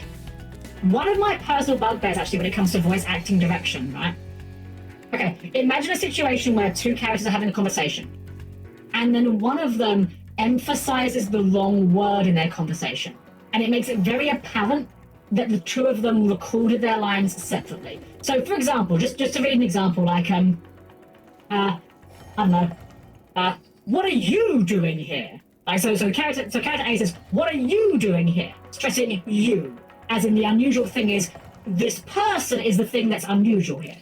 And then person B says, what am I doing here? Well, no, that's not how you should respond to that. If I say, what are you doing here? The word you would emphasize is, what am I doing here? You know, not what am I doing here? It's a very minor thing. It's a very minor particular bugbear of mine. But whenever I know, and to be entirely fair, it's gotten better in recent years. I can't remember the last time I encountered it in a game, but every time I notice it in a game, it always sucks me right out of the scene. It really gets on me. One of my big pains there. Oh, Jarvis, that's is that the guy from Iron Man, the butler? Wizard Peak. This is my favorite supercharged spot. Use it to bash those wizards. Oh, sure. Have you seen the Disney Hunchback of Notre Dame movie? I have. It's a good movie. It's a very weird movie for Disney, in my opinion. Considering how Disney like to play things very safe and avoid things like, religion and sex and whatnot, it's a very unusual one for them when those are kind of, prominent themes in it. But I think it's pretty good. I do think Hellfire is actually one of my favorite Disney villain songs. It goes very hard. Alright, so we use a supercharge. We can bash these big guys. Here's a remake coming up in 2025. Oh no. Who's gonna play Quasimodo? I couldn't even begin to guess. I'll be honest, I'm very bad when it comes to actual actors. I know a few voice actors off the top of my head, but I could not name you many actors. I feel like whoever they get to do Quasimodo, it's not gonna work somehow though. That's my knee-jerk reaction. I'd love to be wrong about it. But that is my knee-jerk reaction about it, that it's going to be bad. Josh Gad is Quasimodo and Peter Capaldi as Frollo. I don't know Josh Gad. I do know Capaldi, though. He was Doctor Who for a while. I'll give him that. I will say that. I could see Peter Capaldi as Frollo. That I could see it. That seems like a reasonable bit of casting. I don't know Josh Gad. I'm sure he's a fine gentleman. But, I couldn't comment on him, though. I'll tell you who was really miscast, though. I love Benedict Cumberbatch in Sherlock. I think Benedict Cumberbatch was a perfectly fine Sherlock, but I think he was absolutely horrendously miscast in Star Trek as Khan. Like, Khan's meant to be like this badass warrior guy, so instead they get like Benedict Cumberbatch, who, like, don't get me wrong, no hate to Benedict Cumberbatch. He is not a badass warrior guy. Like, he's an accountant, perhaps. I don't know. Texas. Well done, Spyro. Thank you for releasing me. Oh, we're running out of dialogue lines now, I see. We're going to cover some of Hellfire. If you wanted to do, go for it. Yeah, if you want to do something creative, I'd love to see what you guys do. Okay, we want to do a supercharge off that one. It's funny, this supercharge segment, I remember this being a lot harder, and so far it's not been too bad. I just have this vague memory of the super jumps in Spyro being really annoying, but so far not too bad. If you want a good live action, you should watch the musical, which mixes elements of the book and the Disney movie, and also uses a song. Oh! Ooh, that could be good. I do like a good musical, actually. I am a bit of a sucker for... Oh, dang it! It's fine.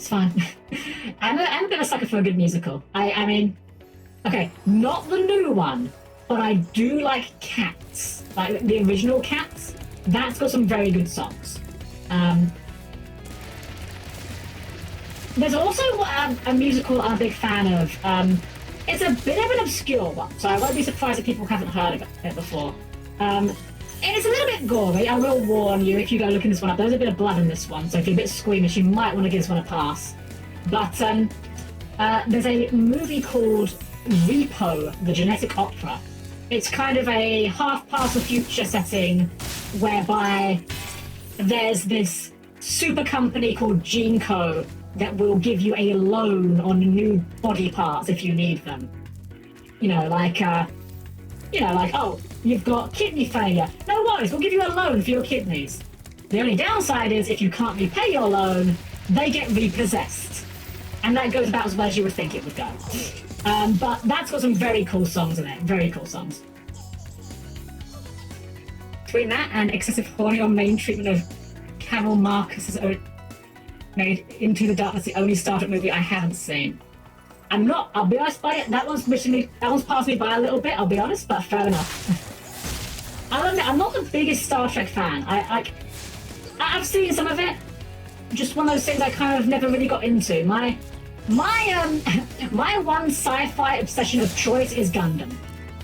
I feel like everyone has one sci-fi, if you're gonna latch onto either like Gundam or Star Wars or Star Trek or maybe like Stargate. Like I feel like everyone, I feel like most people only have room for one sci-fi obsession, and mine was Gundam. I made that then, that's where I lie with it. Yeah, she killed that guy, that's fine.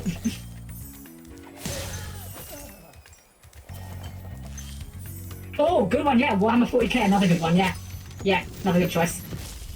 Again, I'm not big into 40k, but I know some people are. Listen carefully, Spyro. There's a secret area in the Artisan's home world near the waterfall. Try jumping on the stones there. So this is how you're meant to find out that secret if you don't find it yourself. Ignore my Gunpla collection aside my Star Trek collection. You're fine, Spuddy, that just makes you the exception that proves the rule.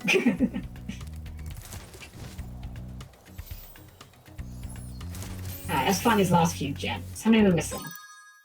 Oh, actually, there's quite a few. There's like 74. One day I'll have a Bane Blade. Well, just make sure you take your Bane Blade and you hide it behind a fence post.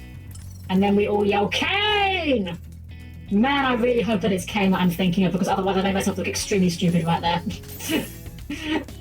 Well, if I said the wrong guy's name, I did say I don't know that much about 40k. That's my disclaimer. Have you heard of Phantom of the Opera? Oh yeah, Phantom of the Opera is very good. I love that one. Okay. I think I know where we go. Oh, okay, yeah, we need to use the supercharge here. I actually do have a small Warhammer army. I have a collection of Tau. My friends got me into it some years ago. Oh, hold on. We can't do it that way. Hold on. If we go this way, can we... Let's just scout a little bit here. Okay, maybe we can... Maybe... Oh, Spoon Remo or Remo. You can use the supercharger. Oh, okay, thank you. I was obviously getting my overthinking it. Do you have a favourite song for me? I just like the Phantom of the Opera. That is just classic. Such a good track. But yeah, I had a Tau army because I like my Gundams. And, okay, mess that jump up clearly. The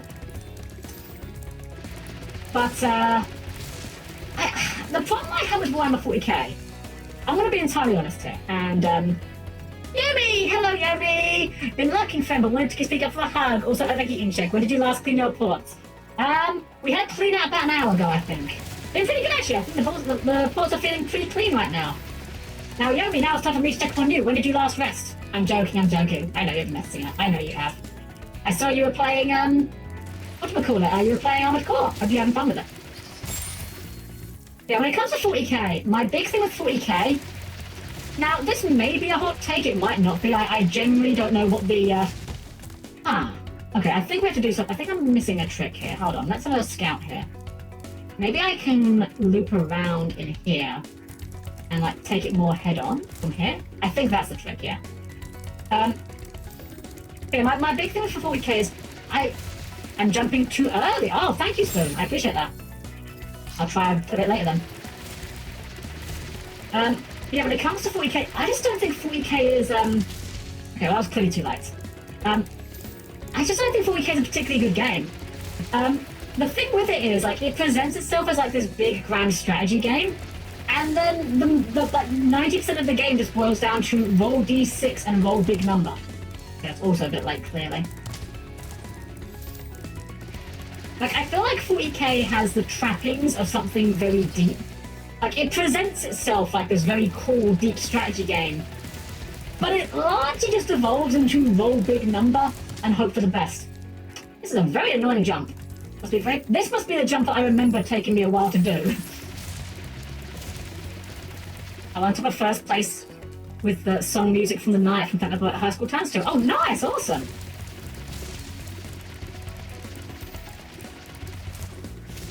Oh, that was okay. That was so close. I think we need to use the lip of this as a ramp. I think that's the trick. The laws will help me. That honestly, that seems to be what I. The people I know that like 40k typically like it for either the lore or because they like building the models. Oh, that was so close! What the heck? Okay. I know the trick now, and I know what we're doing. We're just gonna do that. But yeah, for me, 40k's lore really is, as Yomi says, like, it's... I don't like how it's so grim and dark. And I get it. I get it. That is the point. That is the entire point. Oh, come on. That is the entire point of the entire franchise. Just for me, that's not my cup of tea. It's funnily enough, that is why I like the Tau, because the Tau are kind of the least edgy guys in 40k. Ah, come on.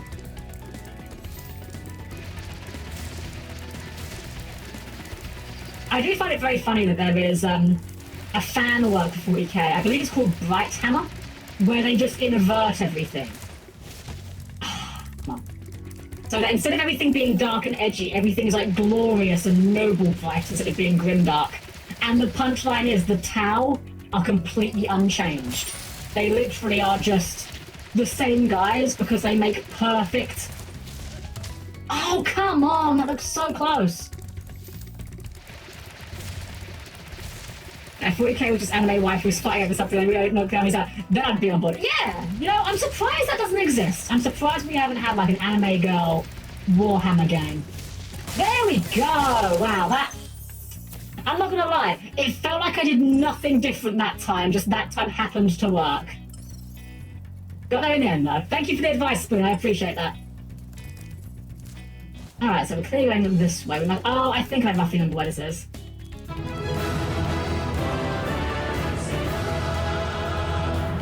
We got off the edge like so many. Avoided it. The power of talking about wives. I was saying, Spy, like, there should be someone should make a tabletop game, where they have, like, you know, 40k but anime girls, basically. Alright, so this guy up here, I'm assuming it's probably the same deal. So let's go back to the boost pad. That was the hardest way to get in, really? Well, you know what, we'll take it. We'll take doing the hard way. Let's, get up here, turn around, get down here.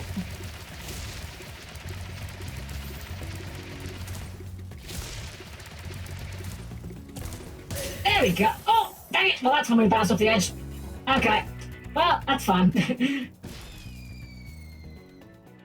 That's okay. We did do the charge first time, though.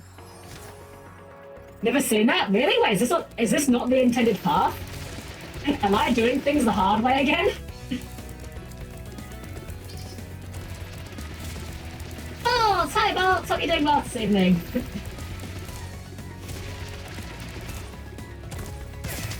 There we go. No one ever gets him by super... Oh! I assumed I was doing the intended path. Oh, wait, am I meant to go across that roof over there? Ah. Fair enough. Now, how do I get up there is the question, what the heck? Yeah, so I mean, full disclosure, Spoon, I have played this game before. I played back on the original PS1 version, but it's been a hot minute, so there's a lot about this I don't remember.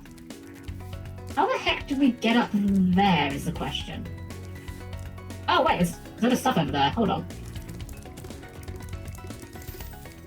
Hold on. Wait. Let me try something.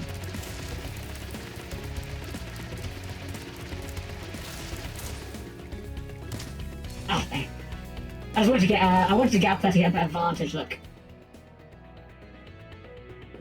And just a couple of gears, a few gigs in map, and a dream when you last played this. It wasn't that long ago. It wasn't that long ago. I had played this version of the game. But when the first time I played was the PS1 version. Okay, so how the heck do we get over that way?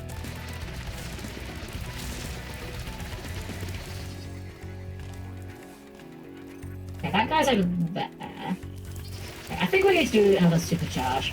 I did remember there being annoying supercharges, so I guess this checks out. Okay, that was 100% not the intended route, I'm sure of it, but you know what, we'll take it. I am beyond certain this was not the direction I was supposed to go, but I... Are you kidding me? Wait, was it literally this easy? It was literally this easy. It was literally this easy. You know what, I'm just that good. I'm just built differently. No, you're just breaking the game, right? Yeah. I'm literally just overthinking things so hard right now. Alright, so this must be the last 15 up here, surely.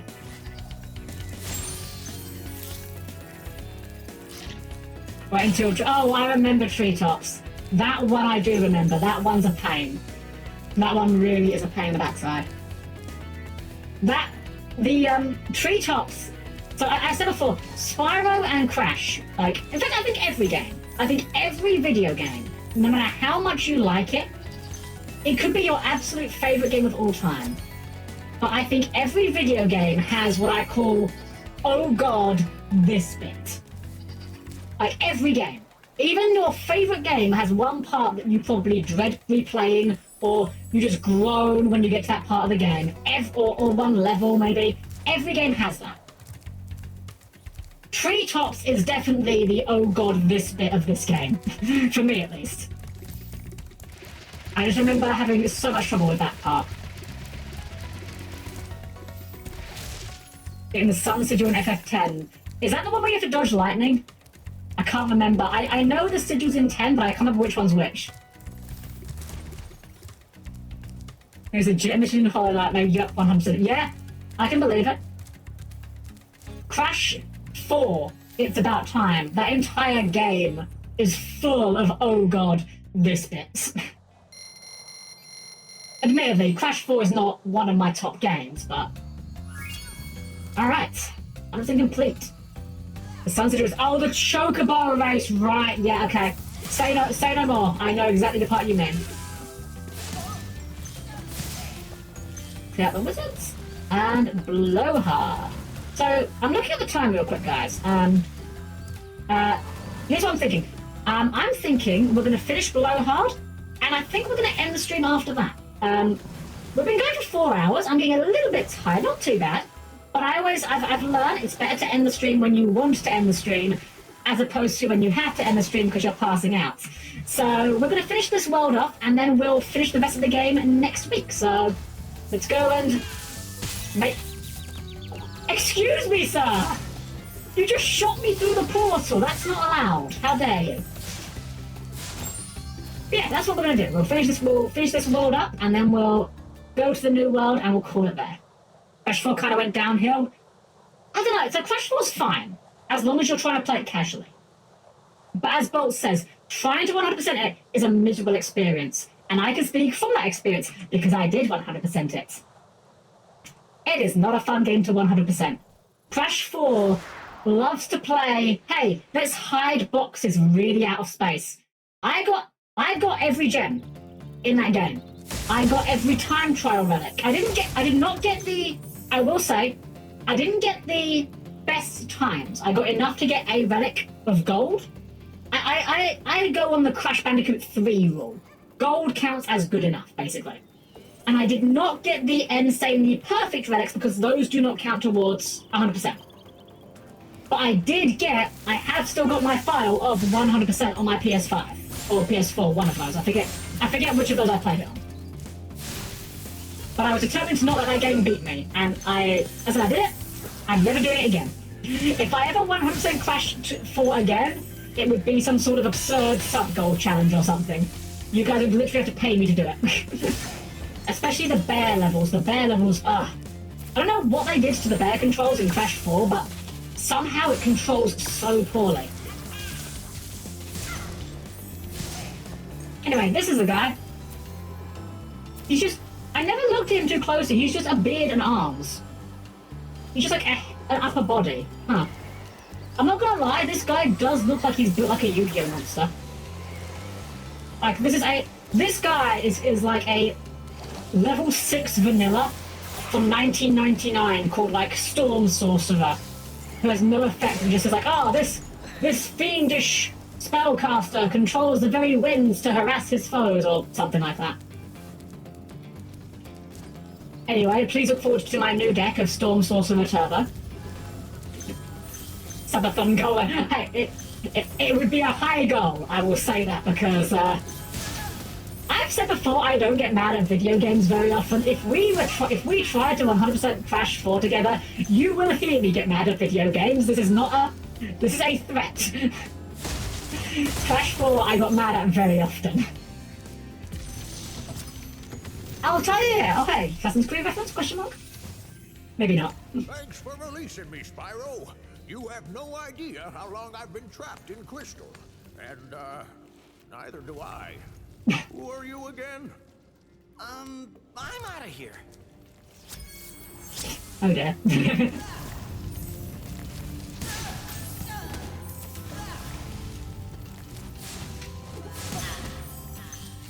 You know, if those guys were actually trying to threaten us, they might be more of a challenge.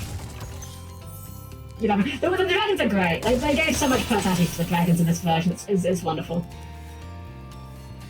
Is that a shortcut? I think that's a shortcut. I think that those boxes are what we needed here. Oh, okay. He's back here. Oh yeah, I mean, you missed me. I did an RR race earlier.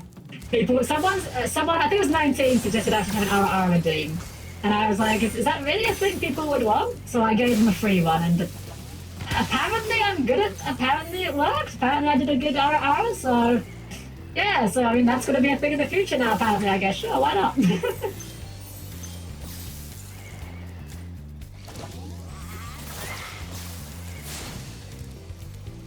Come on, Storm Sorcerer, come down here. Oh, does he? Oh, he doesn't want me to be near him. Okay, there we go. Just hit him while he's casting. Look at that. Yeah, I was not expecting that kind of reception. I'm not arguing about it, but... Well, there we go. 400 gems in Blowhard. I don't know why that level specifically had an achievement. For some reason, that level specifically had an achievement for getting 400 gems, and I don't know why. Huh. Alright, well, with that, we have completed the Magic Crafters world, and, well... We are going to end the stream shortly, but let's at least take a look at the next world before we get there. Hop aboard for the Beastmaker's world if you're ready. Beastmakers is definitely a Yu-Gi-Oh pack, 100%.